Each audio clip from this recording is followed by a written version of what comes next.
What is up, everybody? Spidey here, and as always, I hope you're having a marvelous day. I'm with my friend, the one and only 9.9 Newsstand, Manu. What's up, buddy? Hey, I'm How you good, man. doing? How's everybody doing? Good morning, everyone. Oh, good Uh, night. Yeah, I'm doing well. well, How about yourself, Justin? I'm well. Welcome to the Marvel Show, buddy.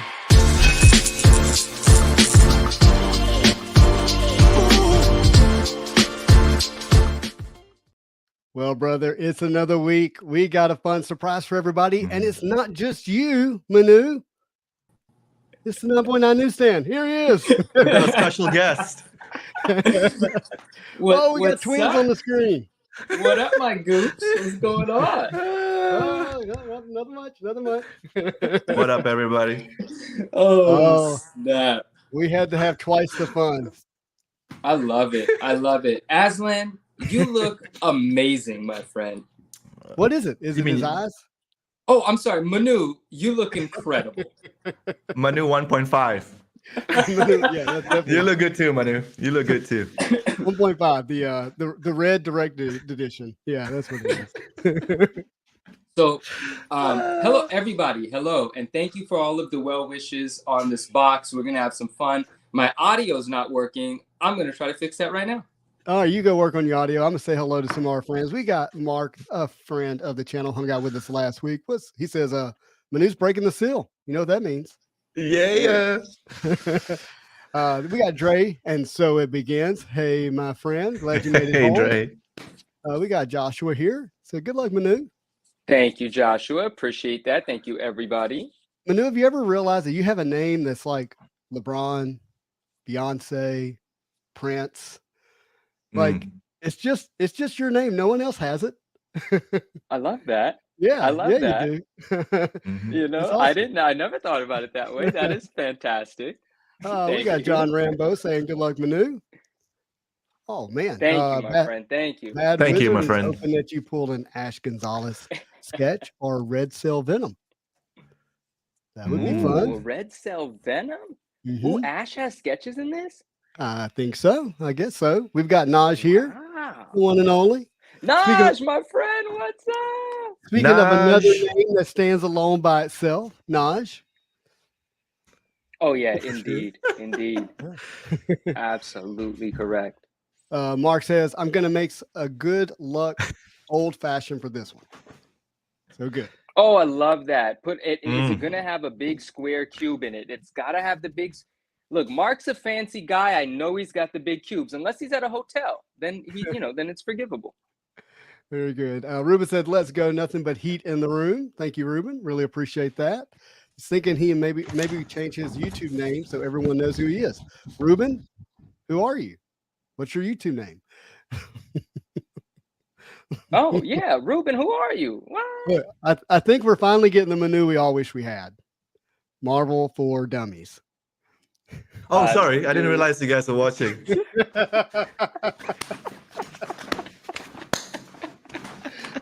I'm having too much fun. I gotta calm down. I feel smarter already. I feel smarter already. In fact, I'm gonna know every character in this box.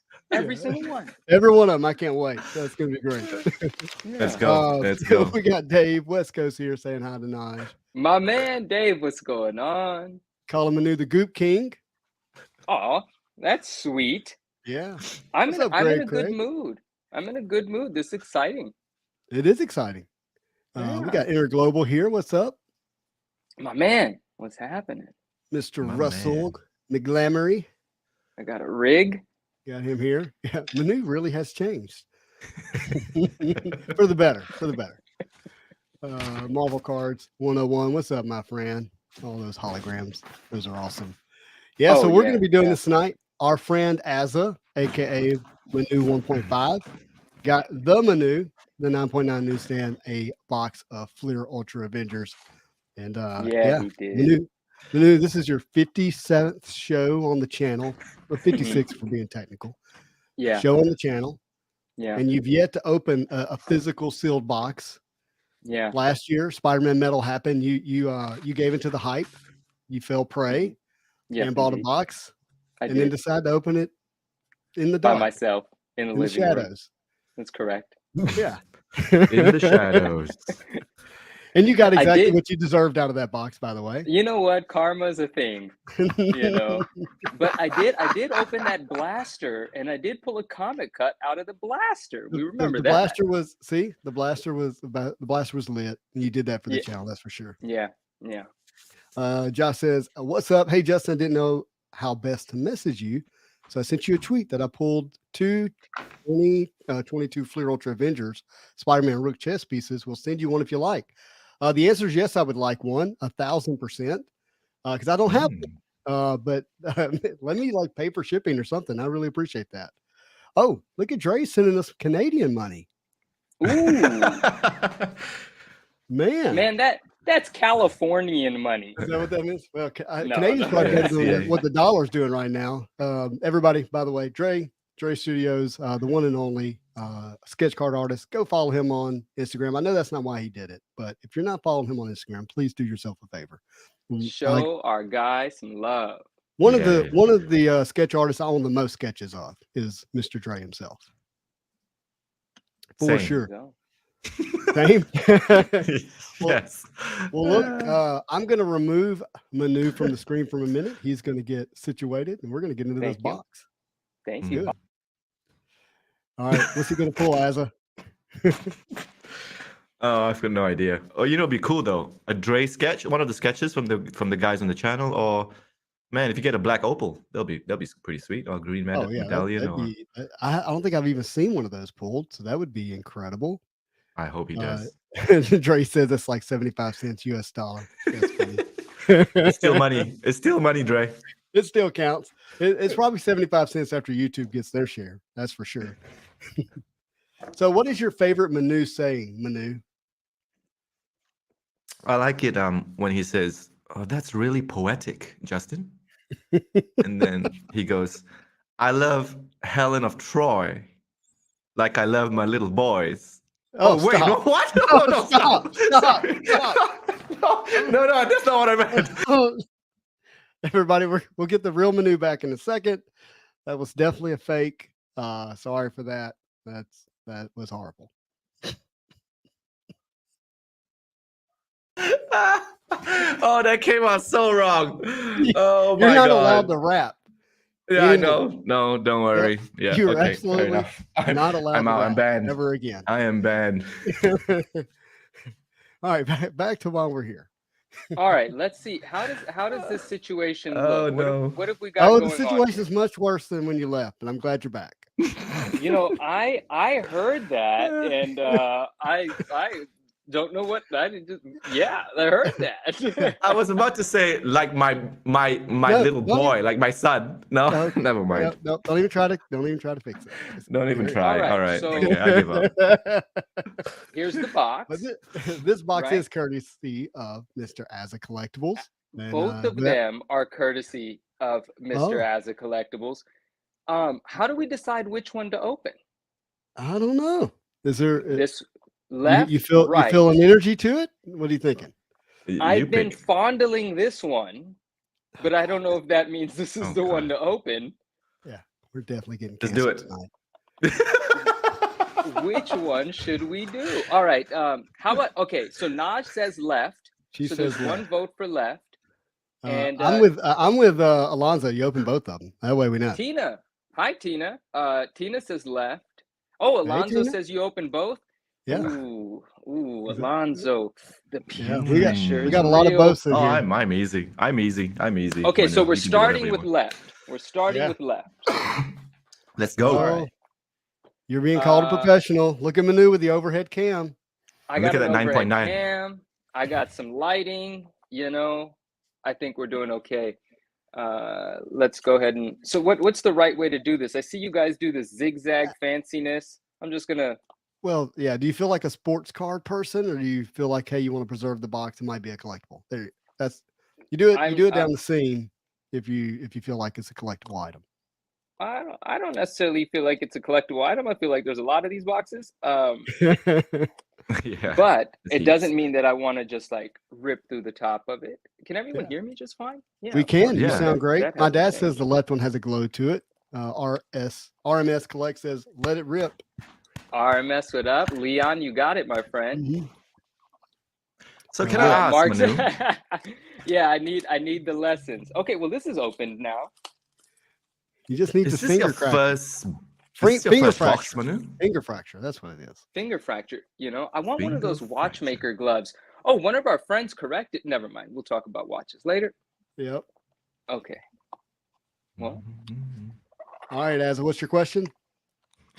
Is this your first box on YouTube, like ever? yes. Oh, as it absolutely is, and it's entirely thanks to you. It's entirely because of you. This would not happen without you. I would not be in possession of this if it weren't for you. Let's not be mistaken about it. So I owe you all of the thank you. And if I make $1 million from the content of this box, I will graciously give you a couple 100,000. How's that? Deal. I like Done that. deal. Sounds good. Sounds good. How do I pop this thing? Okay, got it. Dave says, Justin, does he know how to open packs? What if he doesn't? I don't. Oh, really. we're gonna be here to make fun of him. That's what we're gonna do. Exactly. That's the content. Yep. We've all seen the cards. The content is the struggle. RMS right. Collects has a great idea. Let's just use this video as the first actual video you put on your YouTube channel. I mean, yeah, we could do that. That's right. 2 You've got a Manus for YouTube the channel price now. of one. Come on, that's winning. That Okay, is winning. so there it is. It's a box Uh-huh. of cards. Let's Okay? go. I'm just gonna take them out and put them on the table. I can't wait for my boxes to arrive. Oh, these are chunky. These Oh are my like gosh, they are chunky. these. Look at Oh. wow. It's a cassette tape in this one. This is Yeah, awesome. well, it felt like Pop-Tarts to me when I opened them. Oh, they're all different weights. Wait, why Well, would that be? They shouldn't No. all be They've got- different. They're likely some No, that are could- different. Yeah. Could be could just be an illusion. I could just be Mhm. losing my mind. This is not what I do typically, so I don't know what's going on. Yeah. So RMS says you can give a thorough review of FUA. Ooh, that'll be great. Oh, I will F you this place all up. You know, the idea that Manu's not going to speak his mind while opening these. Yeah, I already got a bet on the side that by the time he gets to pack number 5, he's going to just do this straight up La style. Trash. you trash. think it's Yeah. gonna take until pack 5 for that? I was giving you the benefit of the doubt. Yeah, be as honest as you want, Manu. That's the whole point of this. Oh, So Dave, you you don't see have what he to be did nice. there. Okay, He we skipped got the one. pack opening. He cut. Ooh, hold on. Ooh. Wow, that's good looking. Spider Woman. Let's do it like Uh, this. I want to look at them too. Hey, Hey, Naj, that you're gonna have is to catch a- the replay. That's Yeah. a sharp looking card, guys. Guys and gals, look at that. Sorry, my No, first take your time time. seeing these. Take your time, buddy. Oh, there it is. That's a She fun looks one. good. I like her. There it is. That is good looking. Coming right at you. Whoa, what a Swirls. fantastic card. And Guys, how come you unfortunately, didn't tell me these are good looking? What's wrong with all the of you? foiling hides the rest of the foliage in the background. It's actually really cool. What's the Mm. deal with this thing? It's just a comic cover spinoff. It's a waste of time. I'm sorry. It's the first appearance of the new Avengers, so you get a number of different characters. Iron Lad, that Hulkling, I think, and then you'd have to go through the rest of them. And what's the deal with this? There's your checkmate. You got a red Hulk pawn. Is that So that's a good thing? no, Wow, it's Okay. thick. It is. there's a lot of them. Um, Dave says, if anyone wants to send him a box to rip, he'd be happy to share his opinion too on his channel. this is worthy of sleeving. West Coast, I'll hook you up. On the next box. I'm just trying to figure out which box is coming There- out next. I mean, what's the next box that's going to come out? yeah? Well, what is it? Anime? Eternals. Eternals. Oh, Comes out Eternals. today or yesterday. All right, that's your hit. You've got a parallel That's there. okay. I mean, sorry, that's your guaranteed green parallel per pack. All right. Steve Dog, Manu is opening up his first box ever on the channel. Yeah, what's up, Steve Dog? Who's this person? It's a big Maria milestone, Hill. everybody. Hill. That's done by Miss Okay. Crystal Faye. Does a good Well, that job. is pack number 1, my friends. Checkmate. Boom. What do you think of the design, Manu? Your honest opinion on the stripes and everything. I don't think they work on every card. It's a little bit like, repetitive, but Mhm. I'm looking at each card as an individual rather than as a set. I kind of like to look at it that way, just focus in on which ones I find that I like. And excuse me, guys, still a little sick. And the few that looked really good look really great. It seems really quality. The finish Mhm. seems really nice, and it's got an upscale feel to it, which I can appreciate. Yeah. Oh, I can't wait to open my own box. Interglobal says, sleeve them all, Manu. The base set is original art. Oh, you got it. I will. I will do that. After we open them all up, I will carefully sleeve them all up. Mark's calling the jambalaya. Ruben says, I'm going to rip into the Spider-Verse box on Thursday. Jake says that felt like an hour. What, my first pack? I'm sorry. Yeah, no, you're good, dude. Take your time. Whoa, nice. Manu be ripping, says Destructive Collector. Hey, I'm trying. I'm getting the hang of it. What'd you think of that Scarlet Witch? I think it's a good looking card. Yeah, I like it. That's it. That's Ray Lago. He did the Squirrel Girl. I mean, it's beautiful artwork. It is absolutely gorgeous artwork. Look at that. Oh, I didn't notice the hands. Yeah, look at those Like, hands, right? coming down. Yeah, she's ripping. I'm gonna be ripping honest, I apart feel some like I'm bot. doing a better job showing all of our friends these cards than anyone has ever done before. Gonna give myself that credit. What just happened there? Just messing with Manu. Did you kick him out again? I don't like this card. Ultron. No, that is it. Not my favorite. Yeah, that's the one you know. Remember? These are just fillers. Question: These do you are- think we will get a set in the future with Midnight Sun characters? William, we're going to get a Midnight Sun set, a whole set. What's this thing? That's a Green Parallel, and that's a War Machine. One of one? Nope, one of one for Trash. that. I actually think I've seen it. Ooh, animation. Yep. Hey, Mike says? What's up, Justin? I have a Spider-Man metal ripping next week. Ah, very cool, Mike. That'll be fun. See, Look at this Prices cute have little come thing. down. so this it's just, card, right? Go ahead, bud. Grant said that, in his podcast with Ian, that if you moved it, it will move like one of those movie cells, but it doesn't. It's just. Do you remember that, This is- Justin, when he said in the podcast where if you moved it, it would move, like That was probably the intention. I just don't know that they were able to execute.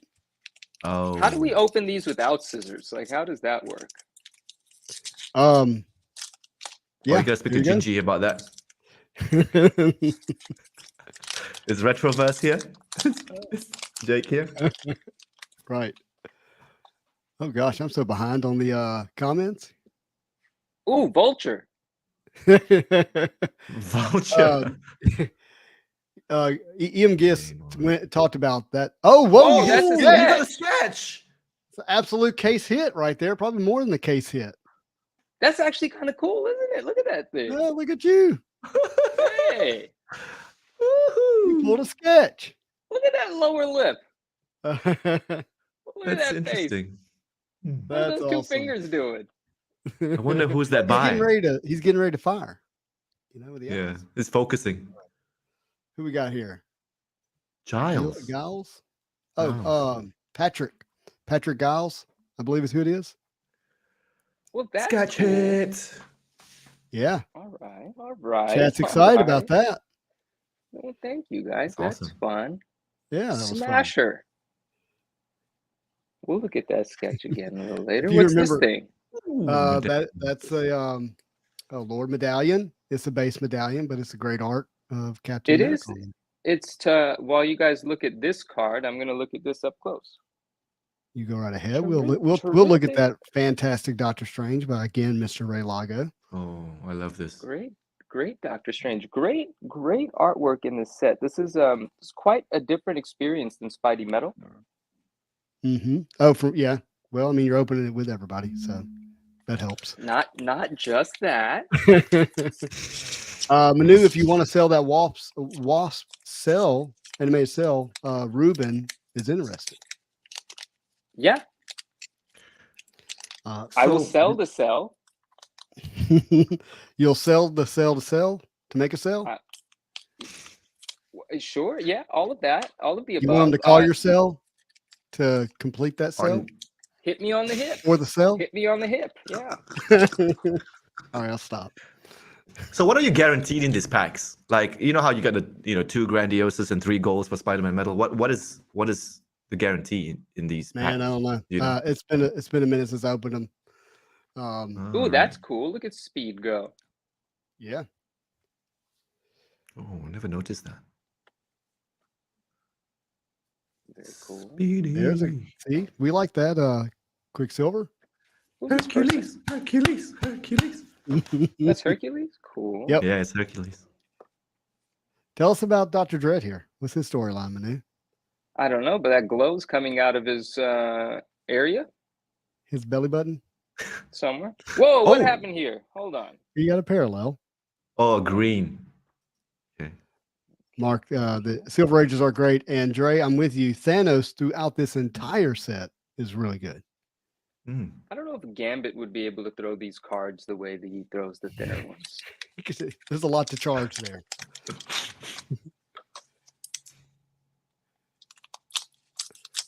Manu, if you read the cards, they have these things called names on them. That's from Dave. Really? Oh. Well, that would just be boring. To know who these people are, that would be lame. Ruben has a first appearance of the Wasp in a 5-0, so he's a Wasp fan. This is good looking. That's nice. Yeah. Cannonball. Ooh. Shout out to Alonzo. Alonzo. Here. He loves They his Moon Knight. did you right, man. See a card like this with the silver lines makes a lot of sense, you know? And then on a card like this, it's just kind of the signature of the set, and it's not necessarily enhancing it for me.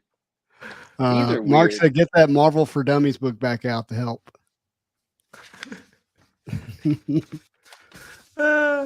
I don't think what's that one there? I don't think we're focused, are we? I don't know. No, it's looking good. Well enough.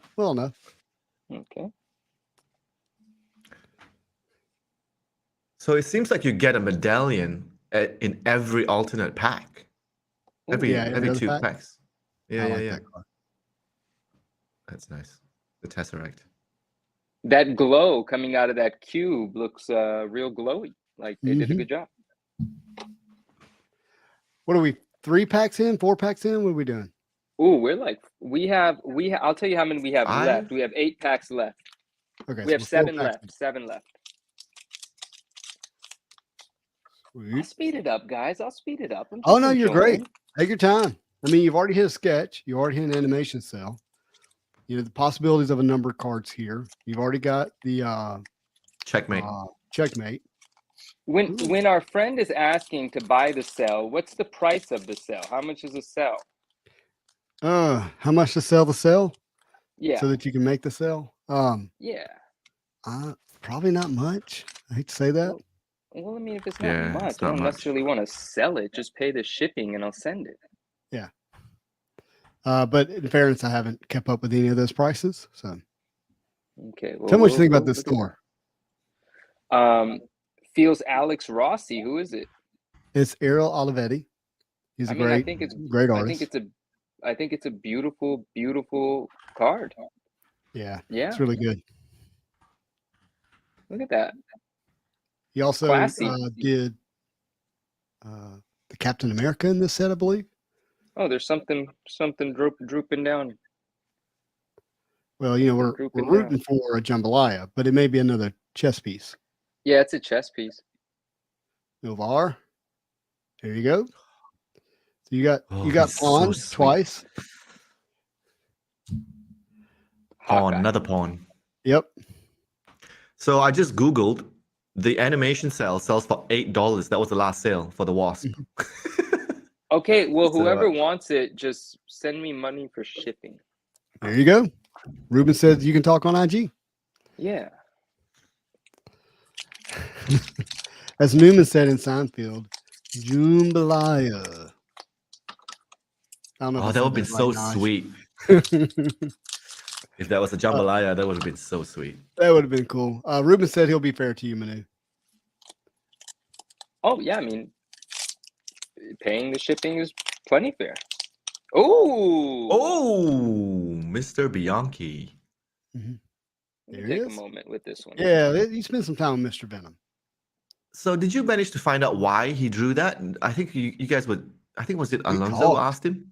Yeah, we About this talked. Maybe egg? Alonzo can give a better assessment, but he just likes to do things like if they're in a different world.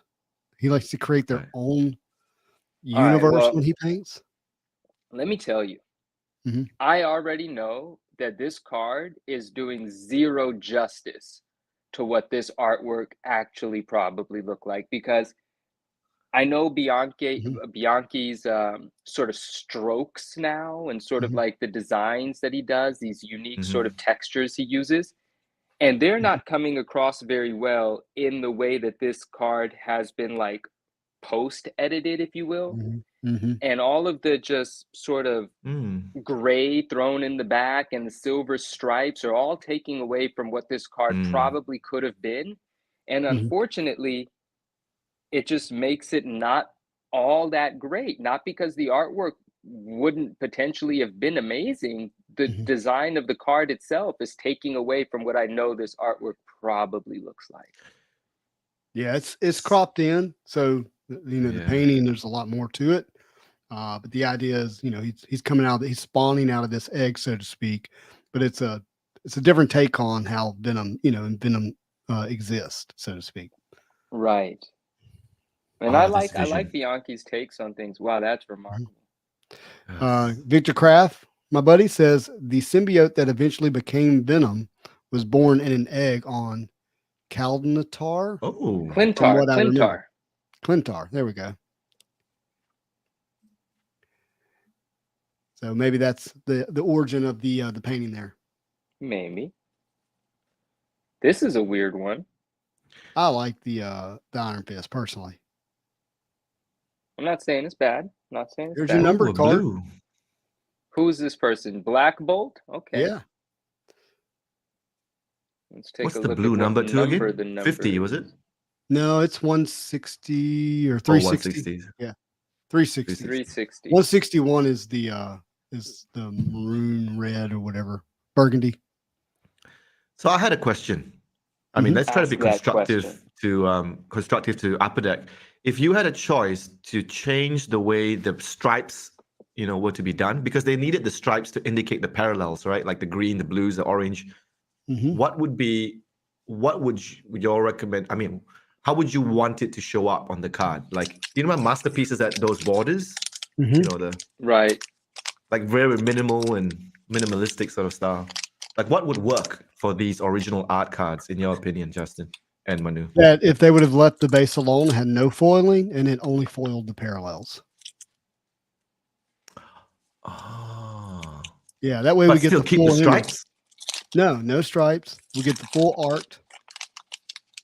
It has the logo and stuff on it. That's fine. But then only on the parallels do you get the stripes and the colors.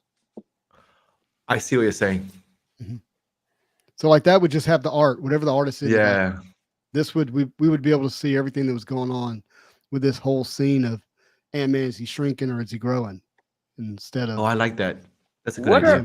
I don't under these seem like Chef. like, how these just seem like nonsense, these ones. Yeah. These are just silly. Yeah. Oh, what's Running out of this? ideas. Yeah. There you What go. about you, There's your Manu? burgundy. Oh, This is numbered. burgundy. That's cool. Yeah. Why does See? that feel like Fred Ian? What is this art? Who is Not this? Fred Ian. I can't remember who that artist is. It'll tell us on the back. That's Out Jason of Juta. 141. Out of 141, yeah. Cool. Dre says just foil the logo and call it a day. I'm with that. Dre, I'm with that. Mhm. Simple, Yeah. clean. Let the art be the art. Yeah. Let the art breathe. Yeah, Yeah. I agree. Especially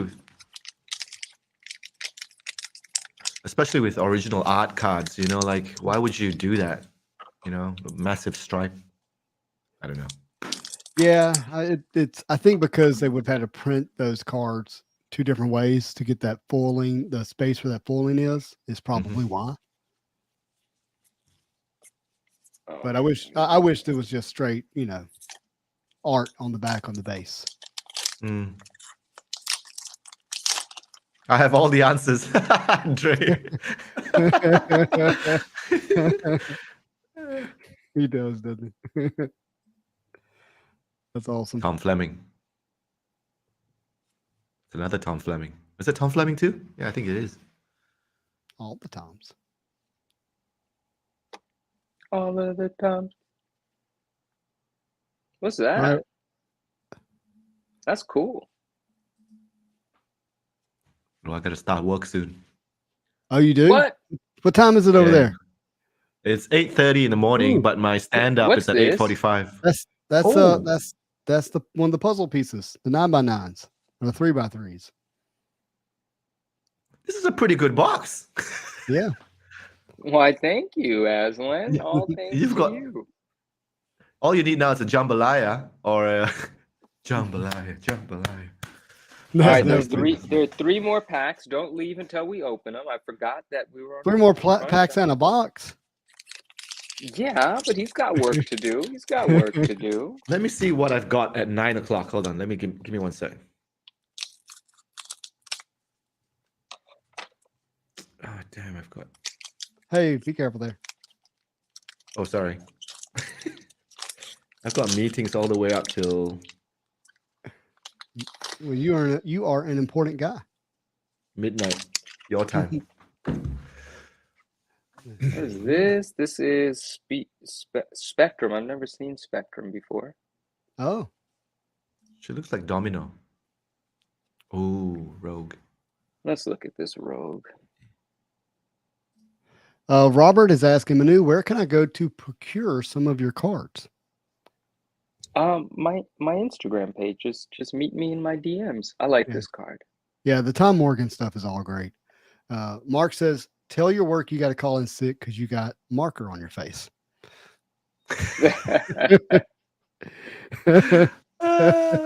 I wish. Look at that thing. Oh, Those I like colors this are one. phenomenal. I like this one. That's super. That's very. Yeah. Whoever was asking, yeah, just DM me the 9.9 Newsstand on Instagram, and oh my gosh, and you could let me know which cards you're interested in, and we'll figure things out. Very cool. I'm not emotionally attached to these cards. No, it says beautiful. Nah, don't talk about yourself like that. Be modest. I'm just teasing. I am says Bianchi was trying a new egg texture for this. Mhm. Exactly. Excellent. Yeah, excellent. That's so lame. Not too keen on this art. Okay. Yeah. Not too keen on that art. Seems a little simple. That's interesting. Didn't expect such an animated feel to come out of one of the base cards. Yeah. Well, there's one Yeah. artist. She did 3 cards. You'll be able to see it if you pull one of her other ones. Don't know who this person is. This person could go away. That'd be fine. I'm pretty with sure that's me. Hulkling. That's a weird outfit. Mm-hmm. See, there's the other art that she did. Yeah, same It's artist. kind of cool. This one though. Wow. Yeah, I like that one. Yeah, that's it's not bad. Valkyrie. I know we're nearing the end of your box, but I'm gonna give a little bit of a tease. We're gonna look through a 90s Ooh. card set that has never been shown on this channel before, ever, and likely never even talked about. Ooh. All right, I'm gonna be sick today then. I'm gonna be here for 3 hours. No, you Last can always pack, catch my the replay. friends. Last pack. Yeah, I gotta bounce. I gotta wash this off. So Don't scrub too hard. You'll be left with a bunch of red. yeah, and Yeah. I've done this before, Manu. I'm a pro now. You did a really good job getting it on there this time. I had to buy a whole new pen for this show. It's literally a whole new Nice. makeup pen. Nice. As is Not- committed, pencil. man. Yeah, We it's love you, this. buddy. Don't lie. It's Yeah. just a bunch of this. Everybody, look at how good that looks. Look at that. Isn't that amazing? Look at that stud. Isn't that something? Look at the I detail. need to go get some glasses. Those are looking good.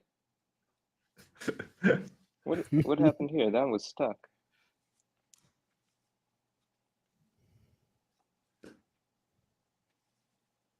Mhm. Ooh. Oh, one of my favorite medallions. Yeah. Would have been nice if that was a green. Ooh. Yeah, it would have been nice. Oh, even the medallions come in different colors? Yeah, well, that's the Yeah. that's kind of, for lack of a better term, the PMG of the set. It's the, has the numbering, goes down to one of ones. Well, the base card has Well- one of ones as well. Friends, that I only sleeved one card, but that is the entirety of the box. And our hits include one of the puzzle pieces. Yeah. We have a wasp animated cell. We have this kind of we have the burgundy daredevil. Uh-huh. I'm putting the Venom aside because it's Venom, and Venom deserves to be put aside, and it's Bianchi, so it's two reasons. Yeah. And then this just a really good looking card. I'm not familiar with Black Bolt, but the art's nice. The card's really good looking. And then of course we had a very cool sketch. Look at that. Very cool sketch indeed. It is awesome. So Yeah. Aslan, thank you so much for that experience. That was brilliant. And Ah, man, friends, it was thank fun. you for humoring me while I fumble through it. Oh, look at all Well, the give back. us your synopsis of your review of your first box. An honest Um, review. I mean, I felt like they're good looking. They're good looking cards. They're good looking cards. And for someone that's like a general Avengers fan that has a more of an appreciation for all of these characters, I imagine this is really fun. And then the whole idea of these being 100-point cards or whatever they are, it adds this substantial quality to it, which I don't know if it's entirely necessary. I feel like it's a gimmick, but it's a fun gimmick, makes them heavy. And I think that's cool. The animated cell is not thick, but I will say these I'm not keen on. Like I think these chess piece things are kind of whatever, but beautifully constructed set, high quality set. I did not get a Spider-Man out of the box, but I got the Venom. Yeah, Mhm. for an Avengers fan, you got some money to, spend. You're gonna have a good 30 minutes, and then see what happens after that. I like it. I mean, it's nice. I like it. I'm just really grateful that Aslan allowed this to happen because I wouldn't have had this experience otherwise. And I like this. Somebody That's said fun. in the Sketches chat, are fun, man. Sketches. Simone Bianchi would have something to say about that. Captain Crackpot. Yeah, He that's sure funny. would. Quick question All right, from guys. Nye. She says, Justin, are these design cards on Marvel Snap yet? I have not seen them on Marvel Snap. Well, Azza, man. Yeah, I gotta What a bounce, pleasure, man. dude. I gotta watch this off in 5 minutes. Thank you, everybody. Have a good day, and Manu, As a we'll see thank you, my We'll friend. catch you guys later. Thanks for Yeah, having me, really. guys. Real soon. Thank you. Really do appreciate you, buddy. Take care. We'll see you around. Anytime, guys. See ya. Bye. All right, bye. West Coast says, instead, Manu should buy Fantastic Four 45. It's the first Black Bolt. It's Jack Kirby, much more interesting than the movie. Fantastic Four 45, first Black Bolt, Jack Kirby. Yeah, it predates Surfer just a little bit, not by much. What's your favorite card that you hit out of the entire box?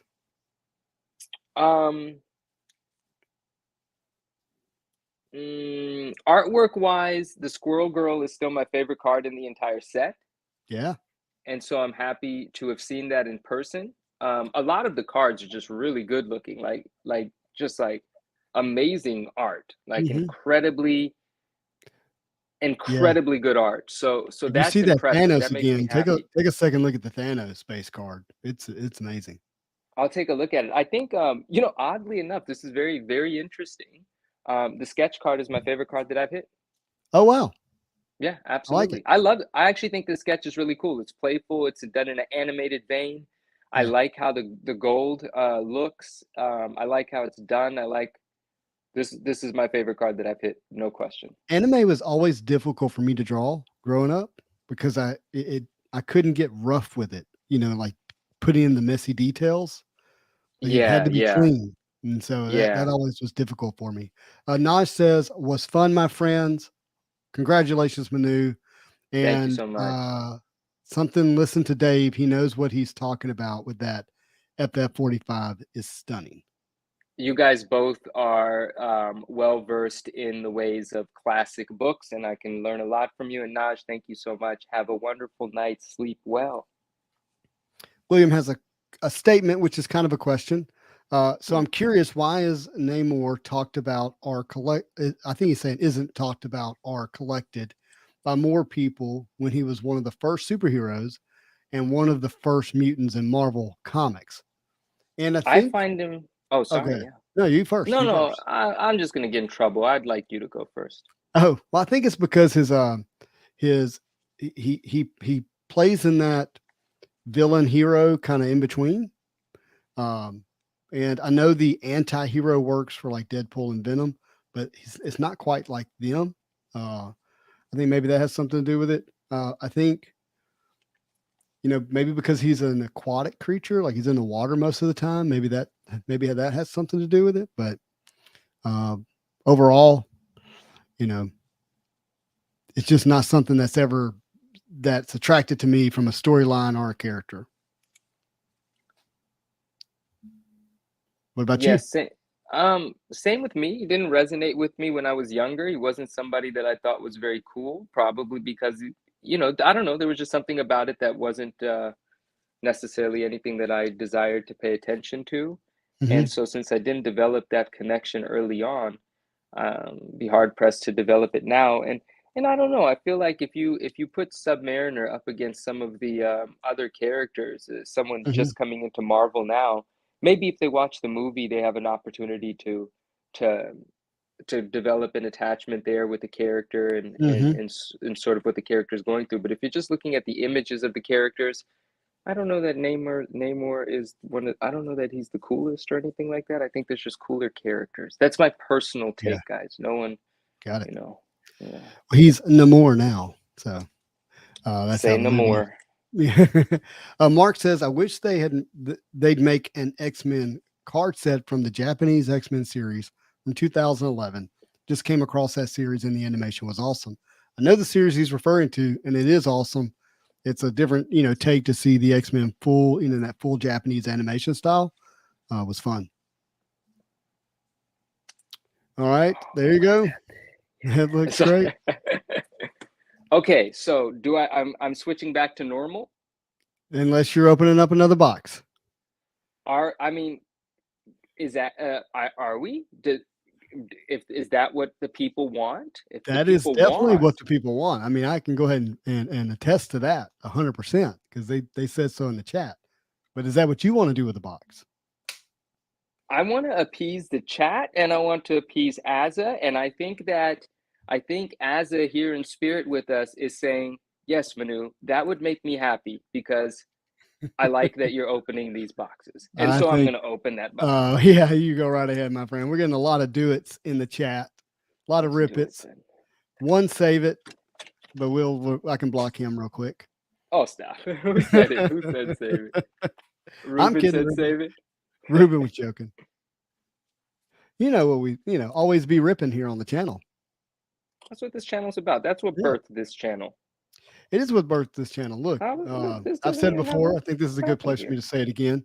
When I started opening the Marvel cards here on the channel, obviously I enjoy it, but why was I doing it on camera? Is because as a kid, I didn't get access to this type of stuff. And I thought if I have the means and ability to open this product and open it on camera, I'd rather do it in a way that other people get to enjoy it all around the world, even if they don't have access to it. So open it up, have fun with it, let them enjoy it. And, I can go back and enjoy it as well. Beautiful. Off-White Tim, what's up? My guy, what's happening? Watch me not do this well. Oh my God. Oh, you always I'm say this struggling. guy's name so much better than I do. AZNX Chunky says watching people Asian rip and packs. chunky. Asian and Chunky. There we go. Watching people rip packs is fun. So All right. Let's play. Oh, he said, let's go. Oh, there's I ripped it. There is tape there. there's definitely tape there. You cut it last time down the seam. Yeah, it just happened naturally. I didn't even know that's what I was doing. Diorama Rama says we get to live vicariously through you while you open it. Big words. It is. You're like a Marvel card ambassador, as if we were entreating through you. You're opening this box. right. Finger fracture it, Mark says, and Lisa, I want to say her name right, Chaparrero says, yes, Where's yes, the let's name? go. I got a highlight on the screen. Lisa Shapiro. Chaparro. That sounds a lot better than what I said. Hi, Lisa. Hey, Miss Lisa, how's it going? Oh, Dre, you're very kind. You're too kind. One sec, guys. Ooh. Manu is the card surgeon with the gloves and the tools. Tremendous. That's it. Are you serious? I got a little bit of stuff there. Do you know how I do that with my mat? I take a piece of tape, packing tape, and I just slap it on the table and get all the stuff off of it. This is actually something that I made Okay. Never mind. It's not my actual desktop. I did it for this. Got you. But it's not meant for this. West Coast says, I hope you pull 40 Ultron cards and an Ultron sketch and an Ultron chess piece and all the Ultrons, the Ultron bots. The Ultron mitt. Wait, Yep. no, that didn't even work. So what I did with my table is I went to the tool store and I bought the mechanic mats that they put down, for their tool shelves. And it's this little rubber foam. Yeah, and that's what I use as my initial mat. And then I put my breaker mat, I think is what they would call it, on top of that. I do believe that is what they call it. All right. Second box, first pack. Let's do it. Second box, first pack. We want to see Spider-Man this time. But here's that Miss card, by the way, by Miss Crystal Faye. She's, getting the message on her watch. Sexy card, though. Yeah. Crystal does it right. Okay. Oh. Somebody just turned the light on in my room. Oh, hi. Hello. Hello, right. There Thank we go. you, Mark. I appreciate it. Ruben says, I always use my extra large mouse mat to rip. Well, that's Ruben, dope, actually. I use my previous breaker mat as my mouse mat now. So we're kind of flip-flop. Jake says he loves gold. I love gold. Gold's fun. Josh says, I pulled an Amethyst Ultron medallion, but it was the only card in all the packs I've opened that was damaged. That's terrible. Oh, there's something in here. Oh, it's another chess piece, I think. I can't tell. Oh, look at that. That's Giss. Dre says he used unicorn tears to clean up his tabletop. Unicorn tears. Yeah. I guess they're going to leave the light on. I'm going to have to go check on that in a second. My light's a two-way switch. So outside of my room in the garage, that light can turn this one on. Whoa. Oh, there's Ultron. Look at that. Look at that. Oh, look, our friend. He called it an Ultron chess piece. Dave, you called it. You nailed it. Who? What? Oh. What the? When my nephew pulled this, because he's 5 and, he's like, why is it a girl Hulk? Why is his hair doing that? That's Amadeus Cho. I think it's the Oh, is the look. very well, very well. All right. Still no Spider-Man. We need it. We're gonna pull a 1 of 1 Spider-Man, Oh, dude, please. Come on. Do it. worth $1 bajillion. There's High Evolutionary, Man of the Hour, due to the Guardians of the Galaxy movie. That's a great Black Widow. I can't believe you Oh, went there's a fast by Spidey. that. There is a Sorry. Spidey. What's Let's up, go Marvelous back to Beaver? this Black Widow. Yeah, I just love it. I mean, it's beautiful. From Kyle. Josh says Amadeus Chow was an awesome arc for the Hulk series. I wish they would make more. Whoa, look at this shiny thing. Whoa, no, that's numbered, buddy. Turn it over. Oh, it is? Yeah. Well, actually, that one may not be numbered. I think it's out of It 99. is numbered. 100. Yeah. Here we go. Platinum medallion. Hellcat. Cool. Look at you. What is That's this? awesome. What is this? What is that? I don't know. Did you snot on it? I didn't snot on it. I just took it out of the pack. Look at that. Somebody had a cream Somebody left filled their gum something. on it. Jeez Andrew Louise. says, just walked in. This is like some kind of bizarro world role reverse. It's different. It's different. These cards are from Supper Deck where they eat while they pack them. Oh man. Do you do like a spit shine on it? Is that what you do? No, I do a hot breath. Oh, you do the hot breath. And That's a still soft technically, rub. I think, spit. I think it is actually just like that version of it. Hey, that looks just like the actor guy.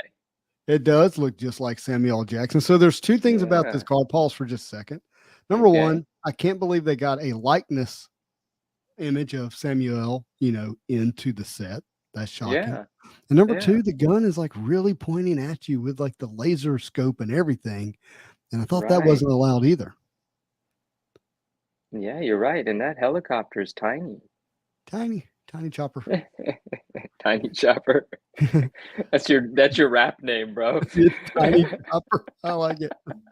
Nice That's little awesome. card. Krispy Kreme medallion. Right, exactly. Yeah. West Coast says that actor guy. Yeah. He's one of my favorites though. He's one of my Yeah. favorites, that actor guy. Is this one numbered? No, this one's got regular shine to it. Mark, they did. They replaced it, and we actually saw that earlier. All right. Venom says guns okay, sexy, not okay. Weird, right? Like, come on, what are we doing here? One of my favorite actor guys. I'll tell you right now, I definitely trade one for the other. They're both dangerous. That's true. Yep. No doubt about that. True.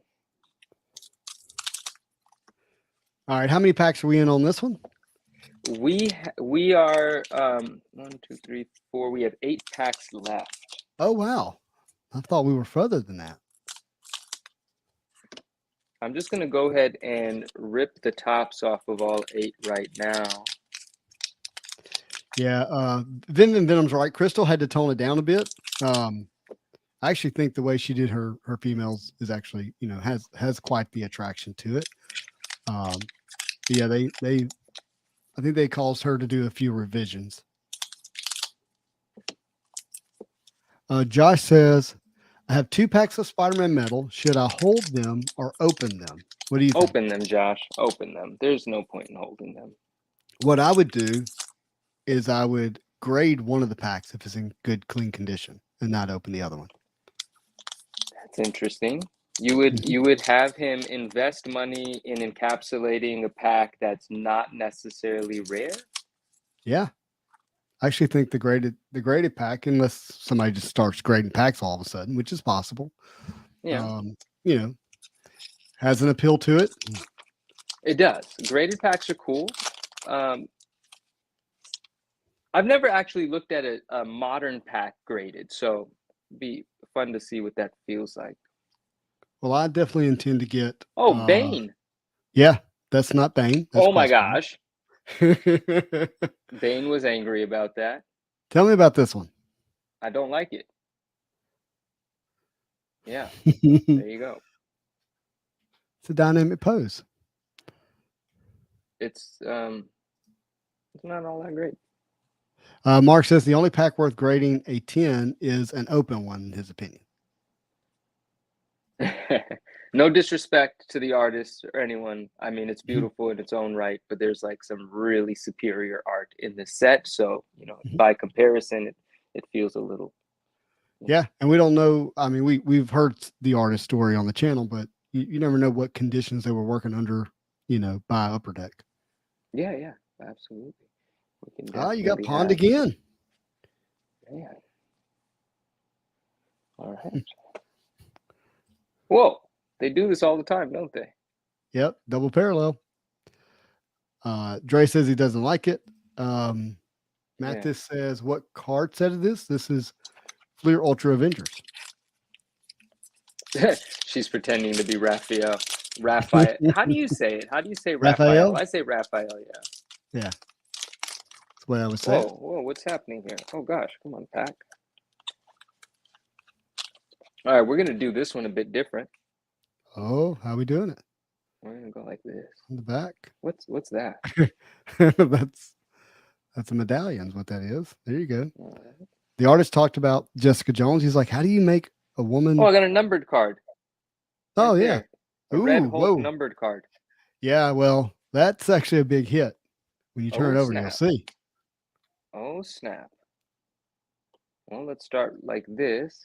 Yeah, out of It's 63. out of 63. Oh, that's cool. Yeah. This is massive. And it's Oh, auto. wait, that's a real autograph? That's a real autograph. No way. And it's a great one to get it on. No Because, way. not only is it autoed by Kyle, it's also red, parallel with a red Hulk. Out of 63. Great stuff. No way. Cool. You nailed it, dude. That's awesome. I'm glad we did this pack upside down. Yeah, Whoa, because look at otherwise you just show them the auto first. this. Yeah. Wow, that was fun.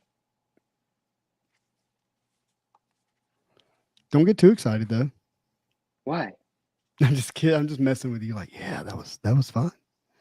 Oh no, yeah, I think that's exciting. I've obviously never pulled an autograph before in my life. Well, it's a fun hit. There's only 63 of those. I happen to be one of the other people that hit one of those autos. You did, didn't you? I did. You did. Thought I might have it Ooh, here, but I don't. Oh, what is this? I can't read that. Baron Zemo or Helmet Zemo? Sorry. Are all the red character. foil cards signed? No, there's red and there's burgundy. So they're out of 63. If it's a single character base card out of 63, it's autoed. But there is red parallels of like the comic book cover cards. Those are not autoed. Sesame Street, look at that. Love it. There you go. Tom Fleming. I like this card so much. So much. I love this card. And that's the parallel of it. Oh, yeah. William's asking if there's going to be a giveaway. Sure. Mark says, did they misspell Hamlet? Helmet? Oh, hey. Sorry. Yeah, helmet. I can't even read. There we go. Nice Wolverine. Great card. House and Hobby likes the way you're not sliding the cards over one another. You're lifting them instead. Good job, Manu. Oh, thank you. I can appreciate that very much. Dave, you're most welcome. Oh, I got to tell you about what I have planned with Dave. Or should I keep it? Dave, should I keep it a secret? Or should I make it public? Let me ask that. I want to know. Yeah, even you don't know. Right now, it's only me and Dave and my wife. I'd like to know. Whoa. There you go.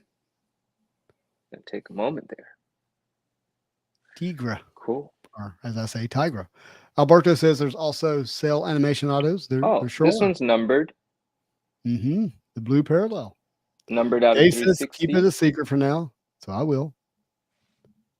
Hulkling. Never heard of Hulkling.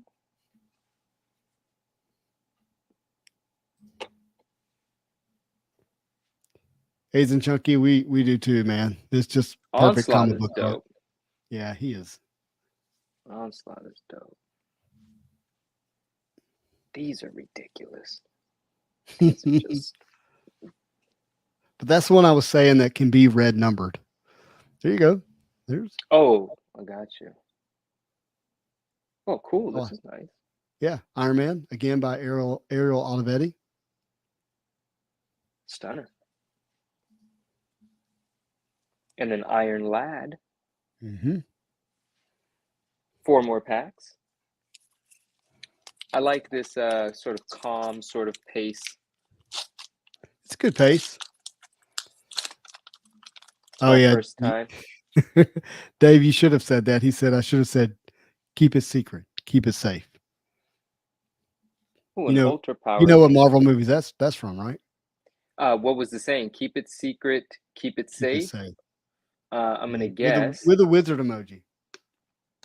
With a wizard emoji? Yeah, I'm gonna guess that's from that's definitely from Lord of the X-Men.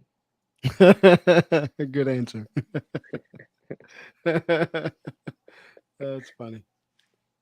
Oh, there we go. I like that. Ultra power. That's Loki? Yeah, that's Loki. Didn't look like him to me. Interesting. So Josh now is asking, if I open one of the 2 Spider-Man metal hobby boxes, would you want to put it on video? Josh, I'm always interested about putting that kind of stuff on video. I like that. Absolutely. Yeah, Tom just did it, man. He just nailed it.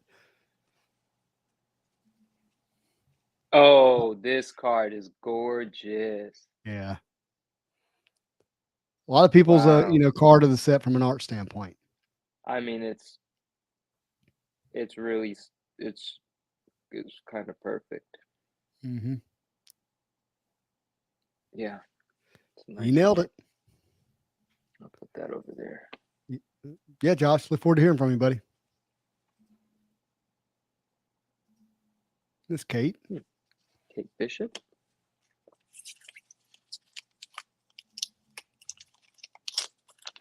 Is this our last pack? No, you got one more after this one. Two more after this, yeah. Got it. You're gonna be sad. I know. Good luck, my friend. Thank you. He's checking his hair. Yeah, he is, yeah. Hey! Howard the Duck. Cool. On the case. Whoa.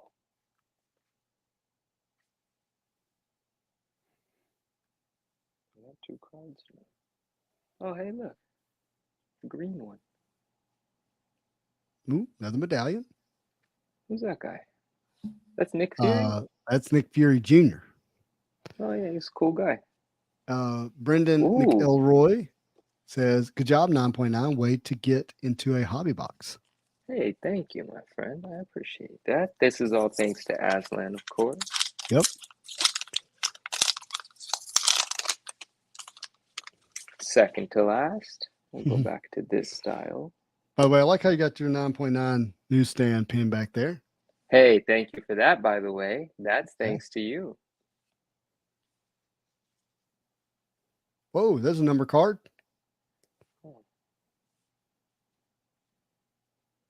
See it under there? It's numbered. Yeah. I'm trying to catch it in the light. Numbered to 360. Cool. Yeah, 338 out of 360. Very cool. Very cool. Very cool. I do have my first Submariner comic book ever, thanks to our friend Algon's NJ, Alex. Yeah. He, as a joke, made sure that I got it because he knows how much I love Submariner. Yeah, Subby's definitely the nickname. Look at that great card. Oh, that's him. Yeah, that's him right there. Yeah. I thought that's why you were talking about him, by the way. It might have been. It might have happened in my head. I might have saw that and started having that thought. Yeah. Very cool. VP says, I'm enjoying this pace. It's been a while since I got a slow roll to really see the art, especially in good lighting. Nice, VP. I'm glad. I'm glad that that's working for you. That makes me really happy. Because I'm just sort of taking in the artwork live here with you guys. It's a nice card. Oh, it's Dave. That's the only Dave. reason I know this thing, because Dave put his face on this thing. He did, yeah. What a Dave. What a Dave. Yeah, if you knew the movie, you'd understand the D word that's Dazed and confused. Mm-hmm. All right, last pack. All right, let's see it. Upside down? Yeah, upside down's fine. Who's that? Patriot? Mr. Patriot. Yep. Okay. Okay. It's Marvel. Captain Marvel, Cool. I should say. Cool. MCF says these cards look absolutely stunning in person. Video does not do them justice. Yeah, you're right. I've only seen them in video up until today, and they look much nicer in reality. Yeah. William says that's who I PC plus Ghost Rider as well. Oh, And very cool. Who? I think he's talking about MODOK. Okay. MODOK ate way too many burritos. There's Namor again. I want to say Namor. Why can't I say Namor? I've always said Namor. That's been my way of saying it. Whoa. And we have Mephisto here, and the artist did not want to do this mask look. He was told to do the mask look. But the mask is cool. You like it? I mean, yeah, but it's probably because like I don't feel troubled by it. Like to me, I don't have a relationship with any one way that Mephisto would look. No, And makes so I'm sense. seeing this and I'm just like, where'd this mask come from? I've never seen Mephisto wear a mask of a something. Yeah, definitely different.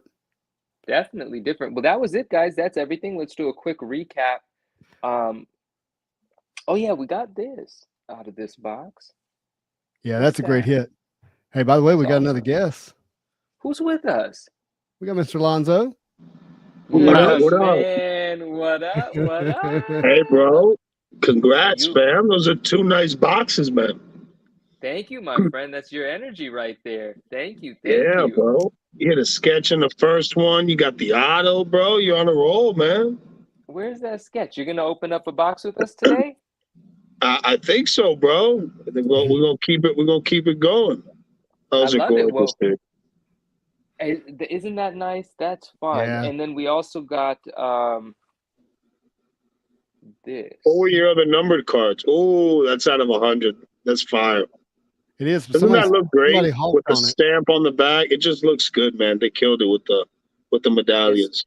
It's cool. They left a little custard on it, you know. You could probably wipe that off. Little custard job, you know. Let's try. Let's see what happens here. Oh yeah, it's sticky. No, I'm just joking. You know, we'll deal with all of that later. And yeah, and then we had this this blue dragon. The Hulkling. The Hulkling. Well, I'm gonna go ahead and stay in this screen for a while. I feel like Alonzo's gonna jump right into a box right now.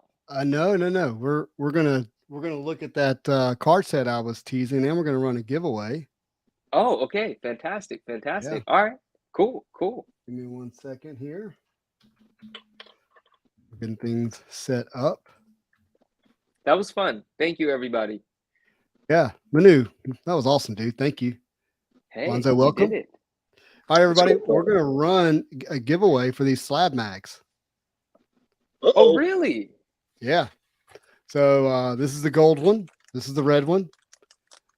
Like, feels like 2 years ago, Slab Mag sent me these to put my Spider-Man PMGs in, and I never opened them. Oh, I found them the other day. Those are fire. Yeah. So big thanks to Slab Mags. We'll give each one away. It'll be hashtag. We do the hashtag Slab Mags. Boom. And I'm running a giveaway now because I finally got the giveaways shipped out for from the giveaway. Congrats. Took a quite the effort for me, unfortunately. And then let's do this.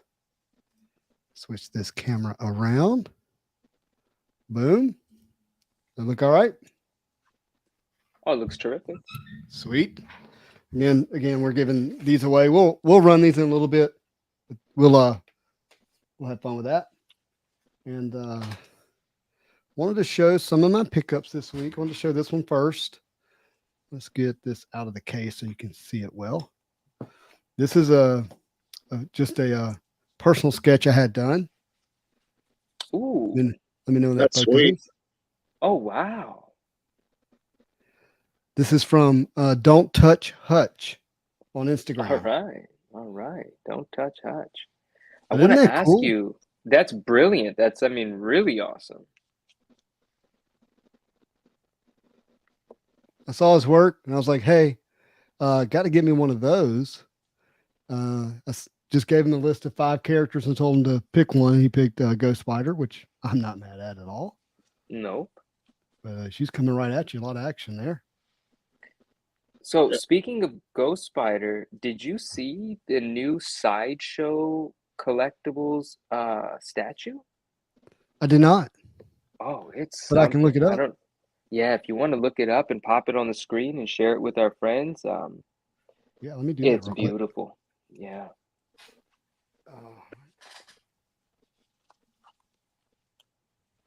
I know some of you cool guys got this finger flick way of ripping the sides of the sleeves. I don't know how to do that, so I still use an X-Acto and separate the edges so that I can get the card to slip in without lifting any cardboard.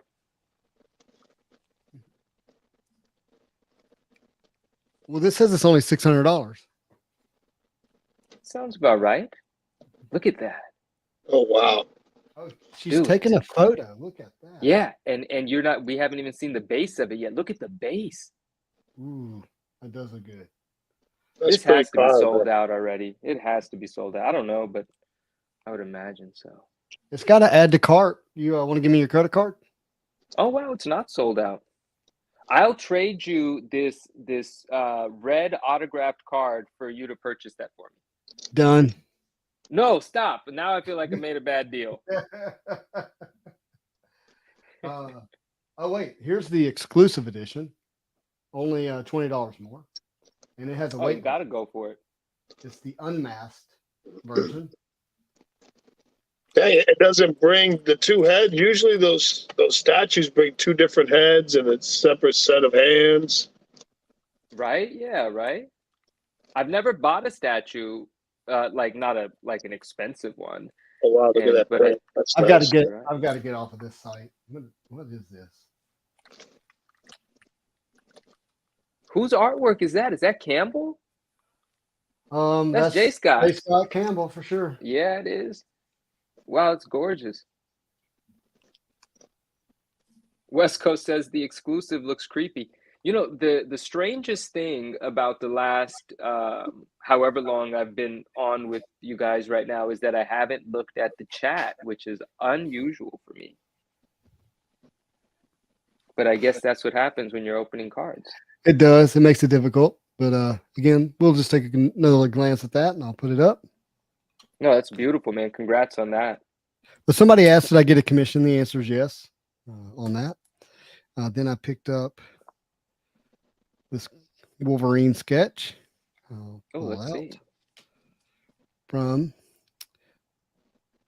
Avengers from Rittenhouse. Oh, that's sick, dude. Thought it was a good portrait of Wolverine. It's a very unique take on Wolverine. I've never seen him look like that. He's clean. You know, he's not rough. Right. Yeah.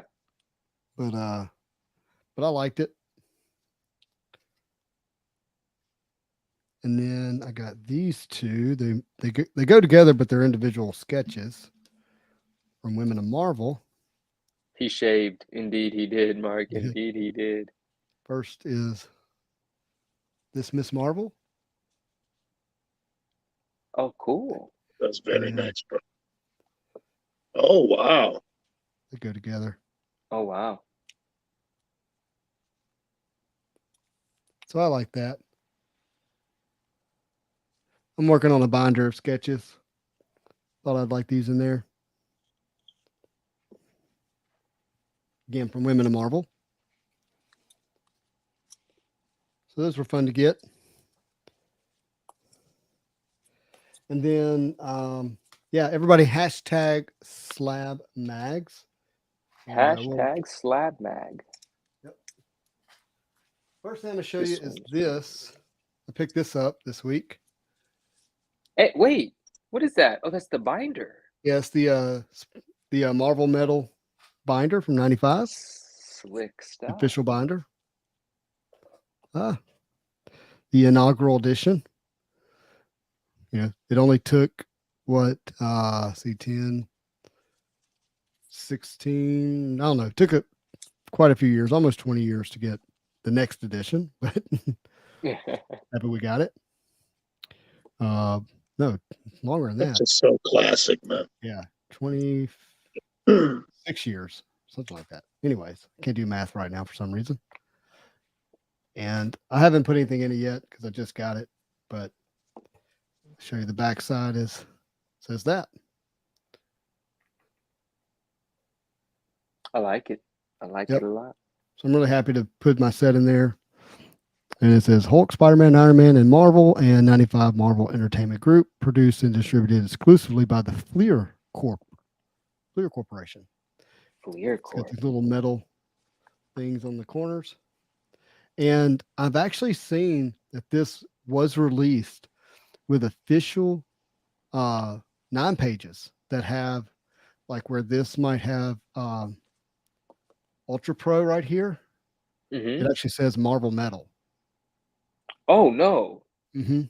Yeah, so there's Oh. official Marvel Metal pages as well, but I didn't get those. Would like to have them, but didn't have it. All right, I've got to make some room for this. So again, what I said earlier was going to show something on the channel that has never been on the channel, and Yeah. I can't recall even having ever talked about it.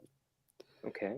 It's from 1997. It's in a binder, so this may be difficult for me to show, but I'm gonna do my best. Can y'all see that all right? Yeah. I've got to move Spawn. He's kind of bulky today. He's kind of getting in the way. He understands. Yeah, he does. Always causing trouble. Oh yeah, that's the Todd McFarlane auto. Oh, Comes with wait. Spawn. Where does it? Mhm. Cool. Yep. All right, so this is X-Men, Marvel Premium X-Men 97 Timelines. Yeah, I've never seen that. Yeah, so we'll just look at these individually here. Yeah. Pretty cool set, I think. But it doesn't get a lot of love. But it definitely has that 90s vibe to me. Yeah. Yeah, it certainly does. It certainly does. Lewis, have you ever seen these? No. I'm hoping to look at other cards. I'm excited to see the rest of it because maybe there's a card that maybe I've recognized, but so far, no. Yeah. We won't go through every single one of them. I'm just going to give you a view here of some of them. Banshee. 97, there just wasn't, there was some really good stuff that was being released. We just, not a lot of people buying it, Yeah. Down here, we'll skip ahead past the Bishop here. Look at the Wolverine, the Cannonball carrying Wolverine. That's cool. Off-White, I'm not sure whose art it is, to be honest with you. There is some cool art in here. Here's a Cyclops. That's the focus. I love the 90s stuff, man. I love the feelings. He's shooting at the Goblin Queen, I believe, here. She ain't worried about it. Madeline Pryor. Yeah, the Goblin Queen. Let me get this back in the sleeve without damaging it.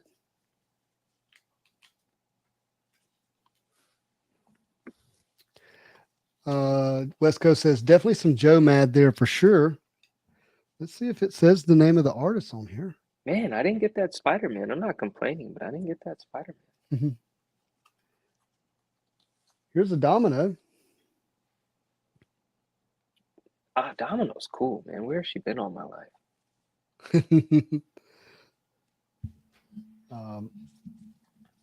Got a cool gambit down here. I'll show you.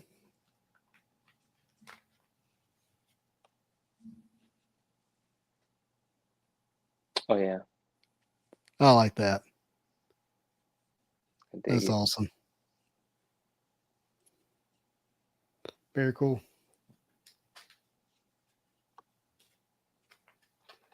And we've got, let's see who we got on here. That's awesome. Oh yeah, got to look at a few of these.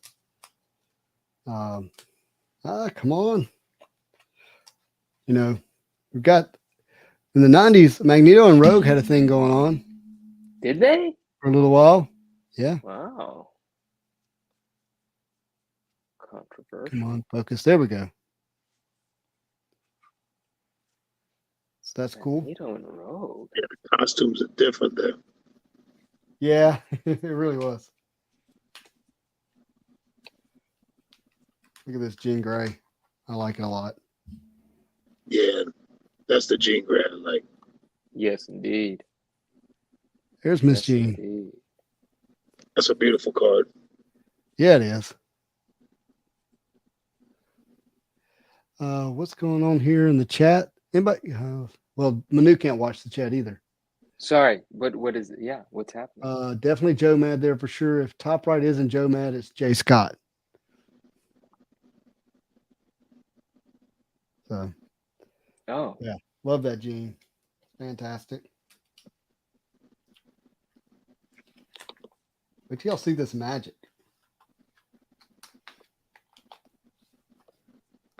In a different type of outfit.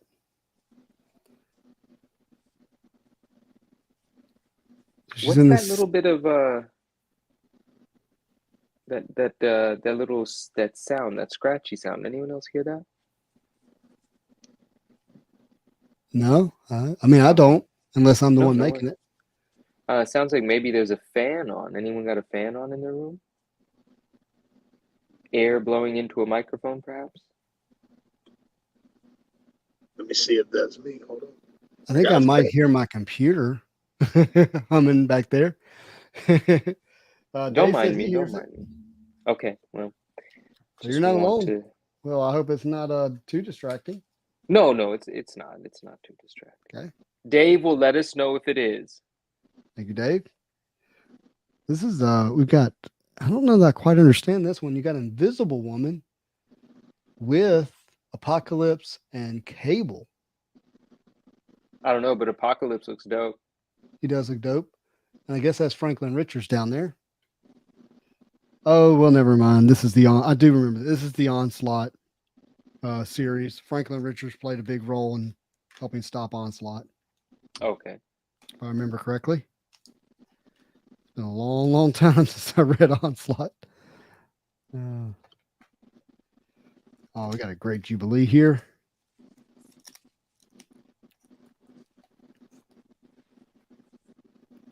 Jubes. Oh yeah. That's nice. Very good. Alonzo, it's nice having you here with us. Thank you, bro. It's always fun just kicking it, man. No doubt. Missed you last week because the week before I think we had a party together. No, that was a few weeks ago now. We did. When Dave tried to climb his wall, Spider-Man. Oh, bro, that was classic, bro. When we did the spider pose on top of the desk. He actually did it, bro. What a warrior. He did. He did. What do you think about this Magneto, man? Ooh. Isn't that cool? Yeah, that's I'm a not good mad one. at that at all. I like it. Like it a lot. I feel like this is comic book artwork. I don't think this it's is all original artwork. Yeah, it's all It's all cool. Yeah, comic. it feels, Yeah. yeah. Yeah, 100%. 100%. You got Nightcrawler. Definitely just thought about you when we pulled this one, Lewis. This is a great looking card. Yeah, man, it's nice for sure. I think I'll sleeve that up just because it's Kind of nice looking. It's a good character, man. Yeah. That one. You mentioned Onslaught. We got a nice Onslaught card here. I don't think we're too far away from seeing Moon Knight in the movies. We got This is the Thanos you were talking about, right? Sorry. Yeah. No. That Thanos is amazing, isn't it? It's incredible, man. Yeah. Send this. Hey, Dave, I just sent you the link, my friend. Ooh. If you're, it's about to get rowdy now. I like Now it's about to get rowdy. Here comes Spicy Spidey about to come out tonight. I feel it. I sense it. The spider senses are tingling. The anti-hero is around us. He's coming. We got Polaris here, looking great. Oh, dang. I saw that homie up at the top left. That's sick. Yeah, we're getting to it. Ooh, let's see. That looks nasty. Stop peeking. Stop peeking. Hey, bro. That's not my fault. That Phoenix is insane, though. That's a good one. Yeah, there we go. Miss Phoenix. That's Rachel Summers. Yeah, that's a good one. All right, we got a Rogue I don't remember seeing before. I don't like that. I've never seen Rogue like that. Not a fan of it. It's an interesting outfit. Yeah, it's like they really played off the fact that her skin can't touch anybody. Yeah, right. Like they really took that. They took that Iron serious. Glove on. Yeah.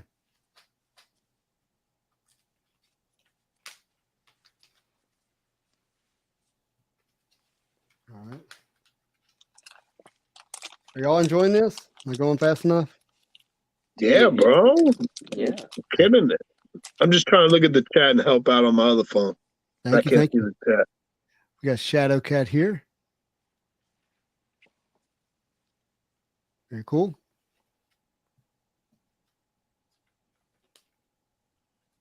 And... Bad Wizard says, this period of style for comic covers turned me off from comics as I thought the art was poor, but some of the cards are fire. And I know what he means. This is like an era where the dimensionality to the shading kind of just was dismissed, right? It was all, it's not one dimensional, but there are fewer dimensions than there were prior to this sort of digital coloring being introduced. I don't even know if it's called digital coloring because I don't want to talk about it as if it's the 94 Flare Ultra Flare set or anything like that.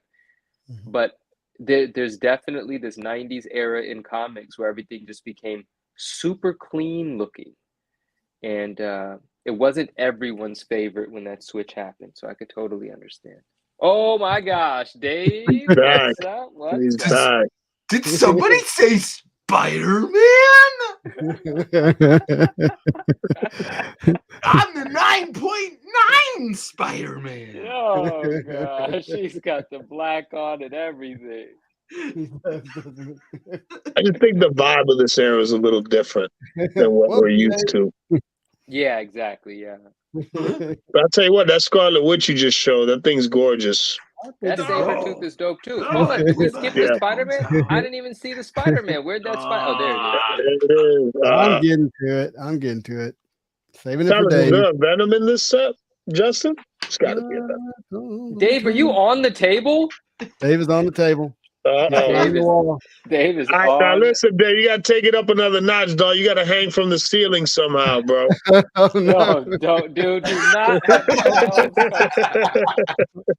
He's looking.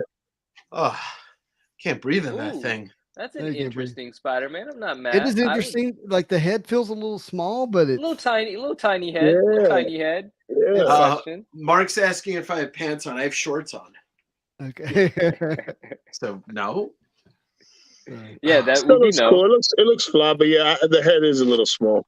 So I do think that this is original art. Nothing about this. I can't recognize a single book that this would be from. Oh. The back covers, obviously, the back have covers on them, but none of this stuff's original comic art.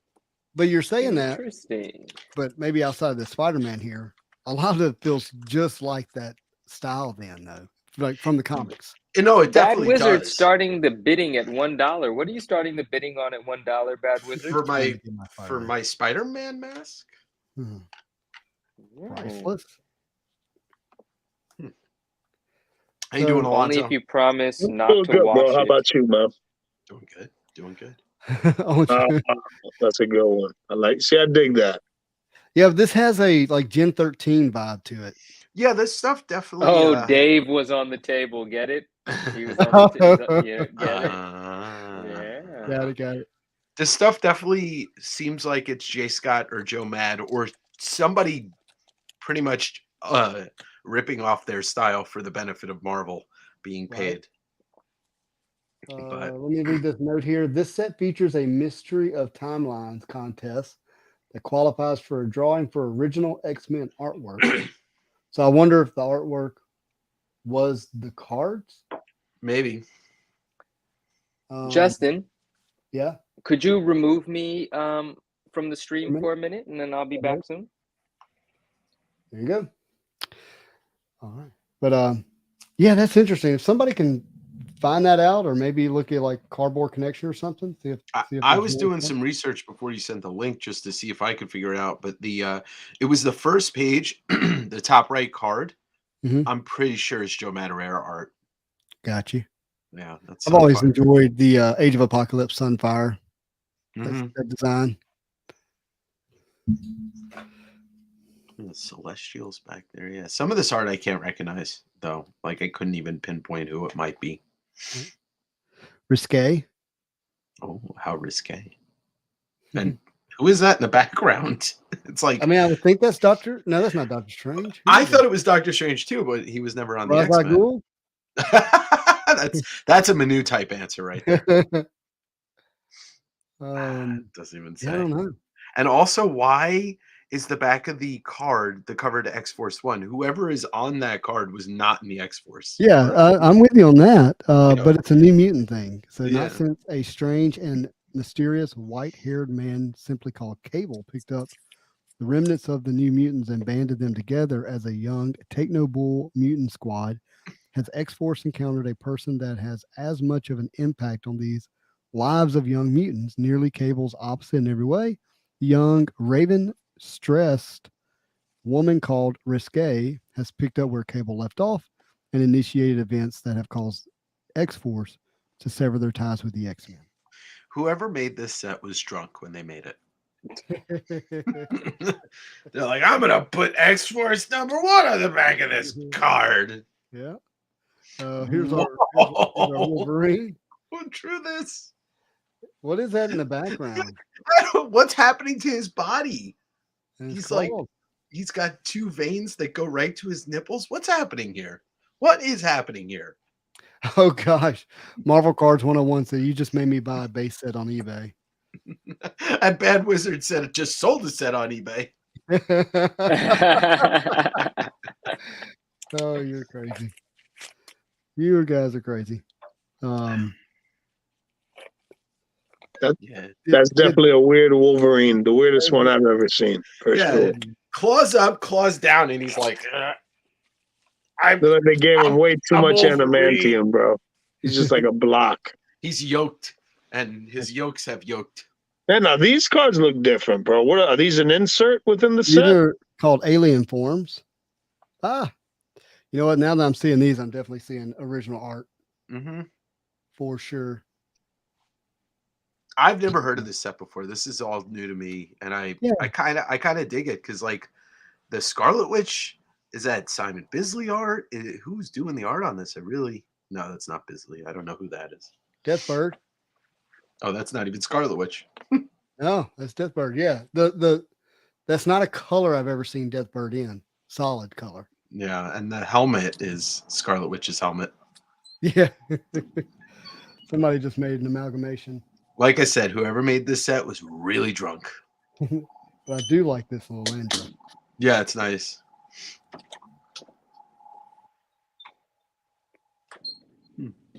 Alien That's cool. life forms. Did we lose Manu? No, He's no. doing something. He's there. I'm doing stuff. I'm just doing stuff. You know me. We're gonna pass these other ones here. By the way, Manu, your Sesame Street hoodie is dope. Thank you, my man. Appreciate it very much. These we're gonna look at individually because this, like I said, this definitely has an original art feel to it. Yeah, the art's going Marvel Masterpieces style. Very Yeah. quick. Very, very quick. Deez is late. These nuts. These nuts, what up? All right, things are back to normal. I'm chilling now. All right, good. Nice. You did good, my friend. Thank you. I appreciate it. That was fun. We got autographs and sketches and all kinds of things that we're supposed to get out of boxes. I feel accomplished. Hey, that Captain America, that's hard, bro. I did That's that. real hard. I'm not mad at it. He's I he's wouldn't the go Captain back. America. I wouldn't want Bro, to meet. imagine having to throw hands with that cat. Yeah. You know, it's like, what if Puck from Alpha Flight got the super soldier serum? Are we going to talk about 90 MU after this? Lewis is going to open a box. So, yeah. Oh, a box of 90 MU. Nice. I'm going to just say, Yeah, man, let's do it. How many boxes do you have, Lewis? Quite you a don't few. have to answer that. Yeah. Quite a few. Just a couple. You don't have to answer that. It's not classified. All right. No, We're gonna run one of the giveaways real quick. And then we'll come back to the rest of this. So how about that? That Electra's serious, bro. Yeah, it is. Who's Yeah, that it on the is. bottom? Vote read. Slap Now we mag. got it up there. Yeah, the set's different, bro, because there's some stuff that has like an old school feel to it, and there's stuff mixed in with like like an era that I'm not really too familiar with as far as like the way the costumes and the design and everything, Yeah, well, the earlier stuff, the stuff at the beginning of the set, that X-Men stuff's all in the Onslaught era and Age of Apocalypse era, which is when a lot of us kind of clicked off on the X-Men. I do mags with an S or without an S. Yeah, this slab mag, right? Or that's Oh, wait. So what's the entry supposed to be? Hold on. I think you said slab mags or slab mag, and everybody started putting slab mags with an we're gonna S. run both. We're gonna run both. Yeah. So no worries. So we'll run with an S first. So if you want a second to get an S in, and then we'll come back and run without an S. I got two of them. So my apologies for that. Give that just a moment. So get it in. First time with an S. And should we do the red or the gold first? Red or gold first? Gold? Gold. Gold it is. All right. 5 seconds. 3 seconds. 2 seconds. Good luck. Who's it going to be? Good luck. Whoever wins, I'll send a pair of black gloves to. Whoa, Josh. Josh. Congratulations. Congrats, man. How about that? Now we're going to run it without an S for those who put it in that way. That way you get taken care of.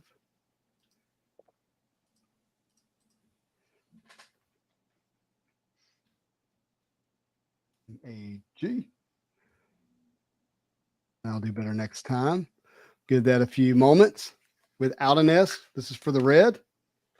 Josh, hit me up on Instagram. I think you were going to do that anyways. You don't have to do it tonight, but Manu, from now on, if we do a big giveaway again, I'm going to tell people they have to email me. Finding okay. Probably a information good on idea. Instagram was a lot of work. Yeah. All right. Give that a few more seconds, everybody, with slab mag without an S. Good luck to you. 3 more seconds. 2, 1. Good luck. Good luck. Good luck. Oh, I didn't win.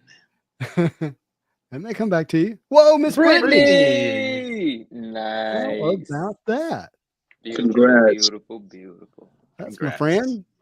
Hit me up on Instagram, Miss Brittany. Get that up to you. You get the red one. Awesome. We'll get back to the cards here. Back to it. What is Yeah. that card on the left? Vote On the left. Reed. The vote Reed. Is that supposed to be Reed Richards or his? Or Twi- surely not Reed Richards. It's Yeah. No, Graydon Creed. Graydon Creed. Oh. Don't know who that is. Well, Creed is a name that isn't it Sabretooth's dad? No, maybe it's Sabretooth's dad, but Sabretooth is Victor Creed, so maybe Yeah. it is.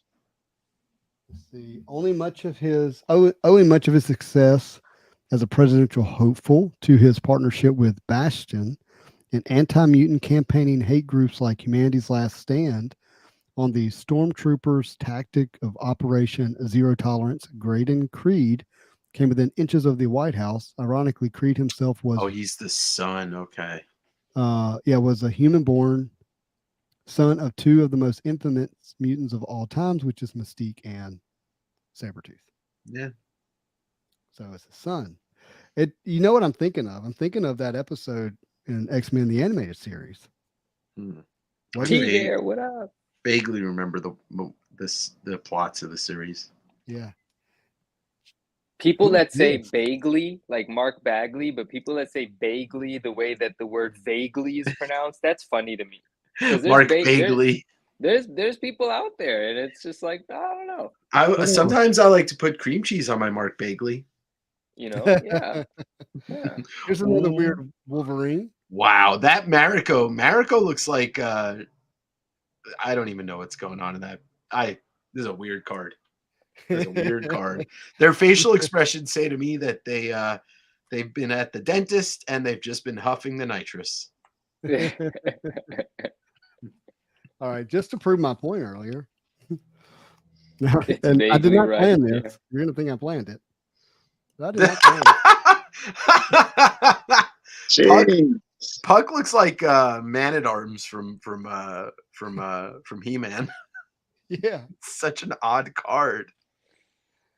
I love this set. It's so weird. Yeah. I'm gonna go buy a box of this. Let's see. Let's see how I much. swear that Wolverine kind of looks like Kurt Russell, bro. Can we look at that one more time? Tell me that is not Kurt Russell on that Wolverine, bro. I was trying to think of the actor. It is Kurt Russell. It's the nose that really does it. It's the nose and like the mouth. Uh-huh. That is the Kurt Russell Wolverine, bro. There you go. So a box of this, $3.19. No, thank you. No, thank you. That's a little too much to screw around, you know? We got Tigra. If anybody's got a box of this, though, and they want to sell it for cheaper than $319, I'm your guy. I like bad things. Or weird things. I don't know. I wouldn't say it's bad. Yeah. I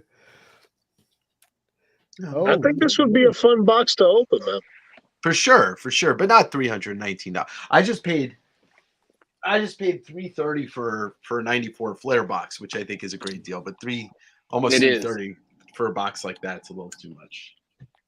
How about this? Ooh, that's a nice strife. Yeah. What are you doing with that 94 flare? You gonna rip it? Yeah, at some point. I'm not ready to yet. I'm not. Yes, you are tonight. No, I'm not set up for it. I got too much. He was saving it for something special. See, yeah, exactly. I'm saving it for something special. What's more special than the night that I opened up 2 boxes of cards? I don't want to take away from that. That's more special. It's already happened. You can't take away from it. It's done already. It's kind of a cool weapon X. Is that a photo like background? Yeah. Is that a photo background? Because I if think it all is, of these are photo backgrounds. Oh, I love that so much. I love that. It's so weird. Yeah. Yeah. And the strife was a photo background. You know, you ever notice that the late 90s X-Men sets are the weirdest things that they ever produced? Like like the X-Men set in 96 is so weird too. Goblo. Yes, that's a Goblin Queen on. I think that's like an ocean scene behind her. That is not the setting for the Goblin Queen. You don't think she's a beach gal? She's beach goth. Yeah, I got that.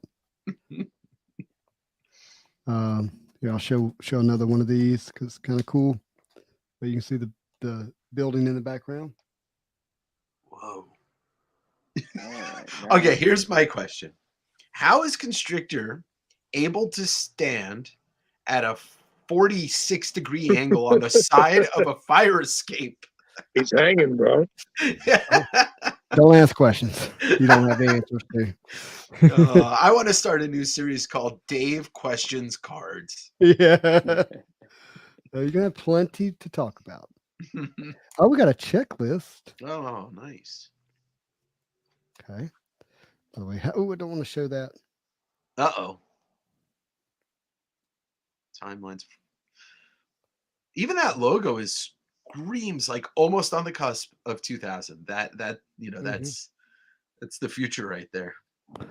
82 card set. Mark has a great point. Why is Constrictor constricting nothing in that entire picture? I think These are new recruits. who is that? Ahura? I can't read that. Aurora.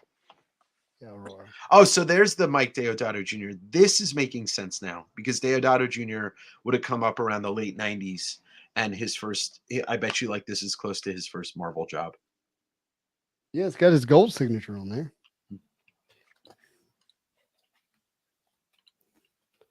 Here's a couple of other cool ones. We got White Queen. That is a good one. It looks like a real auto. It looks good on there. Oh, gold foil. And we got this one. That's Mystique. New recruit. I don't see how a new recruit could be considered somebody that was in Marvel for 15 years prior to this, but hey, I didn't make this set. I think maybe a new recruit to a team. I didn't read Maybe. that, but who knows? And then this is where like some of the more valuable cards in this set are, and it's this one. Is that Deadpool? Deadpool Party card. See that?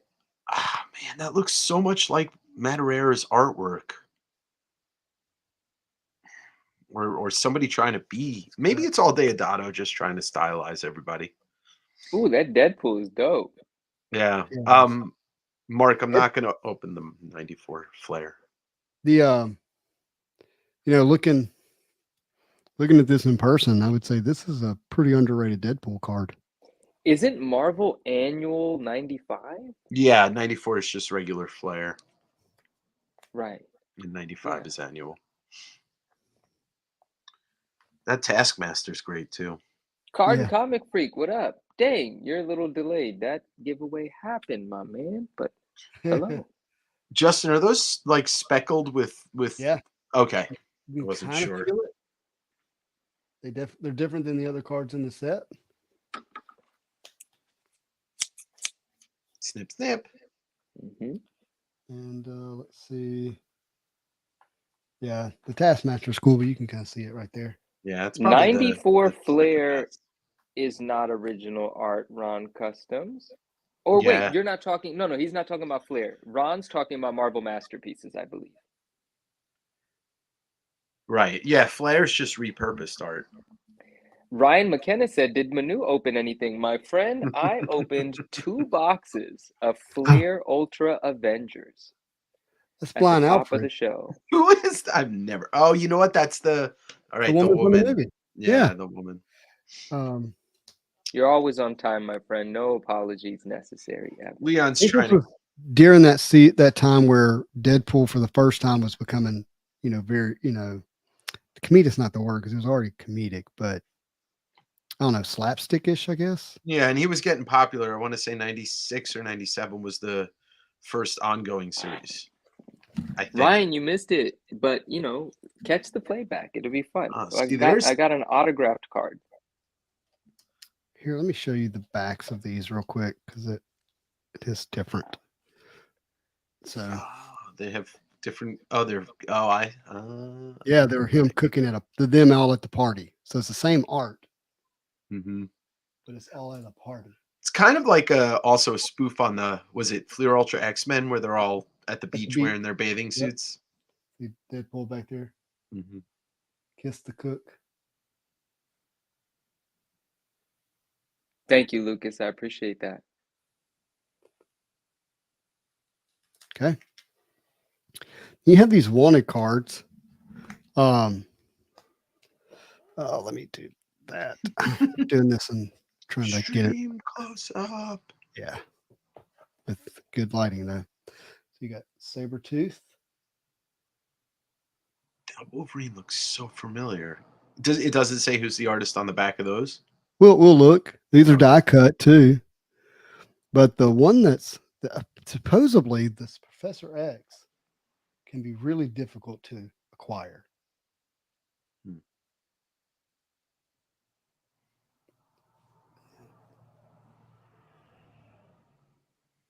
So then we'll get to the. Thank you, Jim. I appreciate it. We also got a sketch as well. Artist is Roger Vila or Vila, Vilela. Huh. I don't know his name. That is the Gambit card. It's cool though. Yeah. Cool stuff. And then let me show you the other ones. Those Hey, two... green eyes look good on you, Dave.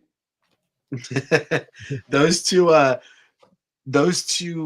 cards right there are Sienkiewicz. Those were the ones that they used for the VHS cards, right? VHS cards. Oh. Well, okay, so when Pizza Hut did the 3 X-Men VHS tapes, I thought maybe that was the art on them. I remember these cards I don't think you're wrong. But it's definitely Sienkiewicz. Oh yeah, 100%. Yeah, those are the Pizza Hut cards. Okay. Yeah.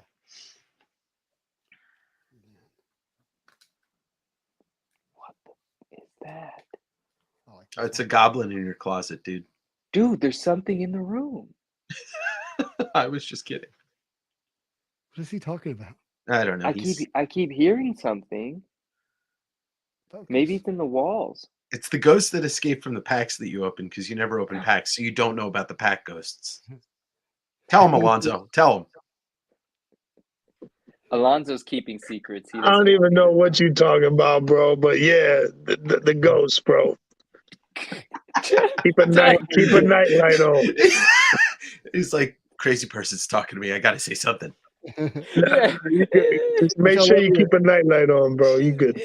Alonzo said, if I engage in this conversation, I'm going to lose my street credibility, so I'm not going to do it. Street cred. Go on. It's Baba Yaga. Oh, that's great, Alan. Is that 221? See, that art's on 94 Flair. 212. Ryan, that'd be fun, wouldn't it? 213. Huh. So that's in this set. I wonder how many of those. No. I think these are just hidden in the back, and I'm just showing them. Okay, I was like, that's just random. Yeah, these 3 are not part of the set. It stops with the wanted cards. Yeah, I really wanted to share that with everybody today. Thought it was cool. I think that's amazing. Never saw any cards up from that. Me neither. Not a single one from there was familiar. So that is quite a unique treat. Yeah, there's only one box on eBay and it doesn't accept offers, so I cannot buy it. Figured I'd show. I haven't seen Spawn in a while. Spawn? Yeah, this was the Kickstarter Spawn. That's Whoa, right. That's that why cape's cool. That's why you got the autograph plaque thing. That's right. Oh, sorry, I'm not in frame. You know, I'm so ashamed of myself that I didn't buy that when I didn't support the Kickstarter. How amazing is this figure? Oh, it's incredible. Whoa. That Kickstarter hit like $1 million. I think they said it was like within 12 hours or something like that. Yeah, it blew everybody away. How much did the figure cost? I think I was into the Kickstarter for like what, $250 or something like that. For the 3, I have all 3. They're over there. This is one of them. The other 2 are over there. If you ever want to sell one, let me know. Yeah, man, for sure. I'll let you know. Yeah, I mean, the problem is when Todd designed this, he promised that it was going to be a fully articulated spawn. Mm-hmm. You know, like we were seeing, not so much a statue, but then a lot of the, long time. Hey, is everybody there? Mm-hmm. Yeah, Yeah. we're here, bro. My screen just disappeared. Oh, It's still here for us. bye-bye Yeah, well, screen. I'm gonna just pretend it's on, but I can't see anything. Hmm. We see there you, you're back. baby. You're back. You're there I'm again. gonna be back. now Manu's like, I'm out of here.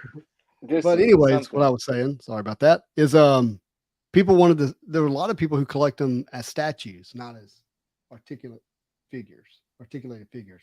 And so he ended up doing like a mesh of both. And for someone who wanted a fully articulated spawn, I was a little disappointed.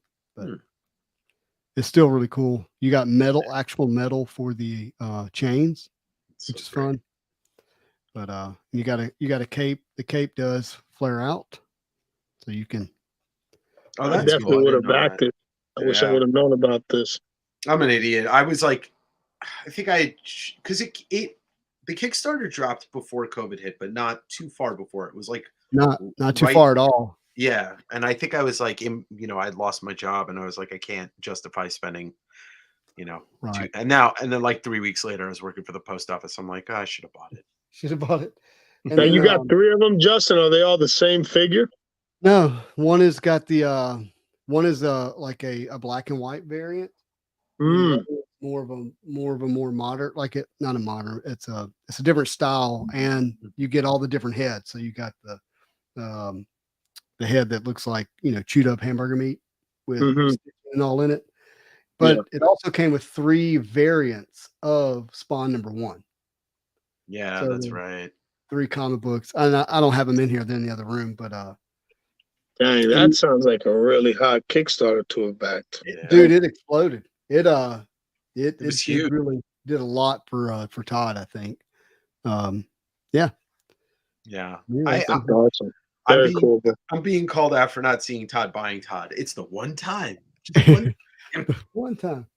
But yeah, they also gave you these name plates that he signed all of them. Mm-hmm. So yeah, the only thing I've got Spawn statue wise is the medieval Spawn, the limited one he did many years ago. Mm-hmm. And that thing is one of the best statues I've ever owned. I've owned some really nice Sideshow and Bowen statues over the years, but no, that thing's huge, dude. That thing stands up like this with the shield and the sword. You can even change the hand with the sword or the axe. It's just the details ridiculous. Supposedly he's going to do another Kickstarter, and it's going to be a medieval Spawn. That was the plan. Say less, bro. That's it. That's my favorite Spawn variant is the medieval Spawn. Yeah, it's dope. That's dope. Oh, show. But I graded mine, and they all got 9.6s, but I didn't press or anything with them. And they came in these little holders, and I sent it in the holder, and I don't think they appreciated it. CGC, we don't have to talk about them. They pissed me off today. Oh man! Did everybody see that? I saw it. I saw it. So what? Their mechanical error thing. Did you see it, Manu? Yeah, I think I saw it. And but what pissed you off about it? Oh, just in general, where they're like, well, you only have 14 days to do it, and Newton rings are not mechanical errors. They need to straighten themselves out as a company before they start changing their policies again. Yeah, I mean, they only did that today because their system is completely flawed, and they're basically just mad at themselves. Like, they have this whole thing, right? The customer service will tell you, you got 14 days to do this, yada, yada. Mm-hmm. Even if it was after 14 days, because their system is primitive and can't track things properly, you can go onto their website and create a mechanical error for any order you want, whenever you feel like it. and get a free shipping label. And they just don't want you to know that you can do that. They make you think you have to call customer service. The only thing customer service does It sends you an email with It instructions. tells you what to do. It's not actually an order number or tied to anything. It's literally, because the last time I called them, it was a really nice lady, and I said, "Are you going to send me the email?" She was like, "You've done this before." I was like, "You're right. It's just instructions." She said, "Yeah, just do the mechanical error." I said, "All right, bye." So they're trying to cover their butt, but they just don't know what they're doing. Dad, are you asking about the card collection? I bought the whole set plus the 2 or 3 extra cards on Facebook for $250. I'm still looking for another one of those boxes, and maybe it's there. Got a question here. What do people do if they buy a card from ComC that's non-numbered, so they use a stock image, and the card shows up looking nothing like the stock image? I guess I don't know. I guess it depends on which card you bought. They send a mechanical error email to CGC. I mean, you email ComC, I suspect. That's a good one, Manu. It's a really good one. I wore my Spider-Man shirt. Spicy Indian. You were reaching. I have a question for the three of you, and maybe this is more of an Alonzo and Justin question, but you know how, like, who can I don't want to deal with a PSA submission. I just want to, like, not even bother. Is there ComC, if I send to them, will they grade and send back to me? Alonzo will submit it for you. Okay. I'll send some. Is that cool? I'll pay you a fee, whatever. You talk about now, is this for CGC or PSA? PSA. I've never subbed to PSA. You just have some Marvel cards you want to send in? Yeah, I have a nice stack plus some Star Wars. Yeah, bro, hit me up. All right, cool. I grade a lot of cards. I try to send out at least a couple subs every 2 weeks. Cool. And I have a lot of my customers and close homies and stuff. They've been grading through me for years. You know what I mean? Yeah. So yeah, just hit me up and I'll let you know what I charge. And we can do an unboxing on my channel. We can do that as well. Oh, fun. But don't let me hijack and PSA is killing it, man. They're getting stuff graded fast. Like it's like within a month it's already ready. And this is like bulk tier stuff, you know. 300-400 card sub. 30 days, 35 days, it's almost ready. So it's night and day, bro. Like y'all already know, man. Like there was a point where I had probably like 16, 17 subs that were sending that PSA for over a year. Man, yeah. And PSA just killed. They released them all like within like 2 weeks, and it was nuts, bro. I owed them so much money.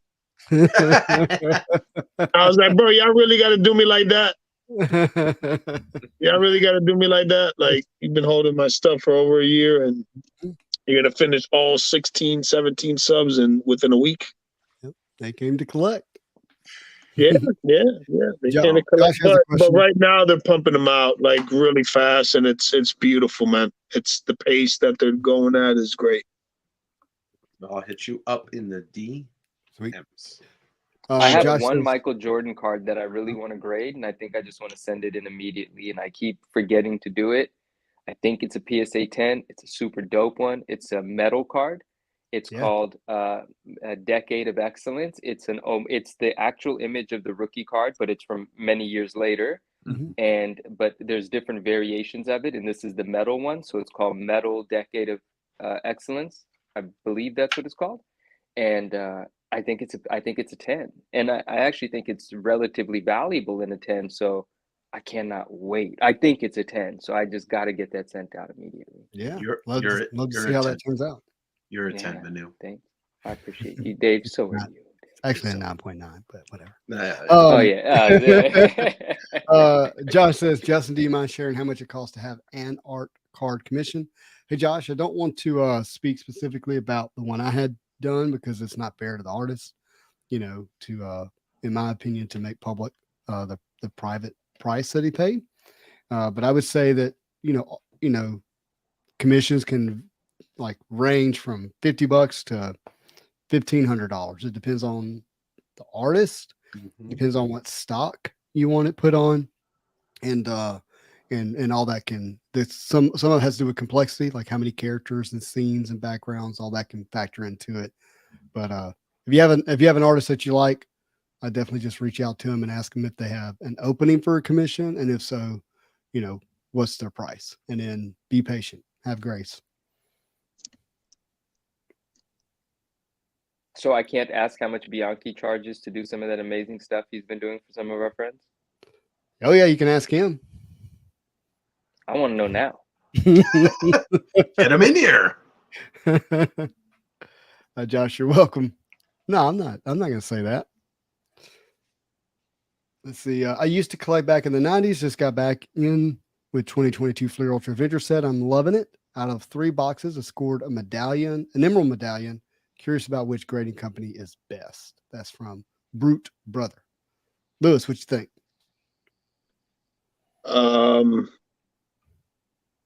Do whichever one you like, whichever one you prefer.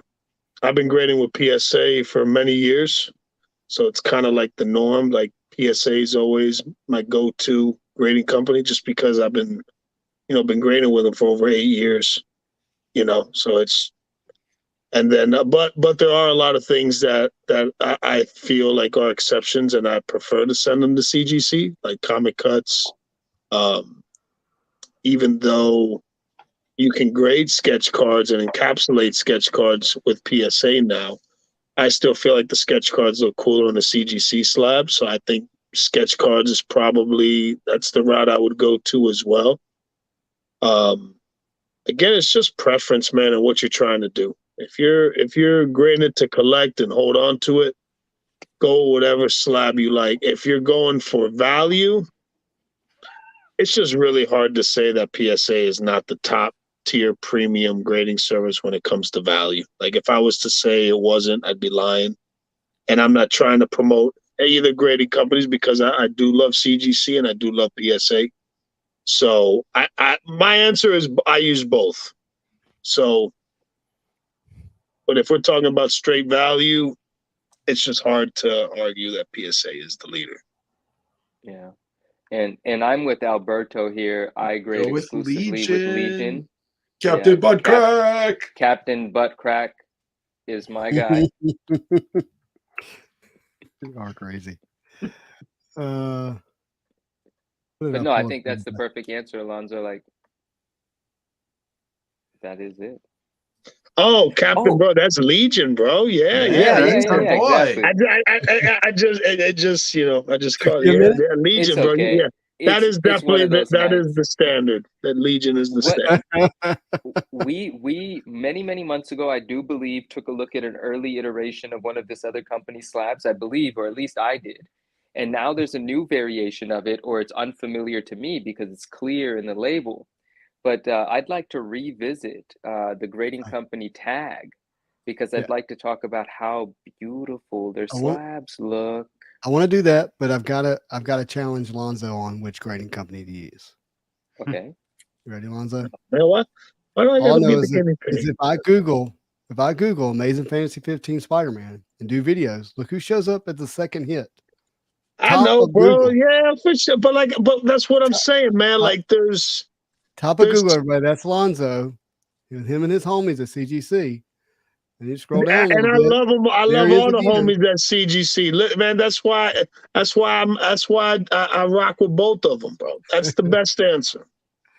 I'm just messing with you. That makes your answer more real.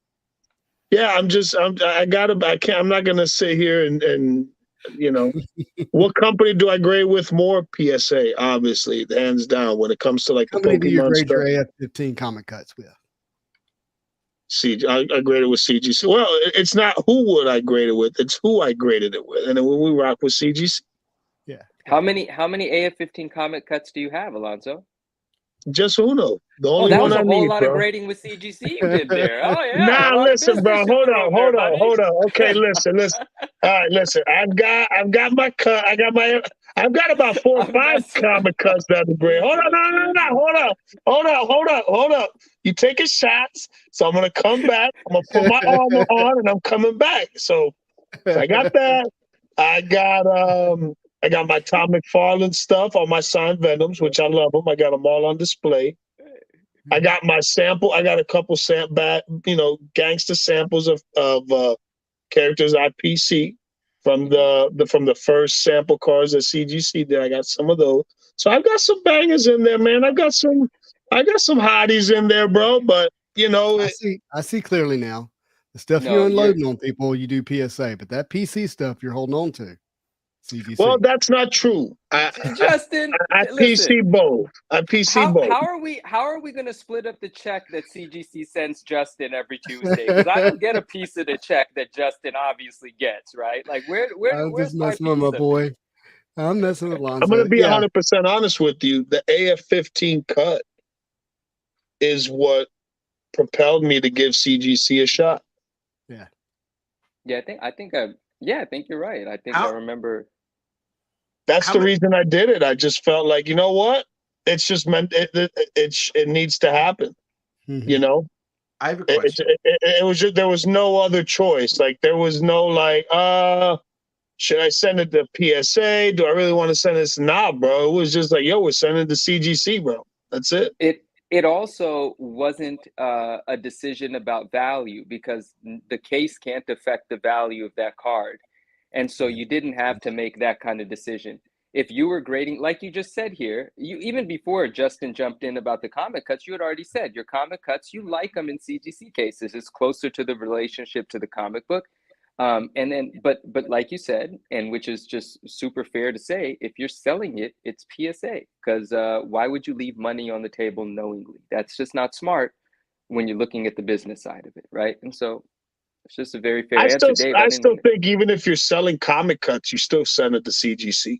No, that's why I said it doesn't matter what case a comic cut's in, because a comic cut's value can't be affected by a case. It's a 1 of 1, it's a comic cut, grade hardly matters anyway. And if the buyer has a preference where to send it, well, for another $40, they could get it recased once they pay whatever the value of the card is on the market, regardless of the case that it's in. Like, you don't have to make that decision with that sort of card. Same with the sketch card. You don't have to make that decision. But if you're making a decision, like if I'm saying, where am I sending this Kobe Bryant refractor? Yeah. Or a PMG or something like that. Yeah, for sure. Sure. So, but Dave, sorry, I didn't mean to cut you off. Oh, no, my question is, has there, the AF-15 comic cuts, what's the highest sale that's happened for one of those? Like I just have I think the highest sale publicly was what, like 5,000, 4 or 5. But you got, but this is where it gets real though. There's only 3 AF-15 cuts with Spider-Man in his spider suit, and those aren't for sale. The 3 people that own them, they're not going to sell them.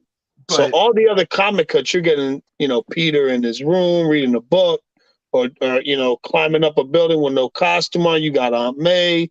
You got to be bit on the hand by the spider. So I think that the AF-15 cut, they can't all be valued the same. Well, so let's say one with Spider-Man was to go up for sale. What do you think? What do you think? 20,000? 15? No, it's not 20,000. One with Spider-Man did go up for sale, and it ended on eBay for like a little over $5,000, and it was a good. No, it wasn't Spider-Man in his costume. There's only 3 of Spider-Man in his costume, and they're not for sale. Justin's got his, I got mine, and then another homie that pulled his. He ain't selling it.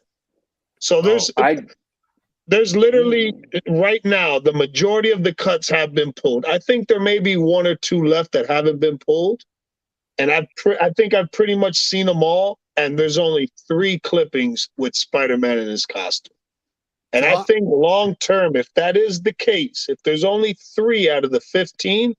Those are going to be the most desired of the 3, and those are going to have a different value level compared to a cut with Aunt May or, him in the lab. Well, you're right. Yeah.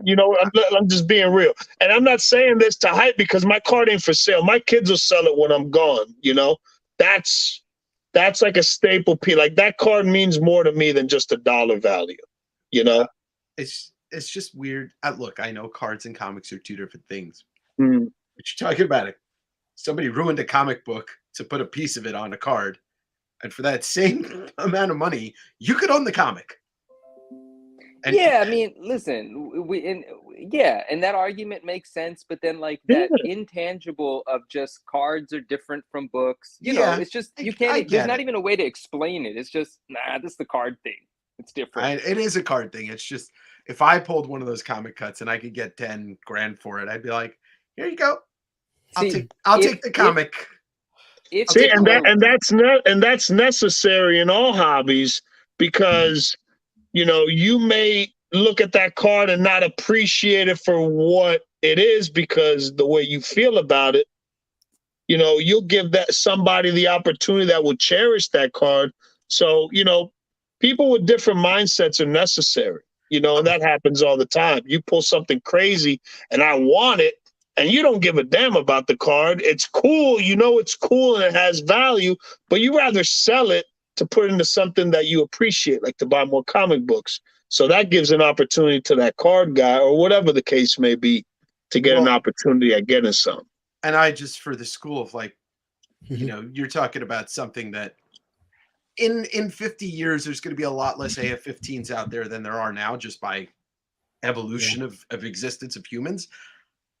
You cut one up. You cut one up. It's like think about how the card people are going to think about in 50 years when they're like, yo, do you remember those AF-15 cuts that came out in Spider-Man Metal? I beg to differ. Wait, what do you mean? Cards have come and gone out of favor, right? Comic cards have come and gone out of favor once, right? We know 100%. We know that. Yeah. Comics went a little bit down from the public eye, but they never went out of favor. 50 years, I would almost guarantee you the percentage of people that are going to remember the comic cards versus the percentage of people that are going to remember the comics themselves. It's like night and day. And I'm not trying to take away. I love cards. No, and you're probably but I right. hate ruining comics. I hate when I hated it when the card companies started cutting up game use jerseys and game use sticks from all these, like, they are so limited. And now you're cutting them up into little pieces to put them on cards. And it hurts. It hurts.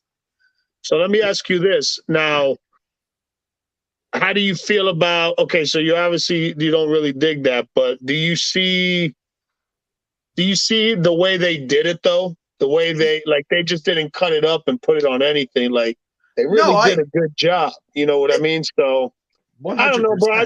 It's a card thing, and some people will appreciate it, some people won't, and that's cool, man. Yeah.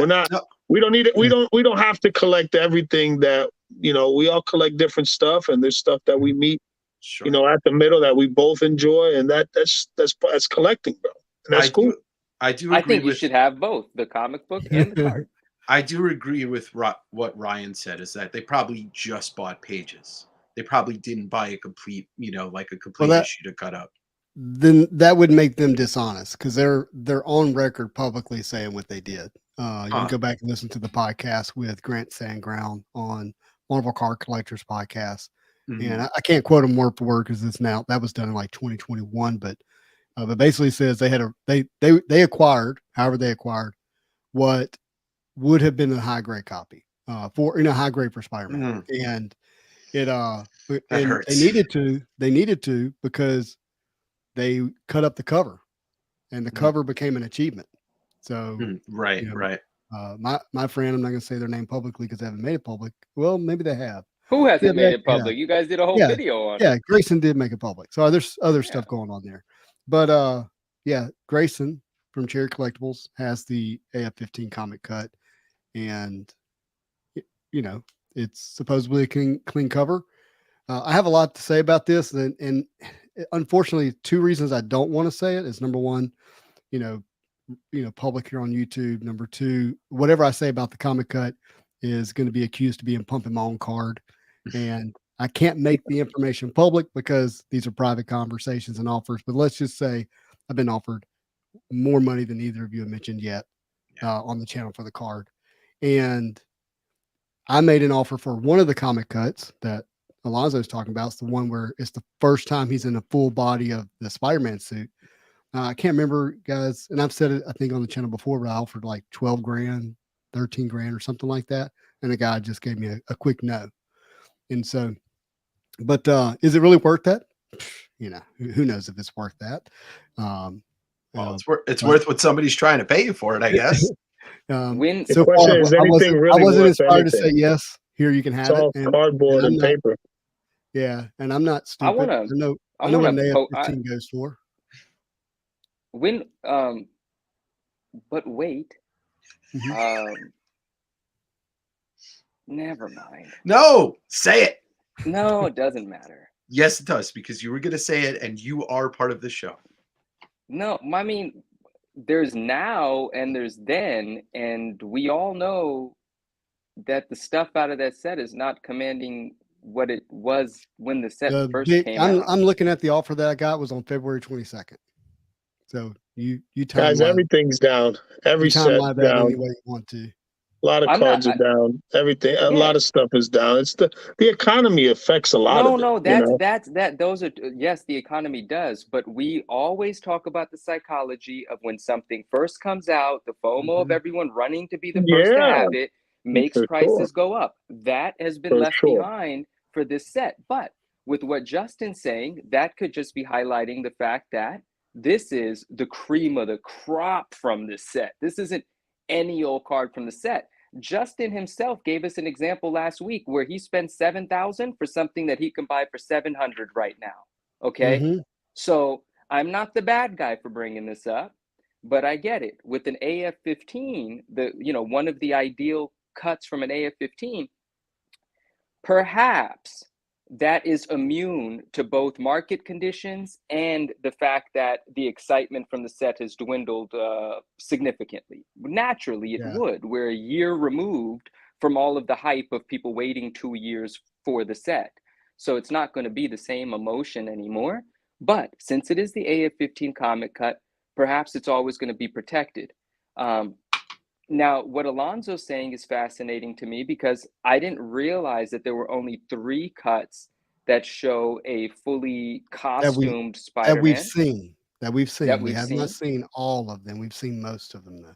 I think there's maybe Unfortunately, 2. What do you think, Judge? Think there's maybe 2 of them that haven't been pulled yet? Well, here's the problem. When you cut up a comic book page, you damage the back side of it. So you lose the option of what's on the other side of that page. And so if we were to go through the AF-15 book right now, we would be able to look at the cuts that we've seen and know that the backside of that is not available, right?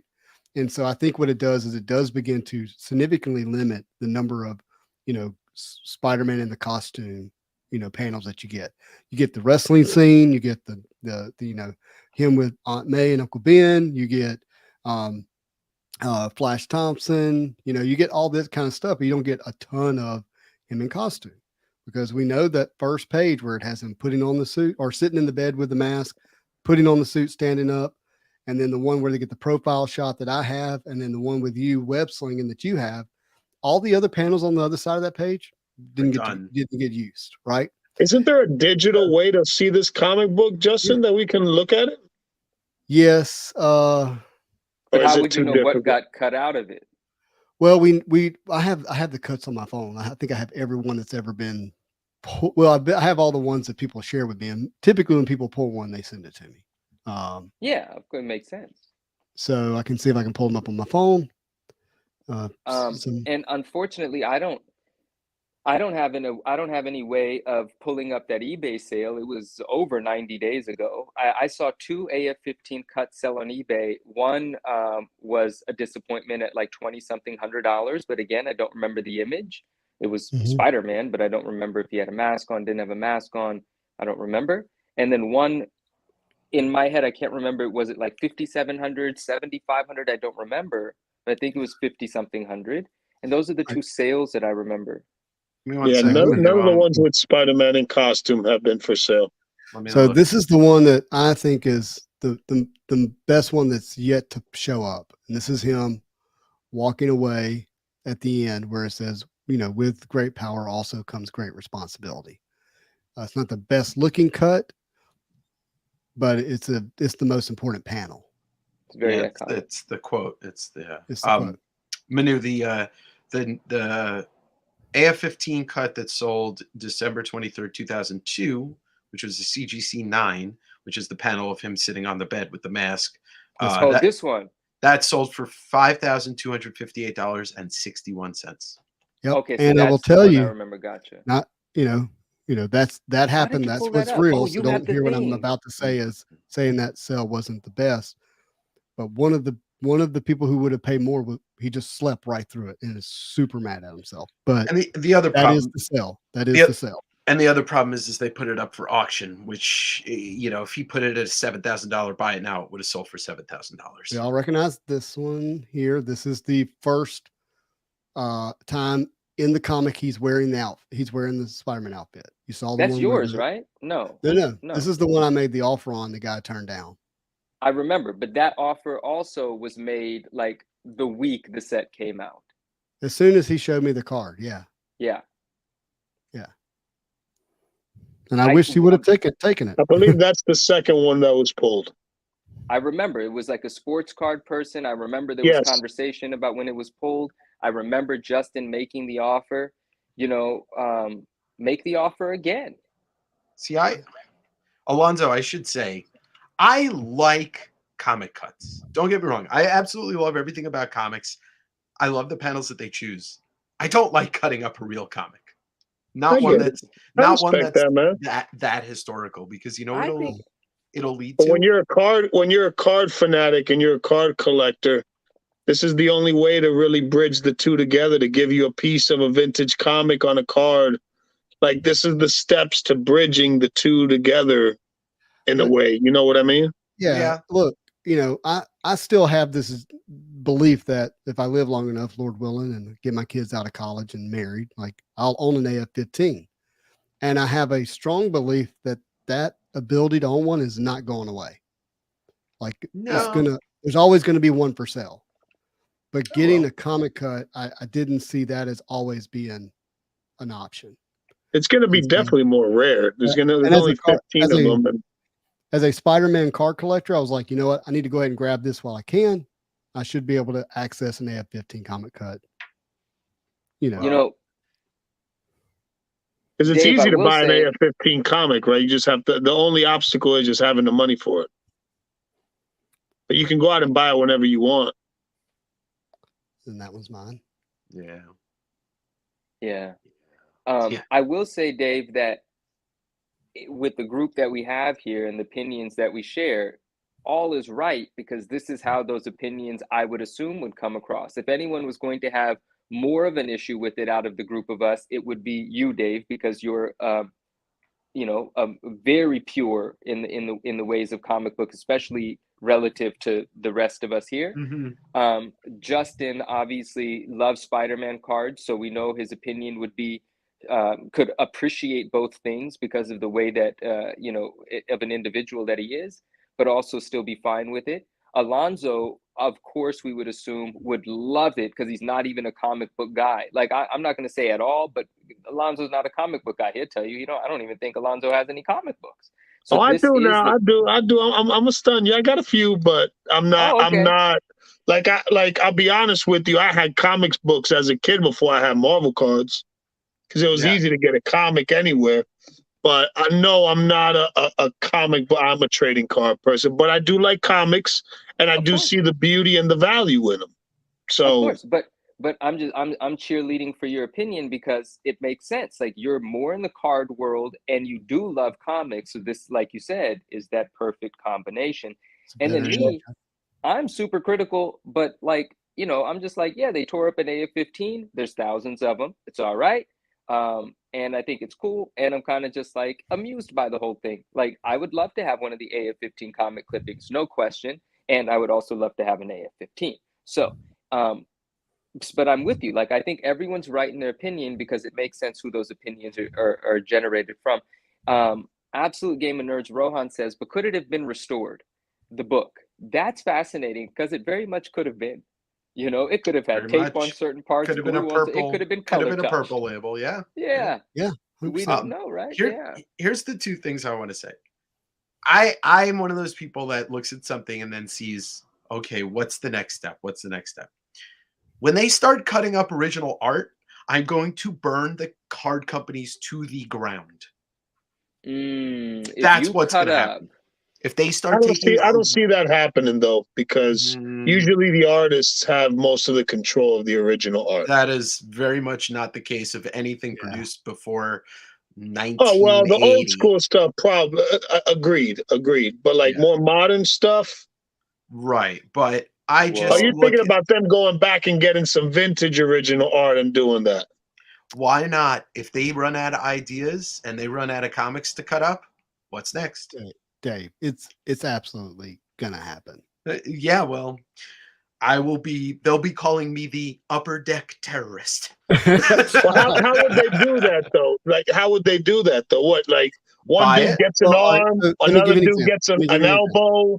Yeah. This dude gets a torso. But that's not what it really is. It's the economics. It's like, hey, do we have it already or have access to it by virtue of Upper Deck, Marvel license, whatever. And if they can get it cost effectively enough, what they're asking is what value does it add into the box so they can up the prices, because who doesn't want a Kirby? Yeah. VP, you got that one. Yeah, he did. He did great. Yeah, you did. Yeah, you did. Yeah, so here, VP and I are on the same page here. Like the idea of me being able to own both, the actual book encapsulated, the card of being able to view Spidey from inside the book, which you cannot do in a CGC slab. Those two together is what I think is really special.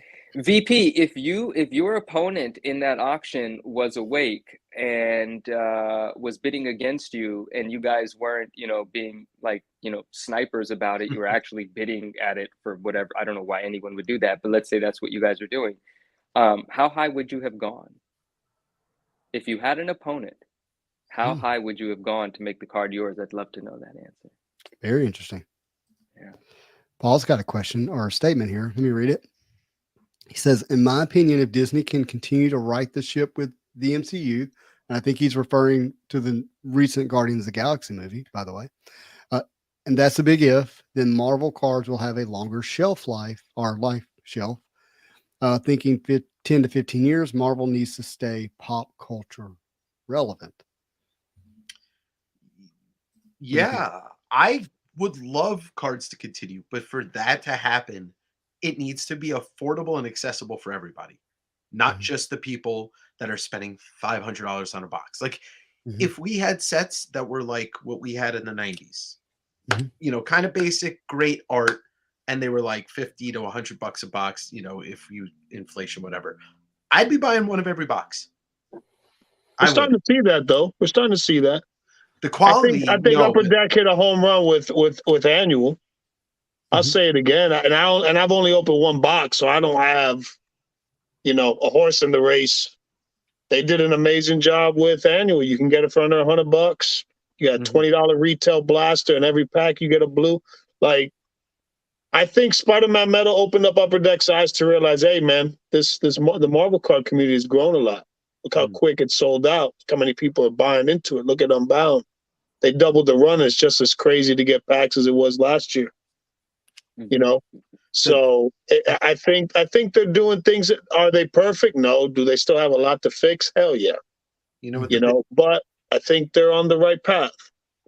I think VP is saying he would not have lost that auction. I think, Alonzo, I think the biggest thing is Upper Deck needs to work on getting the cards into comic stores.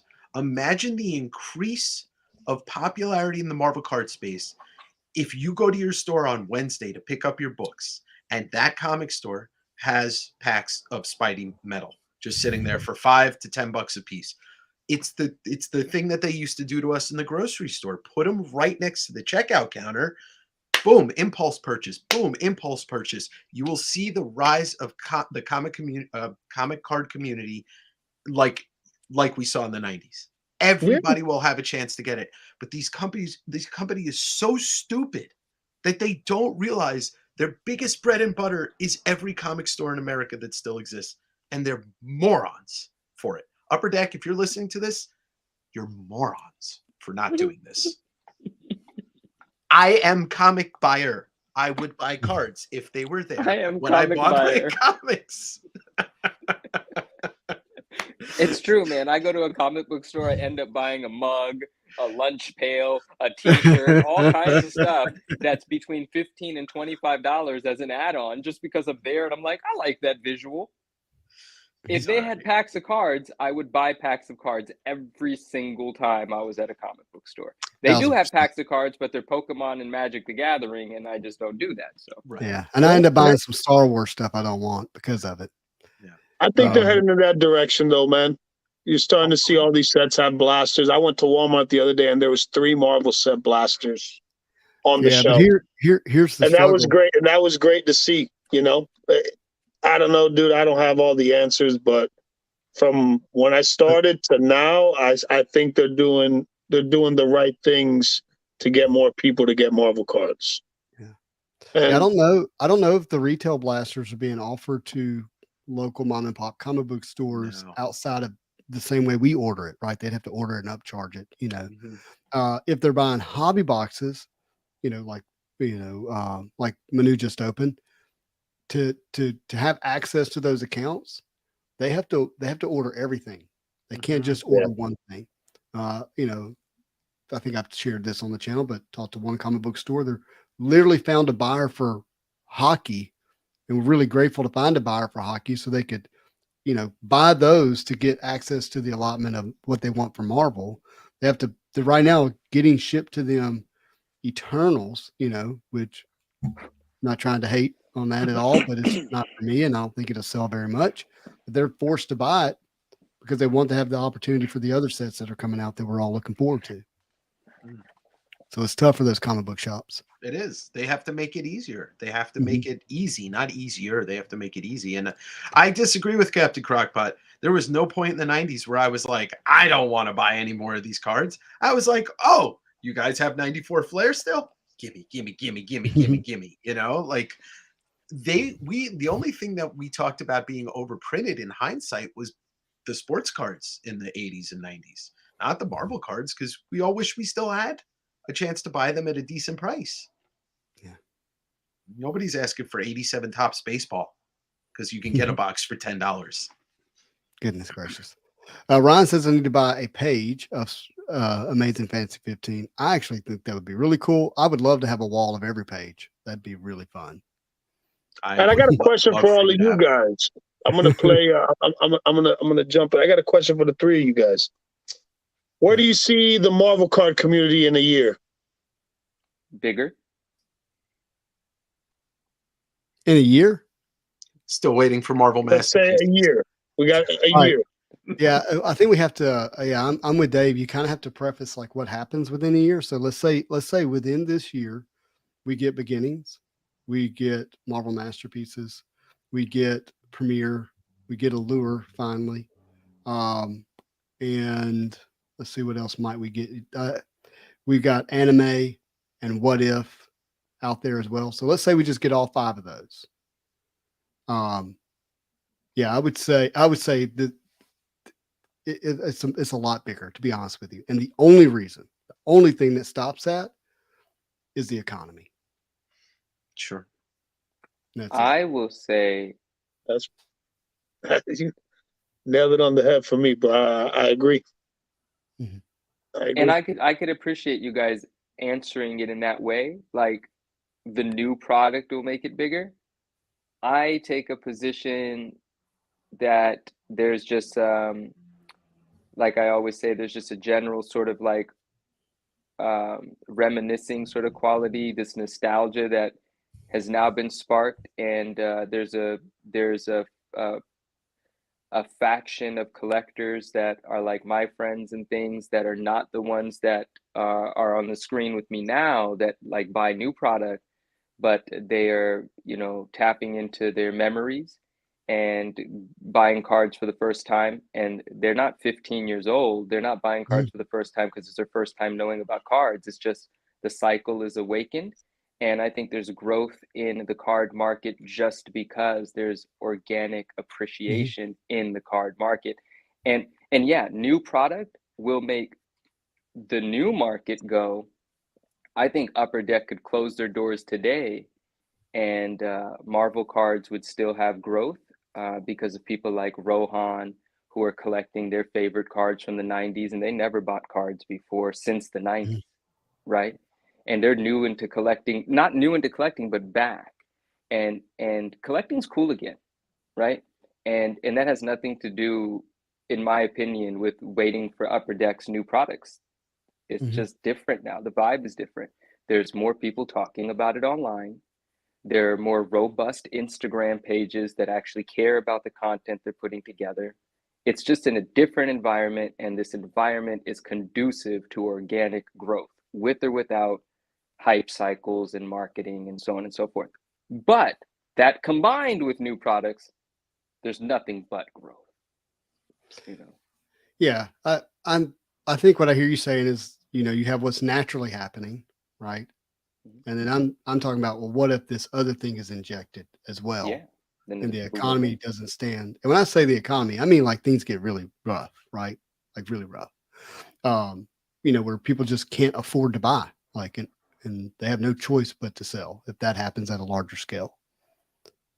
Yeah. Yeah. I think whatever we get from Masterpieces, I think Masterpieces is that one flagship set that the new hobby hasn't seen yet. You know, like the people that are, you know, cracking Flea Ultra Avengers, but the people that have got in a year or two ago, including myself as far as Marvel, even though I've been great in vintage Marvel for many years, the newer side, this is going to be like being able to engage as soon as the set drops. And this is going to pretty much be almost like my first Masterpieces on the modern side. So I think that's going to be a big deal. I think that's the one chip that needs to fall into place that I think could really change the game. I like all of what you guys just said, and to piggyback a little bit off Manu, if we get more people following Andrew P, a lot more people are going to get into cards. There is something to be said about, like, there's a lot of the representation of it. I mean, the physical representation of it and how people view it, you know, and it's not just about breaks. It's about seeing how people collect them. That's a very important part of it, because it's the same thing with any other collectible.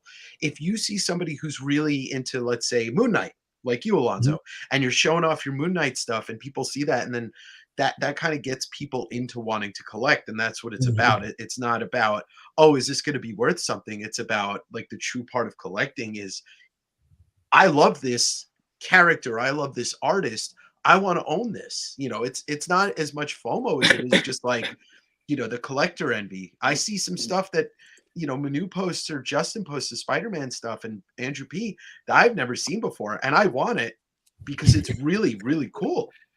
You know, it's not because I think, oh, I'm gonna retire on a, you know, some card. I'm really love it, you know, and you know, that's what gets me. And I think that there's a lot of people that are like that when they see somebody presenting it, and they're like, oh, I really want that because I really love that character, that artist, or whatever. Sure. I got a couple of questions here, but do you guys have any statements before I get to them? Good. Laser Brain Anime 2, yeah, it's been announced. They have a tentative release date. I don't know if it'll be official, but it's August, September of this year for Anime 2. Do you remember last week Laser Brain popped up, and then there was a comment about, like, the meeting of the Mega Minds, and then I made a comment. This is early, and I said, is that going to be, like, determining the flow of this show? And it really did. It did. That's what that show ended up becoming. That was predictive. That was good. Captain Crockpot says, I think we're at the current Marvel card bottom right now. I think the community experienced massive highs. It's currently at a balance. 1 year is larger. Fair. Paul says, hate to sound like a Debbie Downer, guys, but trying to be realistic. And I think, you know, I love cards. Paul definitely loves cards. Got some really amazing PSA 10s for sure. Where was the Debbie Downer part of that? Well, I think he was referring to, if the movies don't do well, the cards won't do well. Long story short, like if the MCU doesn't do well, that the hobby won't grow or expand like it can, and that'll experience decline. I love being optimistic in the face of brutal facts. I am interested. I got a message locally here from someone that I don't think collects Marvel cards at all. They were like, hey, just walked out of seeing Guardians of the Galaxy 3 for the second time. Do you know where I can get Guardians of the Galaxy Marvel cards. And actually, I don't know where you can get them, to be honest with you. There's not E-Pack, much. Guardians of the Galaxy Weekly E-Pack. That's So a I great actually way to do it. So I thought about that, and I was like, do I really want that to be the first place this person starts? Because that's dangerous. E-Pack's dangerous. It's gonna take some real coaching to. The good thing is you can walk only into get that. 3 different variants each week, and Okay. it's only available for 3 weeks. So it's All right. something really small. Okay. And there's maybe- actually an achievement factor. So if you get the base all 3 weeks, you get an achievement card. If you get the SP, and then if you get the SSP, all 3. So it's real small set. It's fun. The cards look good. I think Okay, that's a great place to start. And I think it's like $7 or $8 a pack. You get 1 card, but Yeah, I'll They look send the good. link to you if it's not too bad. Matt just says I'm interested in getting into cards, but not sure where to start. And I think many of us have been there. If you're kind of getting back into the hobby, Madison. I do have a video I did with Sketch Card Hive that gives you some direction because there's a lot of different ways you can go. If you message me on Instagram, I'm happy to share that with you. If you search it on the Spidey His channel, I think it's titled like how to collect or something like that. Mattis runs my Discord, so I'll throw it up in my Discord so he can Oh. see it. Sweet. Yeah. Off-White Tim says economy and delays would be an issue for growth. DO6 says economy will make a few collectors bow out, plus boxes will be so high not everyone will be able to buy hobby boxes. So he's saying that would prevent people from really being excited. Ryan says Spider-Man Metal ruined modern cards for me. Lost big time interest. Went back to mostly Spider-Man. I think he rewrote it here. Spider-Man Metal ruined Marvel cards for me. Opened a ton. Moved back into comics and the occasional 90s cards that mean something to me. Probably not alone there. Yeah, I can understand where he's coming from with that. Andrew P. I think that is his Instagram. Is Andrew P. _ It's Andrew PCC. Yeah, it's like It's Andrew _P_CC or something like that. We don't know who the artist is for anime. We know it's not Peach, and we know, but she will have cards in there. They're going to be reused art from the first anime set into like a parallel. And we know the sales sheet says it's various artists. Marvel Cards 101 says if the government defaults on its debt, cards will be the last thing on people's minds for a very long time.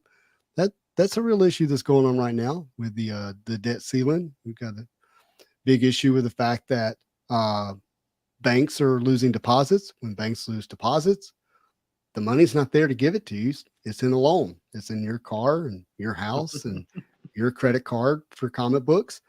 And so they have to sell bonds to get the capital to give people their money. And when bonds go down, rates go up.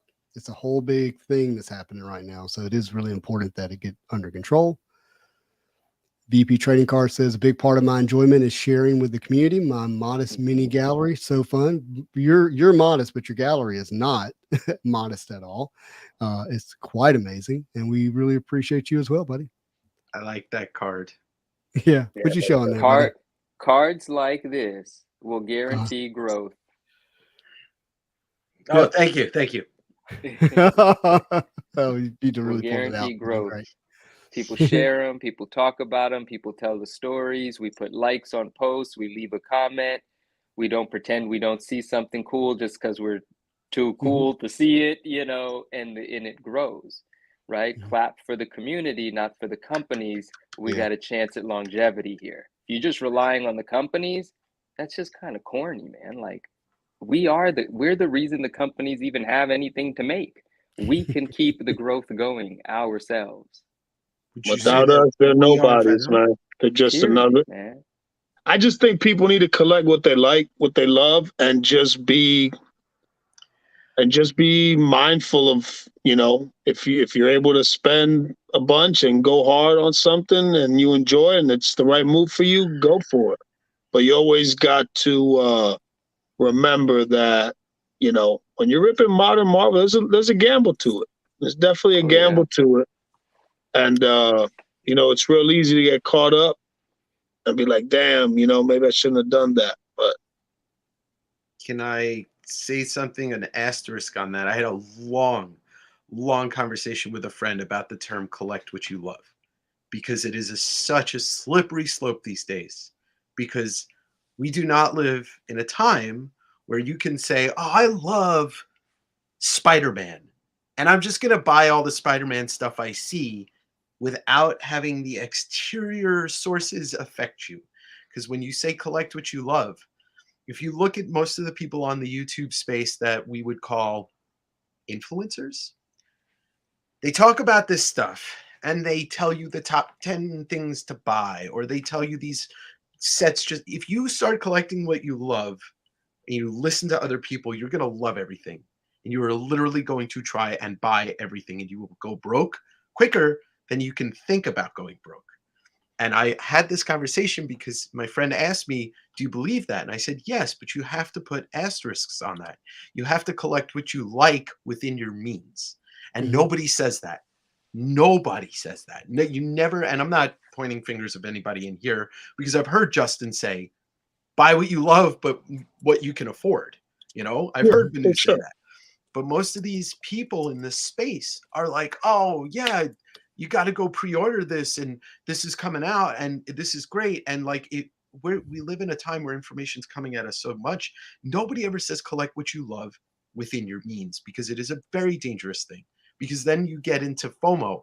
Because I can say, or Manu can say, or Justin could say, or Alonzo could say, I absolutely love this McFarlane card, this comic cut, that it's a 9/8, blah, blah, blah. And then you're looking at it and you're like, I'm suggestible. I love it. I love that card that Manu just showed to me. And if I loved everything and I bought everything that I thought I loved because Manu has it, what's going to happen? It'd go absolutely broke. And then I'm going to be stuck with a bunch of stuff and try and resell it, and the whole cycle starts. So when people say collect what you love, they really need to say collect what you love within the means of what you can afford, because we are influencers. The four of us on the screen, we are influencing people. You know, it's a dangerous game.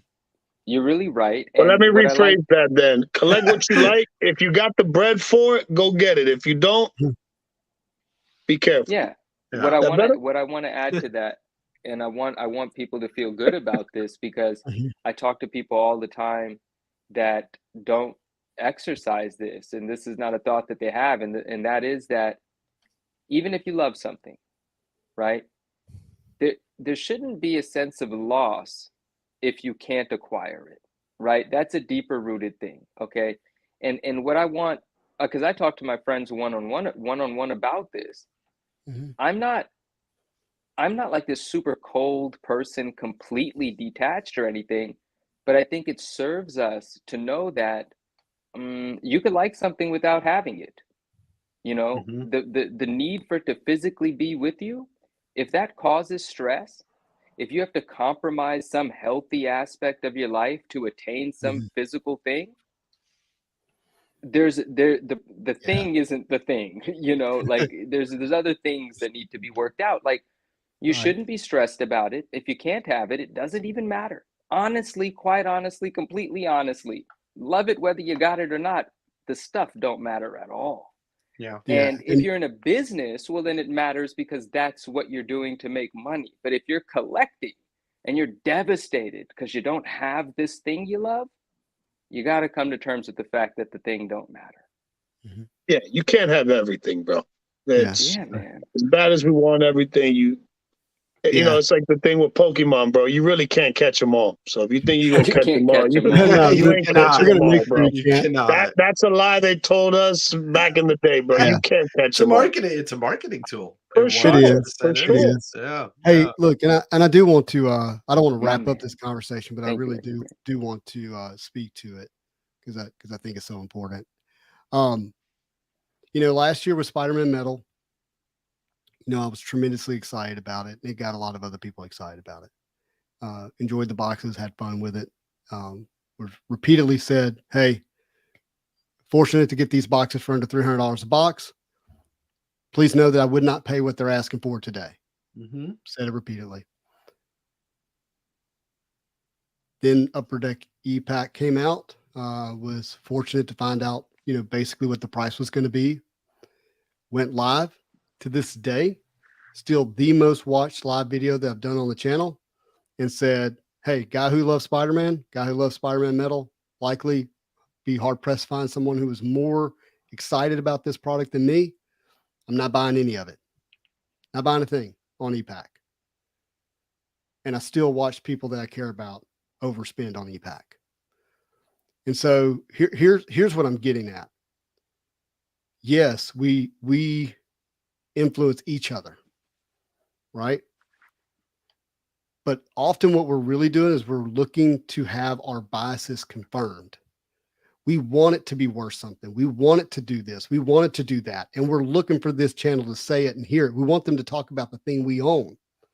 Like we're looking for these confirmation bias. And we do have this thing we can, and I know I'm painting with a broad stroke here, but we won't because we don't have. And when you want, when you don't, what you don't have, if you're not careful, you'll start lusting. Mm-hmm. And I'm using that word here. It works for me. And it can cause you to make decisions that you wouldn't otherwise make. Financially can be one of them. And you can hurt yourself. And you can, yes, you can blame, quote, the influencer, but it's really important that you own your own crap and your own decisions. And, you know, for me, realizing that it is, I love what Manu said. Like, I really like that t-shirt he has behind him, but I can enjoy it from here, right? Mm-hmm. Yeah. It's here for us, man. Mm-hmm. Yeah. And I would instantly delete my YouTube account if I felt like it was like the sole cause of like people hurting themselves in some kind of way. But I'm awake and aware to the fact that there is a bit of like, we want what we don't have, and looking for confirmation bias and wanting to watch channels that promote or prop up the thing that I own or that I want to own or that I like or that I love. And then it can create this FOMO. And so you got to be really careful. We're going to see Marvel masterpieces come out soon. When I say soon, I mean, we're expecting it at some point.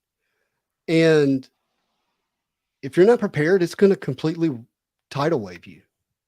If you're not prepared emotionally to enjoy it, if you can't afford it through somebody else, through a channel, it can really hurt you. And so I hope our friends do the work of making sure that they don't find themselves in that position, regardless of what they see on this channel or another channel or somebody else's stuff, another, whatever it is. I hope you don't do that. It's hard to get excited about stuff and have an opinion on stuff, because then you got people behind the scenes or out there talking, oh man, they're trying to pump this, trying to pump that. Like, bro, we're just opening a box of cards, having a good time, enjoying it. So you got to be careful how you get real excited for some stuff, because I'm guilty of that. I get excited for a lot of stuff because if it's fun and I enjoy it, I get excited for it. I don't tell everybody, yo, make sure y'all go and buy every single thing out there. You know, you gotta enjoy it and have fun, but you also have to be mindful that, yo, you know, your excitement may cause someone to go crazy and get real hype and maybe make a mistake. You know, Alonzo, sorry. I was say, last I checked, Lonzo's not paying my credit card bill. You should check. Yeah. I think he is. Yeah, I mean, like, I made my decisions. Yeah. You know, like, and I'm not saying that there's not a responsibility. There is, but I can make a video that says, don't do it. Like with everything I can believe, I don't think this is wise for you to spend $4.75 a box on e-Pack. And the danger of e-Pack, where it sucks you in and you buy more, and it still happened. Like, like people are still. So what's the real core issue? Is it really because of what you're watching, what you're seeing, or are you looking for something? And I know there's an element of it. Don't hear me wrong. I know that there's elements. I know there's likely people out there who want that. Like, that's why they're doing it. I'm not.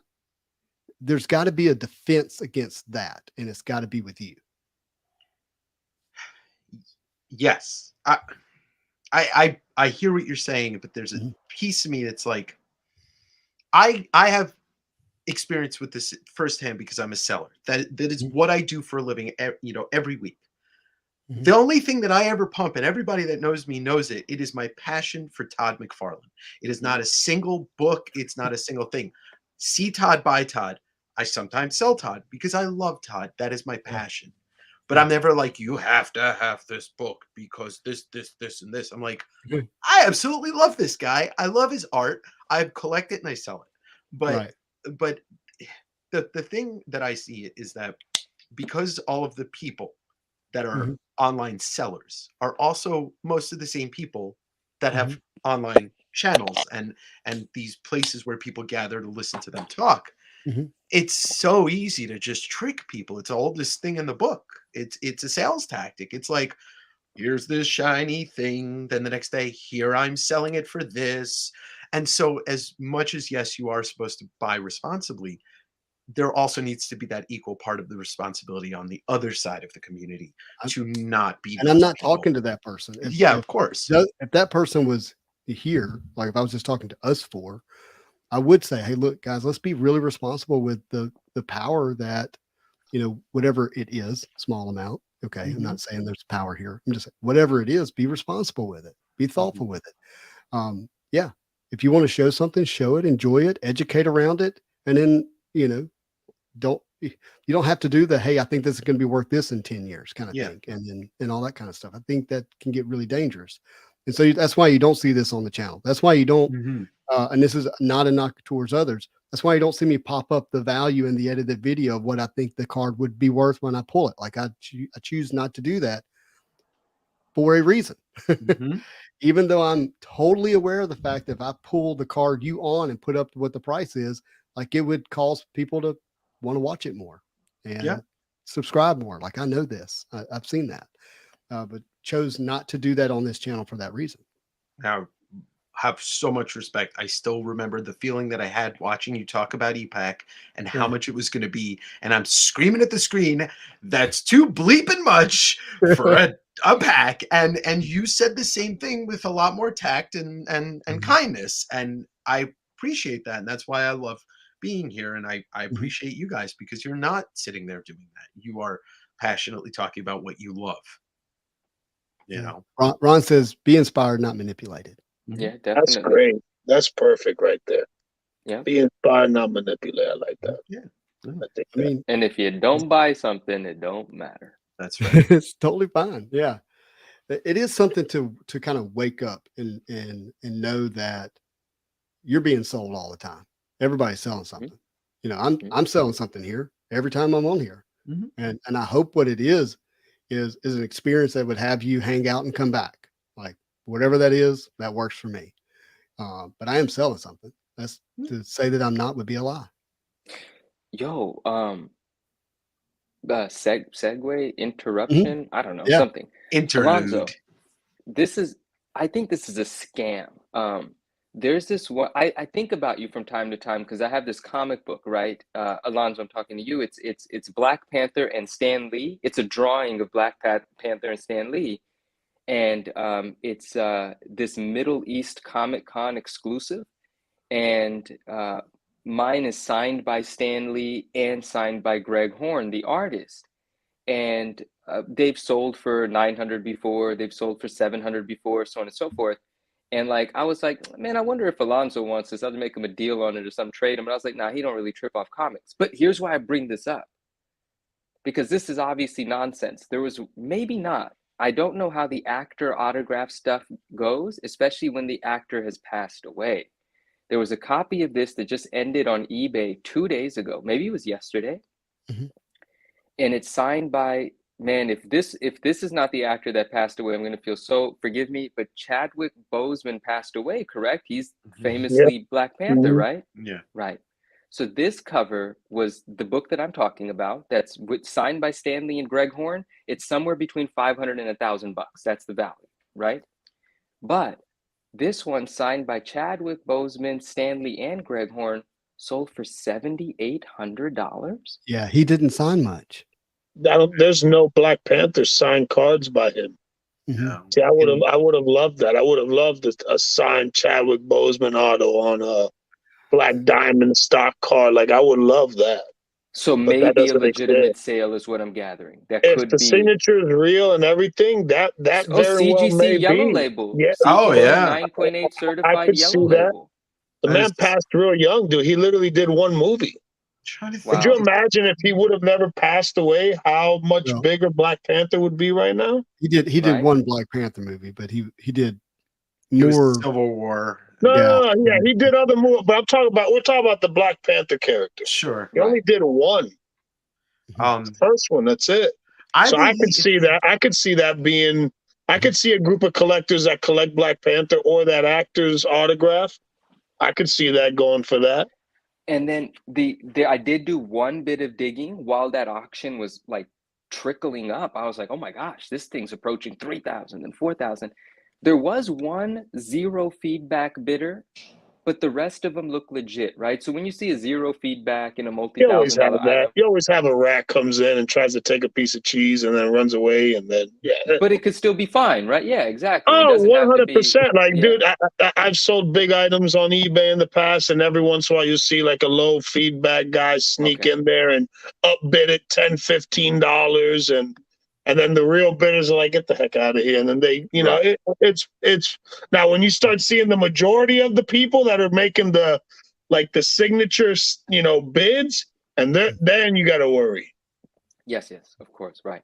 Okay, But fair. No, I just wanted to bring one that up. scattered in that it happens. It's eBay, bro. You can't stop somebody coming in just dropping an extra $5 bid on it and leaving. Yeah. Was the slab the Stanley custom label, Manu?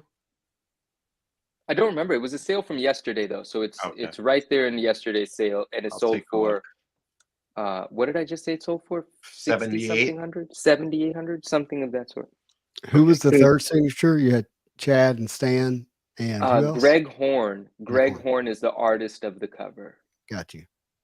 I think he only did one witness signing, and that's it. Period. With CGC. Wow. Thank you, Laser Brain. I appreciate that. Yeah, he says Manu has the healthiest collector mentality in existence. That makes me really happy to hear. Yeah, I hope it rubs off on some of my friends that I speak to daily I'm about here not thinking, needing like, to buy the who thing. has a better, healthier collecting. Pretty well rounded, my friend. You would be definitely dinged for corners. Love it. I'm not gonna toot my own horn, but I'll say my collection is very, very tiny compared to my inventory. Yeah. Right. Yeah. I don't buy a lot for myself. And when you buy a $600 collection and end up with $10,000 worth of books, it makes collecting a little all right. A little easier, yeah. So Michael says the Versus cards Panini put out in Germany are some nice cards. He's not wrong. I really enjoy those. He also had a question about what Ash was talking about. Ash had a comment earlier saying that Upper Deck is not the only place to get Marvel cards. And he's referring that, you know, there are Marvel cards being made around the world from other companies, and we will likely see more of that in the future. DO6 says, only got one Spider-Man medal on E-Pack, traded it for what he needed using old cards. Good job, man. Way to manage it. Masterpieces will break people. It has a way of doing that. Brian says, I say next custom card set Justin creates has cut cards of that shirt Manu has up. Hey, let me talk about this. I probably will not be a part of making any custom cards moving forward for a couple of different reasons. The first would be that I get nervous now that I see that. Like I had fun doing like my own little personal, you know, Marvel Snap stuff, and was even in conversation with some of the artists about that. So I felt really good about it. It would be the same thing as if I took a masterpiece image and made me a custom T-shirt. That's how I feel about it. Just a one-off for me, only me, no one else. But it makes me nervous when people have that skill and ability that they can make fakes. And like, and you know, I didn't think about that when I was getting a Snap set made. It's just meant to inspire Upper Deck really to hopefully do that one day. That's really what I wanted. But I get pretty nervous about that. So I don't know. I feel a strong urge to stay away from that kind of stuff right now. So as much as I want to make a Marvel set, you know, I really do want to, I really enjoy the creative process and thought of doing that. I'm going to be staying away from it as far as I can tell. That's a great. That's a great thing, man. Bootlegs. I'm scared. I worry about bootlegs, man. I don't. Yeah, it takes away from everything. It takes away from Marvel. It takes away from the company that have the rights to print. It takes away from the artists. Yeah. Except bootleg shirts. Bootleg shirts are okay. That's a whole different thing. That's like a whole market thing. It's weird. Yeah. It lives in its own space. That I know very little about, by the way. There is supposedly, and I've seen photos, but I haven't held it in my hand and all that kind of stuff. Someone faked a Marvel Gems box, which sells for a lot of money, and talking the seal and everything. And someone bought it, and inside of it were not any Marvel Gem cards. And that's not, I mean, that's horrific. So that's fraud. Yeah. I just want to carry on with this because this is actually profound, but I want to say that book was not, the third signature was not Greg Horn. It's Ryan Coogler. Who's Ryan Coogler? He directed Black Panther. So this is like a double whammy. This has got Chadwick, Coogler, and Stan Lee. Like that's kind of a big I believe piece. Chadwick's signature is the one that put it to that. It's it's very rare signature. Very rare signature. And it does have the Stan Lee custom label with the red Stanley, because there was like 2 versions of that label, I believe. Maybe even 3. So anyway, so basically you're saying, Justin, you're saying you thought it might have influenced nefarious activity, so you don't want to highlight the fact that it's possible. Well, I just don't want to be a part of like enhancing that craft to make that possible. That's really more what I'm saying. And or even giving people the idea. I just don't feel good about being close to that. Fine, fair. And yeah, that's where I'm at. Yeah. And I don't like, I really am not a fan of, there's no, like the Marvel Snap, none of those cards exist. So there's not a fake. They don't exist. The Marvel Gem, though, that's an issue. When you start replicating exquisite cards. But when you start printing Upper Deck cards as customs, that to me is way wrong. Because you could take a close-up picture of it, Justin. It doesn't look like a mini card. It looks like a regular card to people that are not educated to know the difference. Yeah, it just, I don't think they're just doing minis. I think they're doing full size too. And that's an issue. Yeah, and maybe they're not. Maybe I'm confused, but I don't like it at all. It leads with something like that. That leads to eventually what you just said: full size replicas. Somebody gets a hold of those, puts them on eBay, makes a whole bunch of money off somebody. That's fraud. That's illegal. The minis are cool, but that's whatever they are. Yeah. They're just. Whatever. That's supposed to be. Minis are novelties. Yeah, supposed to be a novelty. Pretty much, I know which ones you're talking about, Judge. They look like replicas of Marvel Gem cards. They're like pretty close to it. They're just minis. Just want people to be careful. I've just never been into the Pokemon. I invested many years ago in Japanese product when nobody was really dealing with a lot of the older Bandai stuff. And dude, there's a lot of knockoff prisms and cards I used to see people spend crazy money on. Be like, hey, I just want you to know you bought a fake. You just spent a crap load of money on a card that's a fake. But how do you know it's a fake? Well, because that card doesn't have a foil variant in the real Bandai set. So you get these crazy foils, and a lot of the cards were a Bandai anime collection, which the anime collection, you're literally limited to each series.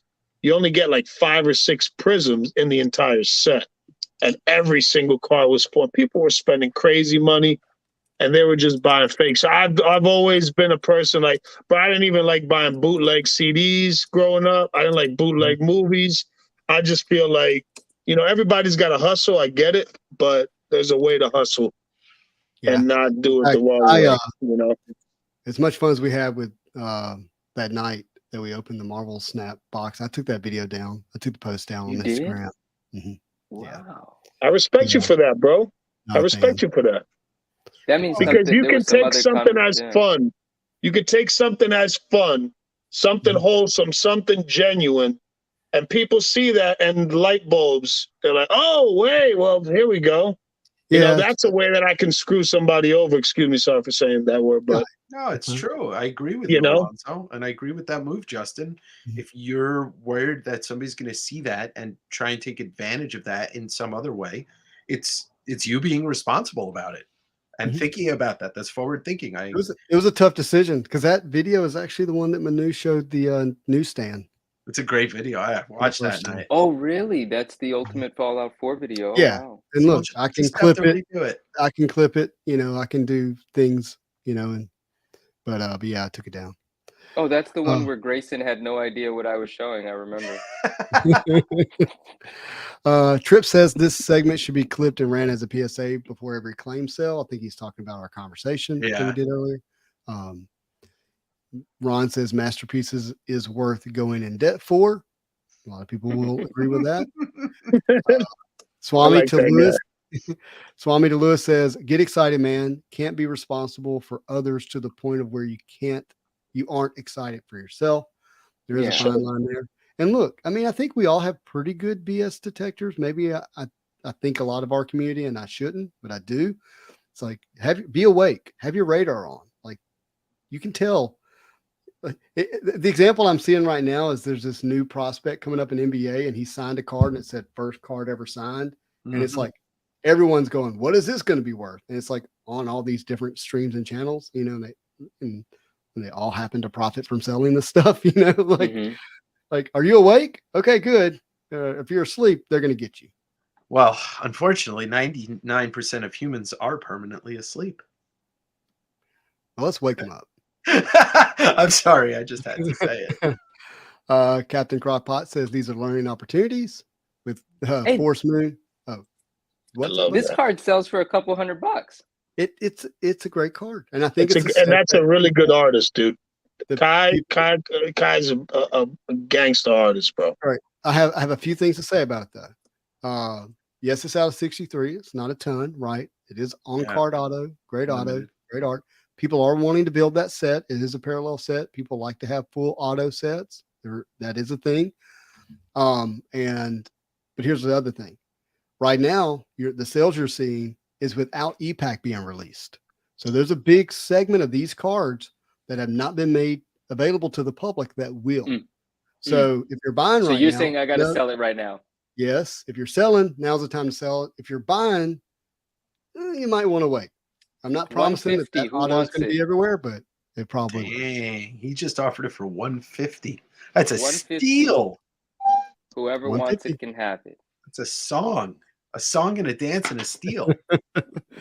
I think one recently sold for less than $150. Off-White Tim says, incredibly profound thought, Justin. Is so true. Thank you. I'm not sure what it was, but thank you. Ron says, no need for disclaimers. It's the kid in us. Be inspired, not manipulated. We kind of read that earlier. Yeah. Terry says, yep, bye. FOMO boy is the next big thing. I can see that. I wanna controversy. You said, use your BS detectors, your radars. Mm-hmm. So why you guys got people's BS detectors going up with this 90MU stuff? Well, I get people I don't see the people just come to me like, yo, bro, did you see this? Yo, bro. I'm like, no, I didn't see it. Now I see it, but hey, man, it is what it is, bro. You know what I mean? It is what it is. There's always going to be, people that are going to feel a certain type of way, and certain people will think that just the way they think, that's got to be the way that person's interpreting the information they're feeding out. So it is what it is, bro. BS flies around everywhere, bro. It's part of the game. It is what it is. Did you guys have? I'm gonna play a little. Like you're not gonna know where I'm coming from. You're gonna be like, is Manu on my side or is Manu on that side? Manu's on Manu's side. So I'm just gonna ask these questions. Did you guys say we need to do 90MU content this week? Nope. You want to tell them, Justin, how the whole thing with the boxer started, or? Yeah, look, first of all, I've been planning this video for a long time. This video has been in my brain, not anybody else's. And when I say a long time, I'm really talking about the New York Comic Con when I got to see the artwork up front, the original artwork. I was like, man, like, I think we look at this stuff like it's comic book art, but it's not. It's the first original artwork trading card set. It's so much more than just the PSA 10 value, right? That it's been made out to be. And, you know, and there's other history behind it. Go back and watch the video. And, you know, I've been waiting for the right time to do it. I was talking to Daniel Valor last week. I was like, hey, you want to do a video with me? He's like, yeah. I was like, go listen to this podcast, read this article, be prepared. We'll do the video together. End up talking to Lewis, I believe it was Friday. And he was like, I have a box. I was like, do you want to open with me on the channel? I was, you know, you're welcome to come open it with me. Secretly, I really didn't want him to open it with me because I didn't want to take away from the story and the history behind it, but I was open to the possibility of him opening the box while I was doing that. And Lewis ended up not coming on the channel, and I think it worked out great personally. Made the video, didn't think another thing about it. I'm at work Tuesday. Is today Wednesday? Is this yesterday? No, Monday. I'm at work Monday, whatever day it was. And I get a notification on my phone that Sketch Card's live. I go to look, and it's Lewis, Sketch Card, and Neo opening a box of 90MU. Which I was like, okay, great. That's fine. He didn't open it with me on Saturday. He's opening it now with Sketch, whatever. Come home from work. Next thing I know, I'm tagged in a post that's like about all these content creators now just doing 90MU stuff. And I'm like, what do you mean all these content creators? You mean 2 videos like mine? And then Lewis opened his box? Like, what the crap is that? And so anyways, that's what went down. But now I'll tell my side of on my end for 90MU. So I've got a really good friend of mine that owns a very big comic store on the West Coast. I've been doing business with him for a good minute. And I've been buying 90MU for years. I've been buying boxes of 90MU, grading cards, just like I've been doing 95 metal. I've gone through a ton of them. If you guys go on my Instagram, at one point I had like 12 to 15 boxes in stock, you know, just to either rip or to keep for the future, whatever the case may be. So I've been opening this stuff for years. You know, the 90MU is nothing new to me. So recently, I reached out to my guy. I picked up another round of 90MU boxes from his storage, and I just bought them because I like to rip them and I like to grade cards. I grade cards and I sell graded cards as far as the vintage stuff. That's what I do. I enjoy doing that. You know, I keep what I want. Whatever I don't want, I sell, and I continue to process. So I bought these boxes, and I was gonna rip, you know, 2 or 3 of them, just to be able to have more stuff to grade and just, you know what I mean? And I reach out to Justin, like, yo, bro, I got a shipment of boxes coming in. I'm going to crack some boxes. Let's do some openings. Like, I didn't even know he was doing a video, none of that. And then that's how that whole thing started. So when he did the stream, I didn't jump on, but I still wanted to rip my boxes live. And I still have multiple boxes that I do want to rip live. So, you know, showing love for Sketch. You know, I told him, hey, bro, you cool? You want to crack a box on your channel, put some cool content? Mind you, I could be doing this on my own channel, but it ain't even about my channel. It's about where are we going to get the engagement with the hobby? How many people? I want people to be able to enjoy the opening and hanging out and this and that. And my channel's small. I get that. You know what I mean? That's not my thing. I'm not a big YouTube guy. So we're just showing love, man. I told you, bro, let's crack one on your stream just to show love. You know what I mean? And it's funny how people can misinterpret that, whether they're doing it genuinely or they're doing it, you know, in a negative fashion. I'm just ripping cards, bro. You know, I ain't telling you don't have to go buy nothing. You don't got to go buy 90MU. I love the set, but I've been opening it for you. I've been grading it for years. So well, there's also nothing wrong with marketing something that you sell. You know, that's part of business. You know? And that's cool for sure. But my focus to open the boxes on the stream isn't for that, because I'm not selling my graded 90MU cards on Justin's channel, my channel. That's not, I don't do that. You know, It So was I don't like, get it. It's just haters, bro. Just people people don't have, people get bored. They don't have things, they don't have nothing to do, and they just want to try. I'm trying to be real PG, like yeah, with the way I'm yeah, feeling thank about it. you. But Thank you, it Lewis. is what it is, man. I try to show love and positivity to everybody. I don't put a gun in nobody's head. That's just the way I roll. I get excited about stuff. I'm passionate about stuff. I go hard on things that I believe in. Some people may not. It is what it is. But with the whole drama thing, this is what it teaches me, right? This is what it teaches me. Number one, I think it's the dumbest post I've ever been tagged in, period. I've been tagged a lot. It teaches me that all I can do is what's true, and what's true for me in terms of what I want to be about. That video was 1000% meant to be a sit down with your cup of coffee and learn something that you didn't know. That was it. I had a great time doing it. And if that kind of video can be used to be spun in that kind of way, I can't worry about what people think. I can't let like I said in the previous show, I can't let some other man jump in my head and decide what it is I'm doing. Remember I said, I can't let another man dress me, right? I'm just not going to do it, because even with I'm not going to say I have the most pure intentions in the world. I'm no saint, but with the best intentions I can muster, right?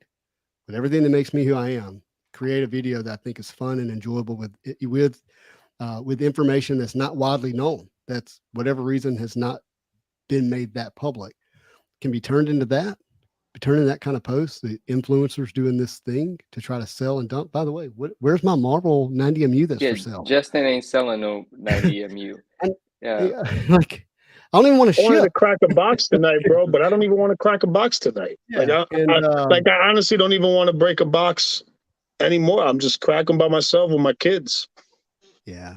And so what it tells me is that whatever's going on over there, I mean, I genuinely believe that person and those people, whoever, you want to hear that as, they're doing the best they can. I really do. I really believe that. However they got there, they got there. But when you use social media to critique influencers, you're influencing. Mm-hmm. And the same amount of responsibility you want others to take, how about you apply it to yourself first? Mm-hmm.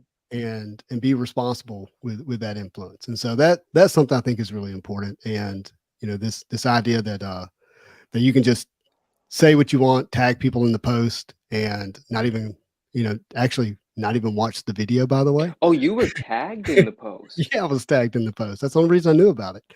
That's kind of interesting, to disrespect you but tag you in it. I don't know. Maybe it wasn't meant as disrespect. Maybe it was I didn't even see it. I literally had like 3 people within a matter of like 15 minutes. Hey, yo, I think this is aimed at you. I'm like, well, and in a sense, I don't see why. I went live with my homie and we cracked the box. So I didn't miss. So no one left me out of the 90s pump party, basically, right? Because that's why you're the mastermind, bro. What are you talking about? I get my boxes from you. You're on the West Coast. What are you talking about, bro? You are Mr. 90MU. You're not Manu. You're I'm trying to 90MU. Yeah, 90MU. You're 90 Manu, baby. Let's go. 90 we got him, boys. 90 Manu. You can't spell Manu without the MU. Show us the 1,000 boxes you got in that closet. And ends with the M and the U. It all starts and stops with me. MANU. You. And by the way, Justin, I have to agree that when you do critique influencers, you are an influencer. Sometimes you just got to do it with humor. That's why it's not hateful. No, you also have to Derpa Derpa, it's the Manu Manati, not the Manu Malati. That sounds like some sort of cream beverage, which sounds delicious, but it's the Ryan, Manu Manati. That is We true. got PSA Justin does 7s a lot. submit PSA 7. He's like, this card looks good. I'll It's submit centered. it. Yeah. I didn't realize it was dirty and filthy. Yeah. I didn't realize there was So- a crease going down it. I had a no, you know what you said, you're very right. If you're using your influence, if you're critiquing, Mhm. excuse me, I should You're mute this before hold on. Right. I'm sick. I'm sick. It's Couldn't- okay. You're a human being. You have bodily functions. If I hope right, that's bud? not too loud. I'm sorry. No, you're Yeah, good. thank you.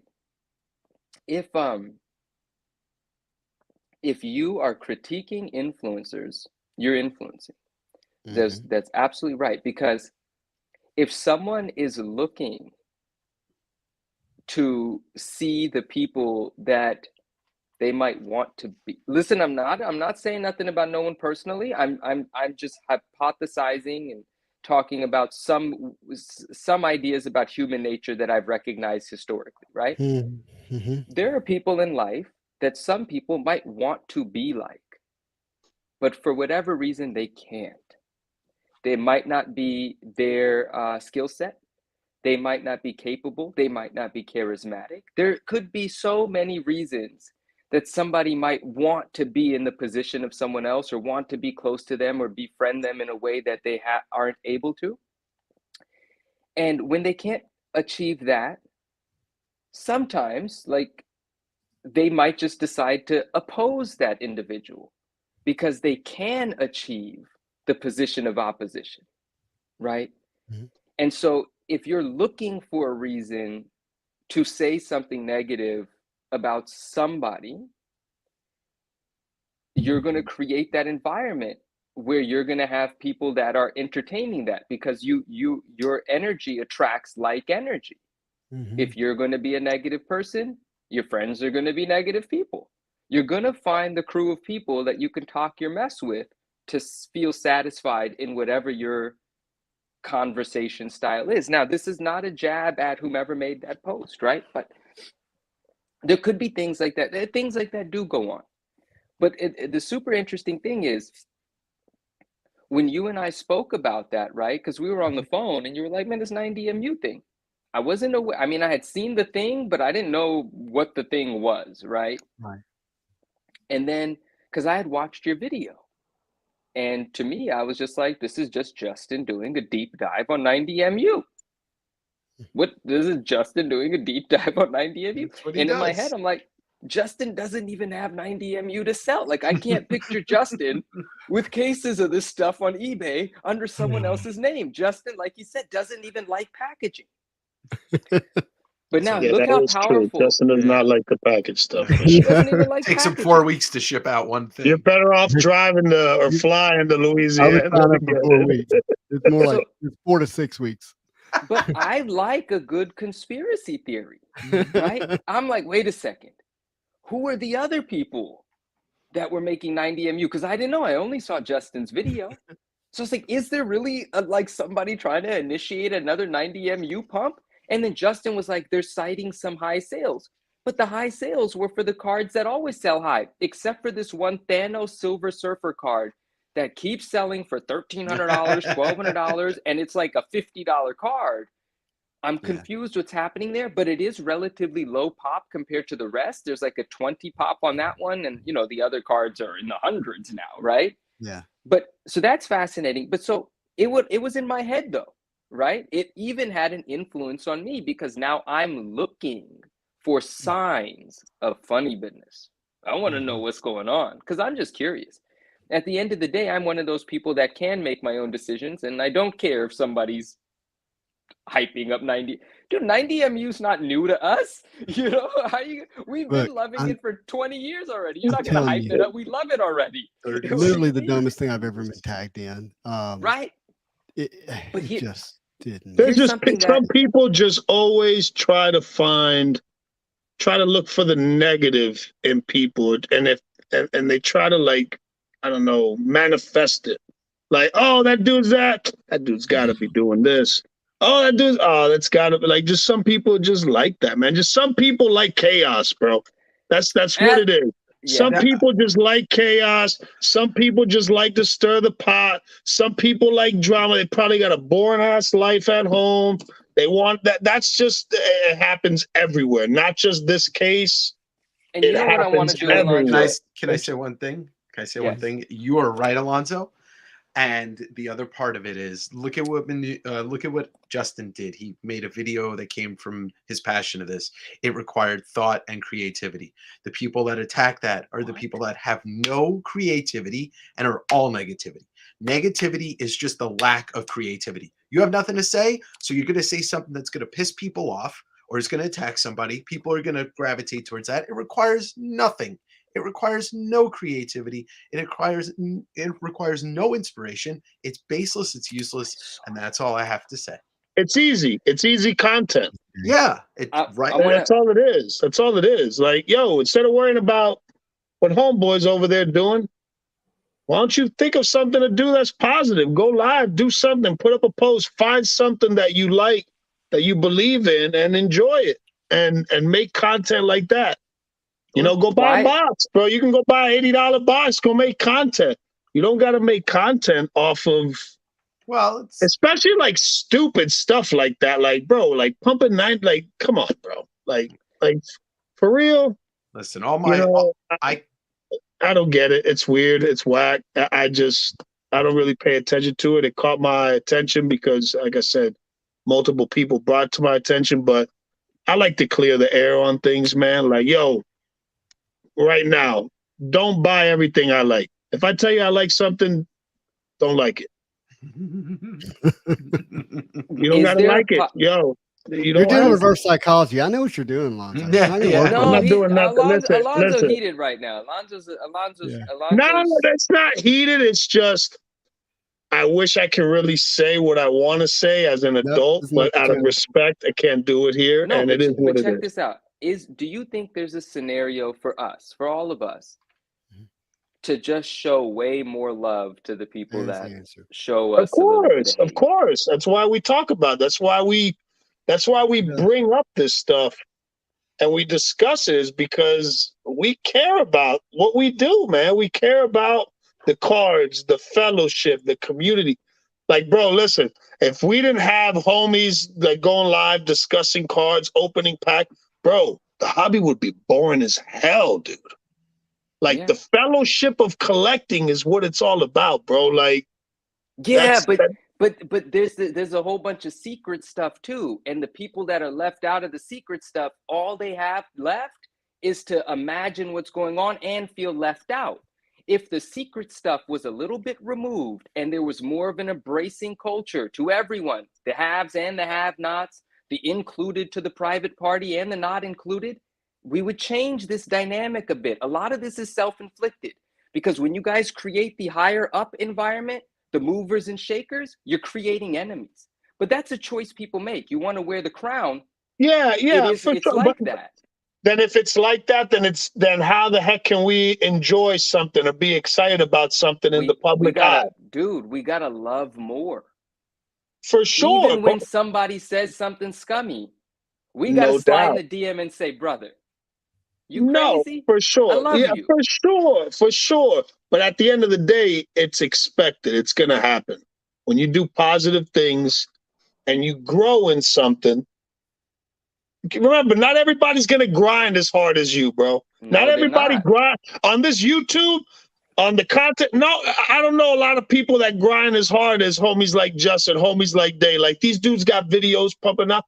Like, I can't do that. You know? Like, everybody's got, I don't know, bro. It is what it is. I'm going to keep ripping packs and enjoying the hobby and getting into it. I'm going to keep collecting. I'm going to keep investing. I'm going to keep promoting it. And if people look at it in a negative way, so be it. That's not my intentions, but it is what it is. And it's not that big a deal, right? It's not like anyone's actually attacking anyone personally. It's not that kind of thing. Paul, I gotta talk to you about this because I do remember that sale. That's the one time it sold for double the other sales that it's recently having. So congratulations on the sale. We got to talk about that. But back to this. No, I mean, and now, you know what? And now I see another division starting. And it's going to be a problematic one. It's going to create a more divisive culture in cards, and its original art and the acquisition of it coming to the forefront. Like we're in the first time the first time now that we have the social community that we have for original art as related to cards. We have people in positions of influence. We have people that are socially more capable of making relationships, that know the agents this and the employees that, and who's doing the dinner and who and this and all of that. That's just going to create more division. Now, Alonzo, I don't want you to take this the wrong way. I'm an observer. Even in things that I don't participate in, I'm still going to pick up on things that I observe. And you have an enthusiasm that is, it's a loud enthusiasm, right? And I don't even just mean that vocally.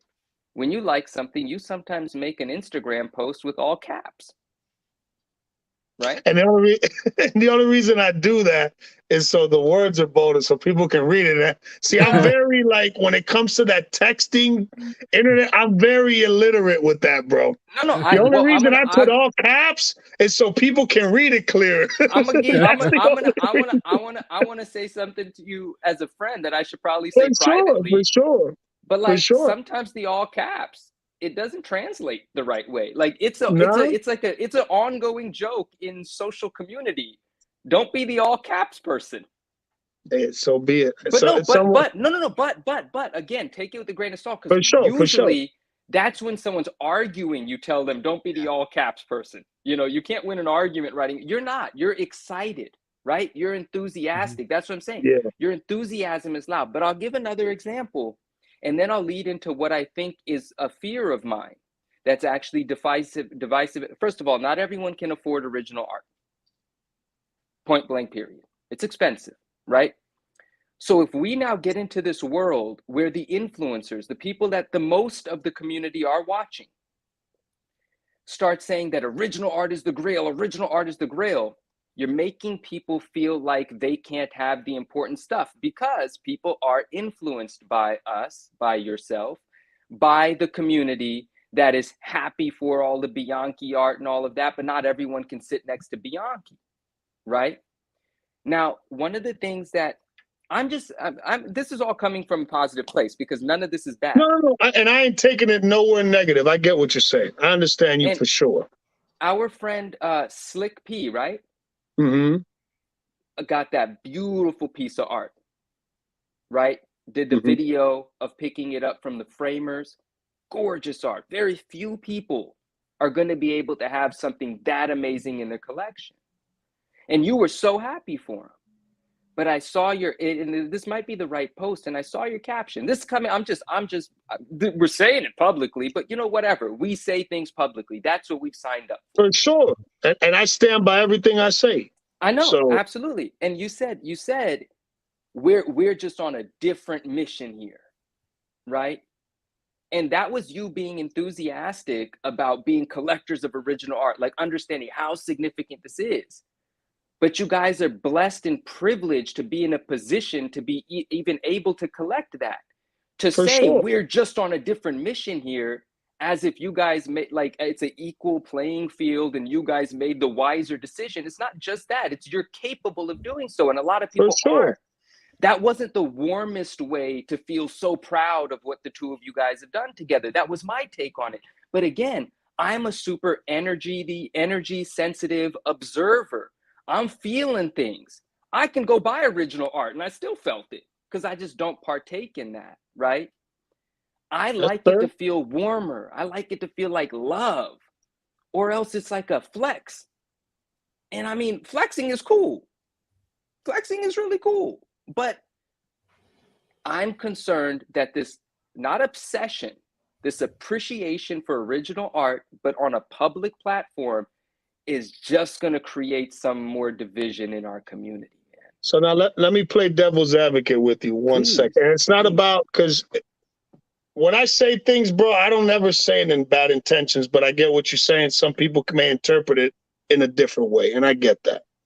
But my question to you is this. If you know that there's something better on the other side of the fence, what is the wrong or the right way to do it? Do you tell the community, hey, guys, the grass is green on the other side of the fence, but it's a tall ass climb to get to the top of that fence. It's a grind to get there, but it's there. Or do you just sit behind the scenes in the shadows and just gorging on yourself on all the opportunities and not giving at least the people the awareness of that it's there? Whether they can afford it or not, that's that everybody's different when it comes to that. But then we get into the thing, well, okay, well, if you know that there's something so amazing like original art, why hide it? You know, why not let people know about it? Again, not everybody can afford everything. There's stuff that I can't afford, you know? Yeah. And I understand that. I'm like, you know what? I can't afford that. It ain't for me. I'm you know what I'm saying? But I feel like awareness, being real, excited, passionate about something, and you're shining the light for people, man. Because not a lot of people know, and trust me, bro, I haven't gotten into the whole original art thing about hype, like because of that. I don't want no issues. But at the end of the day, it's like, you know what? Whatever. It is what it is. If some people are going to take it the wrong way, it is what it is. But at least I let the majority know, hey, this exists. Not everybody can reach it, but it's there. Now, you, and I'm talking to the people as themselves, you have to dig down deep into yourself and be like, yo, is this for me? I appreciate the knowledge. Now I know that there's something special over there, but it's a challenge to get there. You know, whether it be through the price, whether it be through the connections to get it, but at least people are aware. And I feel like as whatever you want, I don't know, whatever people want to say, I don't consider myself I'm just another collector that's just kicking it with the homies, bro. That's my position that I want in the hobby. Now, people say, well, Lewis, people look at you in a higher light. I'm humbled by it. I'm appreciative, and that's awesome. But at the end of the day, man, I'd rather let people know what's going on, let people know what's out there instead of just keeping it quiet and hiding, just stuffing myself and stacking on it. So when the time does come and everybody finds out about it, well, damn, yo, you guys are some of the main content creators for Marvel cards. A lot of people, look to you guys for knowledge and content and enjoyment. And why didn't y'all tell us about this before? That's just kind of where I'm at with it, Yeah. What do you do? What's the right or what's the wrong answer? That's my question is, do you open up that can of worms and at least give people knowledge? Or no, I completely agree with you in terms of sharing. Okay, a few things. You have a lot of supporters here that are saying, we have a friend here, I think it was Ryan. I lost the message here now, but he said, he basically said, don't listen to Manu, you stay being all caps guy. It's your brand, is what he said.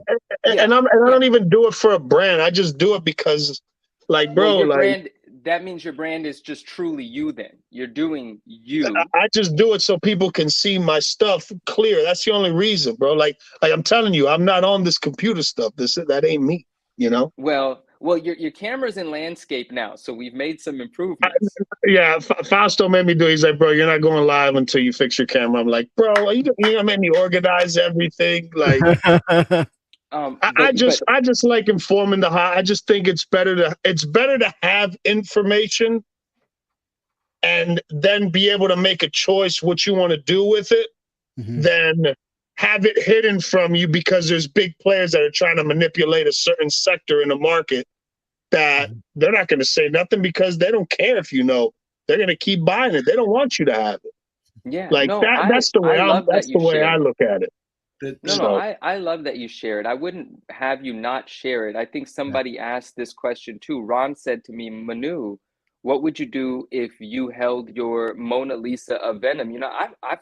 I don't call it flexing, but I show everything that I love. Like my Instagram posts are some of the hardest to acquire things in the collecting space that I exist in.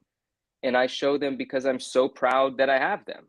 You know, even if I have them and they're available for sale, I'm So, Manu, showing them because. So here's my question for you. How do you walk in the light, but not in the hype with these types of posts? I think it's nuanced. I was literally talking about the way the sentence was written, not the post. The post should exist. Someone acquires an amazing Bianchi original, that's supposed to be a post. That's supposed to be shared. And there's there's people in the comic book world, like I've said this before, and this has nothing to do with you, Alonzo, because you've never been the person that I'm describing in a second here. There's people, are you questioning the delivery? I wasn't questioning. Yeah, in a way I was, because Lewis said we're on a different mission here, and I just thought that's a sentence to be careful with. Are you saying that, like, it creates separation, like that's y'all, this is us? Yeah, like we're on this greater path. So how would you advise rephrasing that in a way? No, I think it's fine. I'm very nitpicky. I don't know if generally anyone else is reading it the same way. I'm reading it and I'm thinking, man, if I was less sure of myself, that would make me feel kind of like, dang, how come I'm not on that path? What's wrong with me? That's all. I'm like a sensitive worlds, person. though. Yeah, and the reason why I said it like that is, the thing is, me and Brian have been friends for a very long time, dude. Me and Brian, you know, have gone into big deals, like big business deals when it comes to trading cards and Pokemon over the years. Like we've built like he's like a brother to me, bro. Like me and Brian are like very close. We've done a lot of business together. And when you do a lot of business with somebody that you trust and you have a real good friendship, like we've come a long way from back in the days buying vintage Pokemon box collections, like buying out whole collection stuff. So we've come a long way. So when I said it like that, I meant it that we're on a different path now. We're on a different journey now. You know, like this is, I really didn't mean it. And I get what you're saying. People can interpret things, but it wasn't even meant like that. Like, bro, I like to show my stuff and I like to grow content, but I'm not one of those type of dudes, bro. Like just because, you know, like if we go somewhere and I got $5 more than you, that doesn't make me a better person. But I can sit at a table I know that about you, with poor folk. I can sit at the table with rich folk. I can sit at the table with anybody. If you're good people and you're a good human being, I rock with you. I don't care how much money you got. So I'm not that type of dude. Like, bro, like my parents are you know, like my family's immigrants. They came on a boat, you know what I mean, with nothing. So I'm the last person that's ever gonna be like, yo, look at me, bro. This is what, like, in a negative, insulting, malicious way. That's just not. Yeah. I'm not built like that. Now, do I get excited about stuff that I collect, or something I hit, or something that I believe in? You know what? If that's the case, then it is what it is. Then I'm guilty as charged. You should be. But I don't ever mean it. I don't ever mean things in a malicious way, like, look what I got. Y'all never had. That's not me. On the contrary, I like to inform people, because if there's a dude out there that their path is eventually there, I want them to have that knowledge and be like, you know what, bro? Thank you for that, man. You opened my eyes to something new. Yeah, and this is, I'm glad this is happening, right? Because Steve Dogg said I shouldn't advise you on how to present your content. I think he's just having an honest convo with his friend. I mean, I'm currently having an honest convo. 100%. And we just do it on a public platform because that's what we do. And I wasn't necessarily advising him on how to present his content because I don't get paid to do that. I was telling him what I thought that phrasing could do in the mind of someone else that, you know, might be wanting to be a part of the crowd that is participating in such amazing pieces of art. Now, Yeah, sure. It could have been something that I could have not said, but I actually like this conversation. I And did too. Alonzo, I hope you remember, this is a long time ago now, relatively speaking. It was when we first connected. We were on a call. It was you, myself, and Fausto. Okay. And you were first developing your relationship with CGC, right? Hmm. And I told you this at the very beginning. I was like, dude, you're the sort of person that the companies want to get excited about the product because you're genuine. You're not the buttoned up, I've been an influencer for 20 years. This is my marketing channel. This is what I do. You're like the everyman, right? But super passionate about collecting. And you were talking, and I forgot the word I used, the phrase I used, but I was like, you're the reason that these cards and this segment can advance because you're the relatable one talking about them.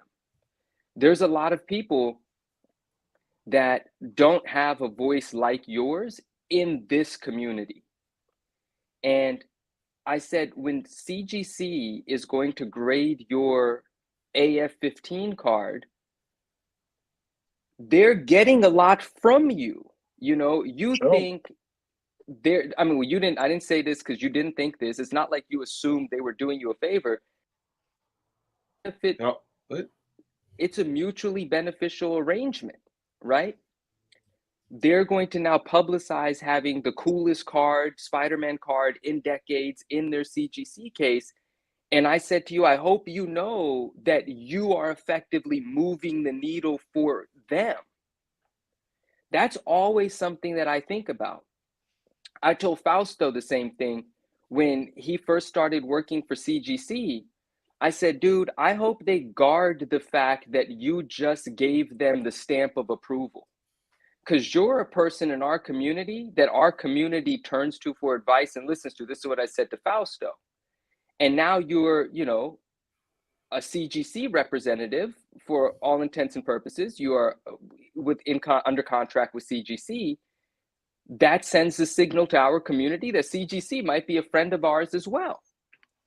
We have to guard the influence, is all I'm saying. And even when somebody is taking a hateful stance against us, man, I just don't think it's coming from hate.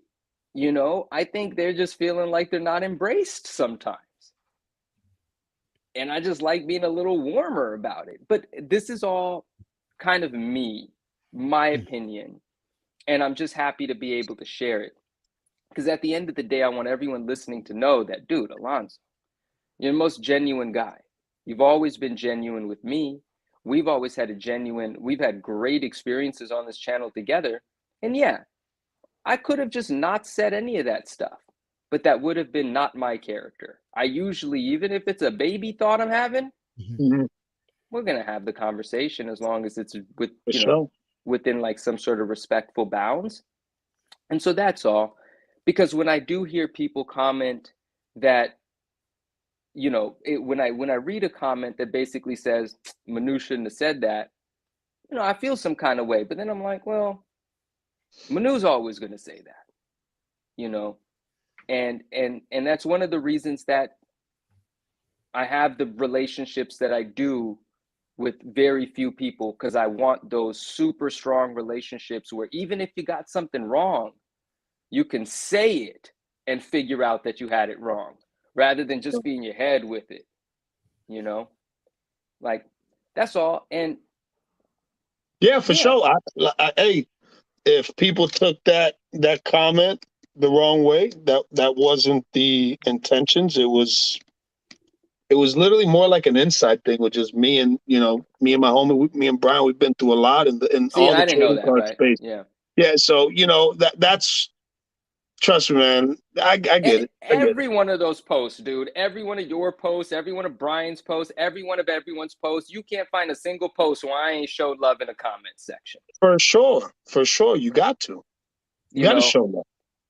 So, you know. No, and just, and you know what? No, you bringing that to light, maybe I'll be more careful the way I comment and respond on things on social media, bro.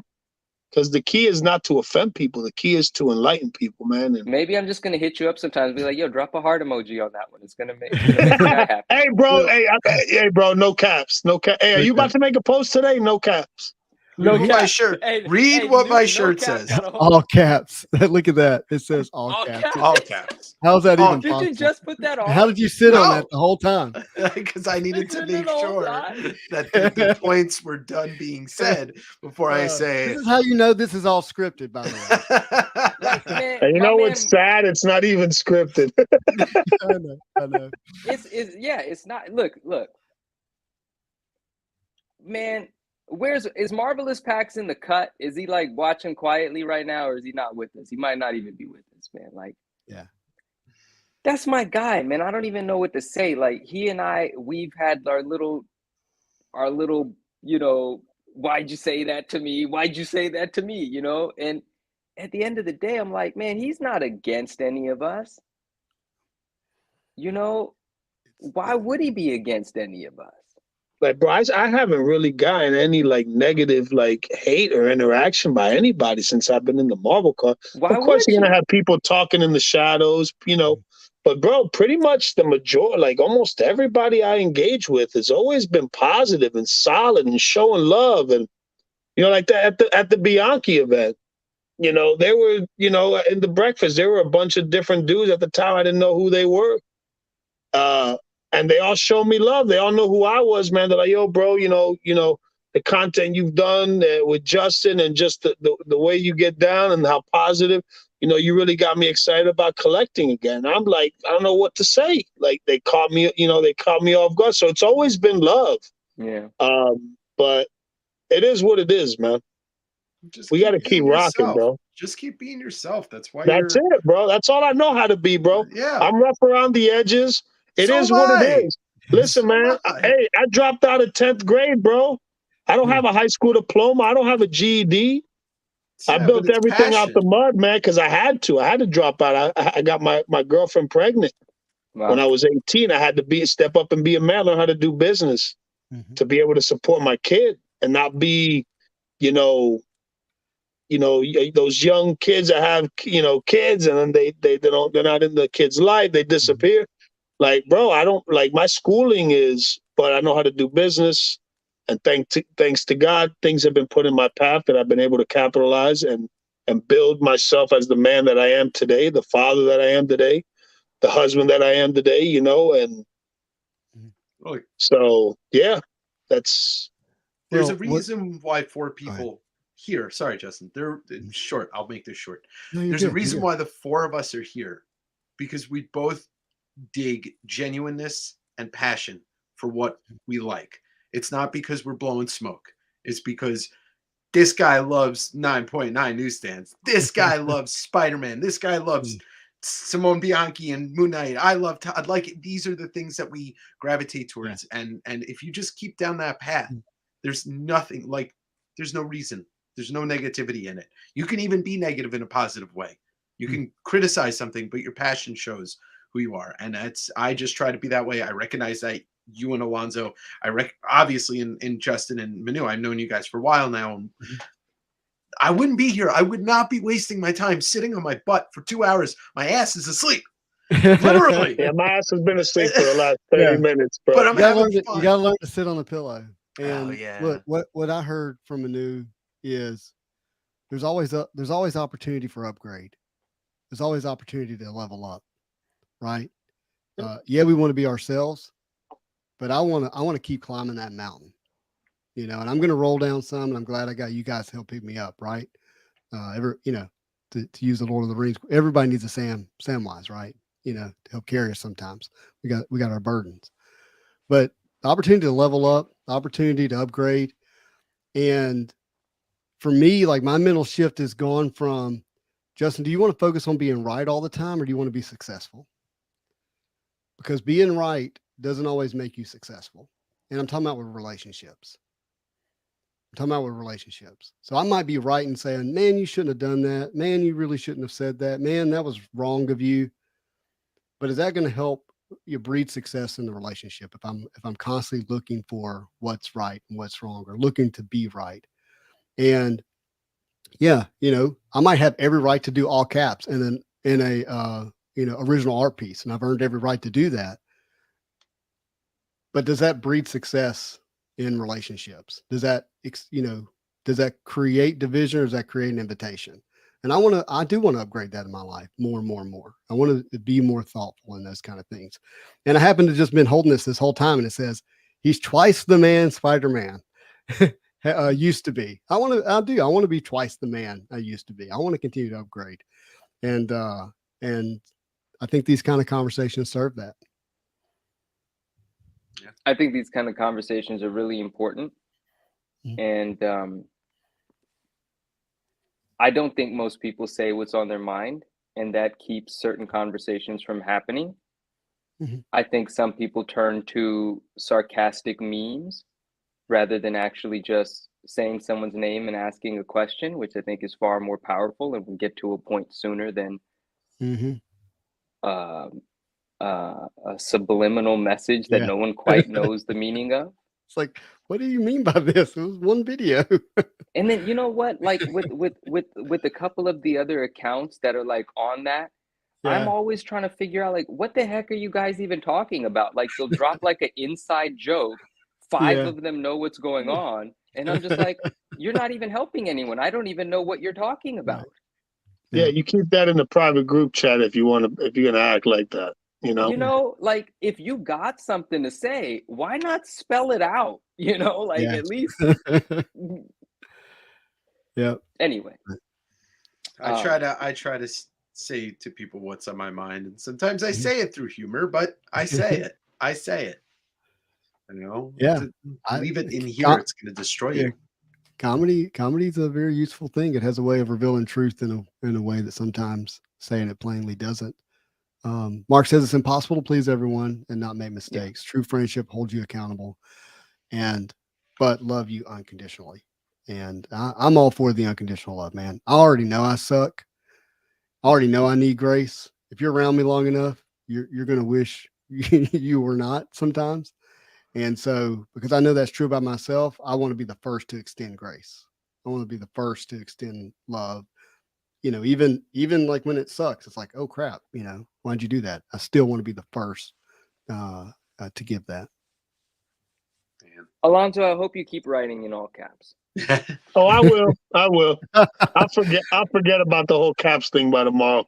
Oh no! Every time my I memory, see it, I'm gonna smile. I have crappy memory, dude. So my next post will be all caps, and I'll forget all about it. Can I say? Next post will be all caps, and it'll be directed at me. In the middle of the post, it'll just say Manu somewhere, all caps.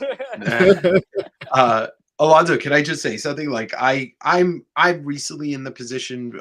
Or recently of this year, like really in that position where you're finding yourself with the original art and like how amazing, like it feels like you unlocked a new thing to collect.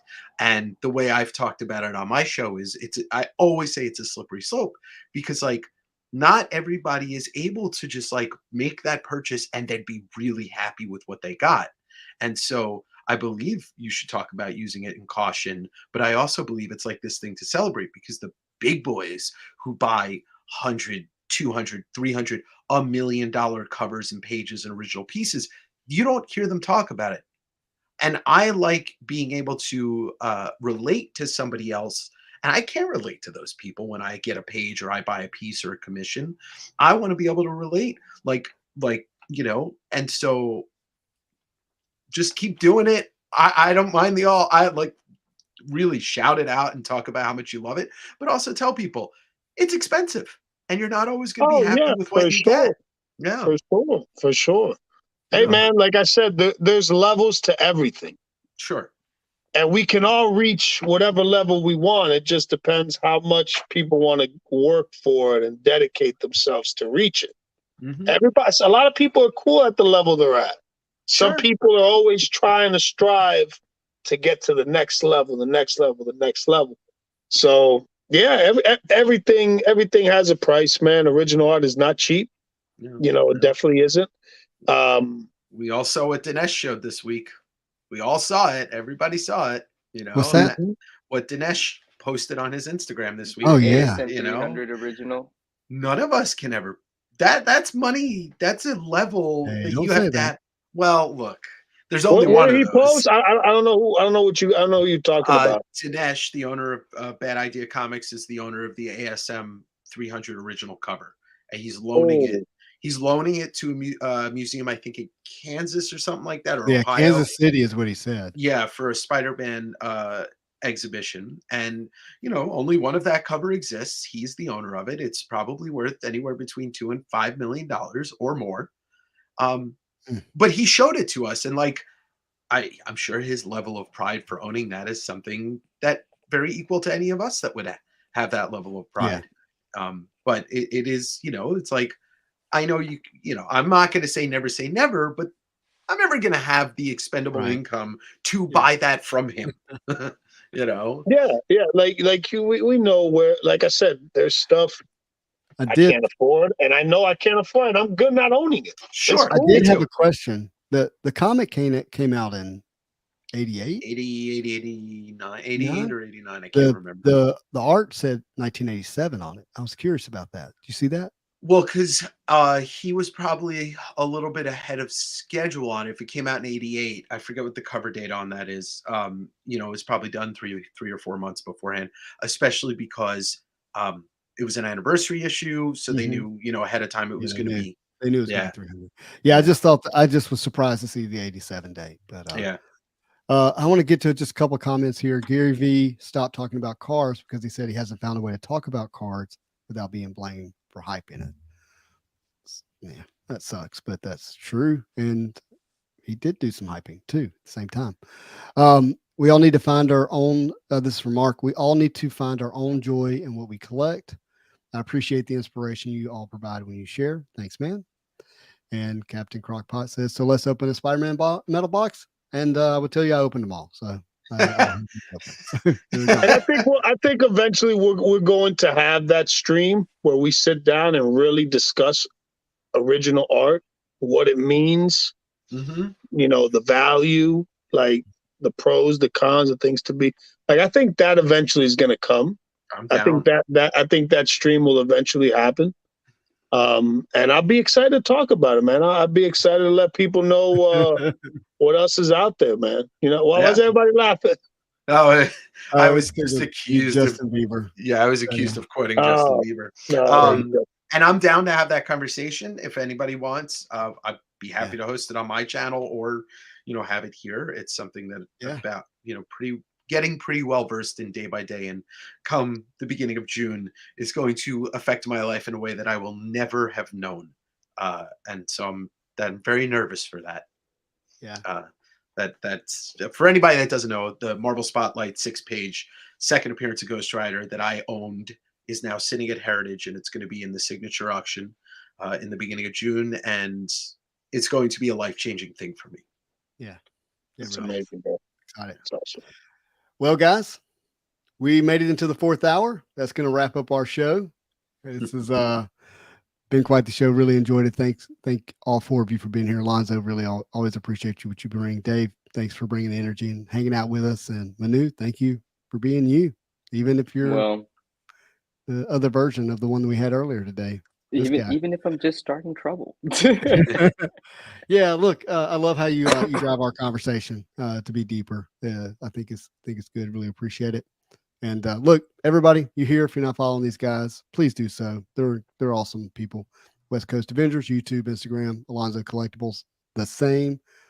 It says right here on the screen, DM me on IG at the 9.9 Newsstand. So I think that means everyone who watches this video, send him a direct message on Instagram at send it. The good, the bad, the ugly. Stealing Alonzo. that. I'm stealing that for the next stream. I'm gonna put hey, in I'm all not caps. In allowed. all caps, though. Okay. DM me on IG in all caps. Next stream. Watch, bro. I don't want to advise you. I don't want to advise you on how to send your social media messaging out there. But it's gonna be all caps. Hey, so it's different. You're influencing me, okay? So stop the influence, bro. Stop Alonzo, I want to say something in all seriousness before we get off. I like having controversial conversations. I like having that kind of stuff. Thank you so much for having that conversation with me.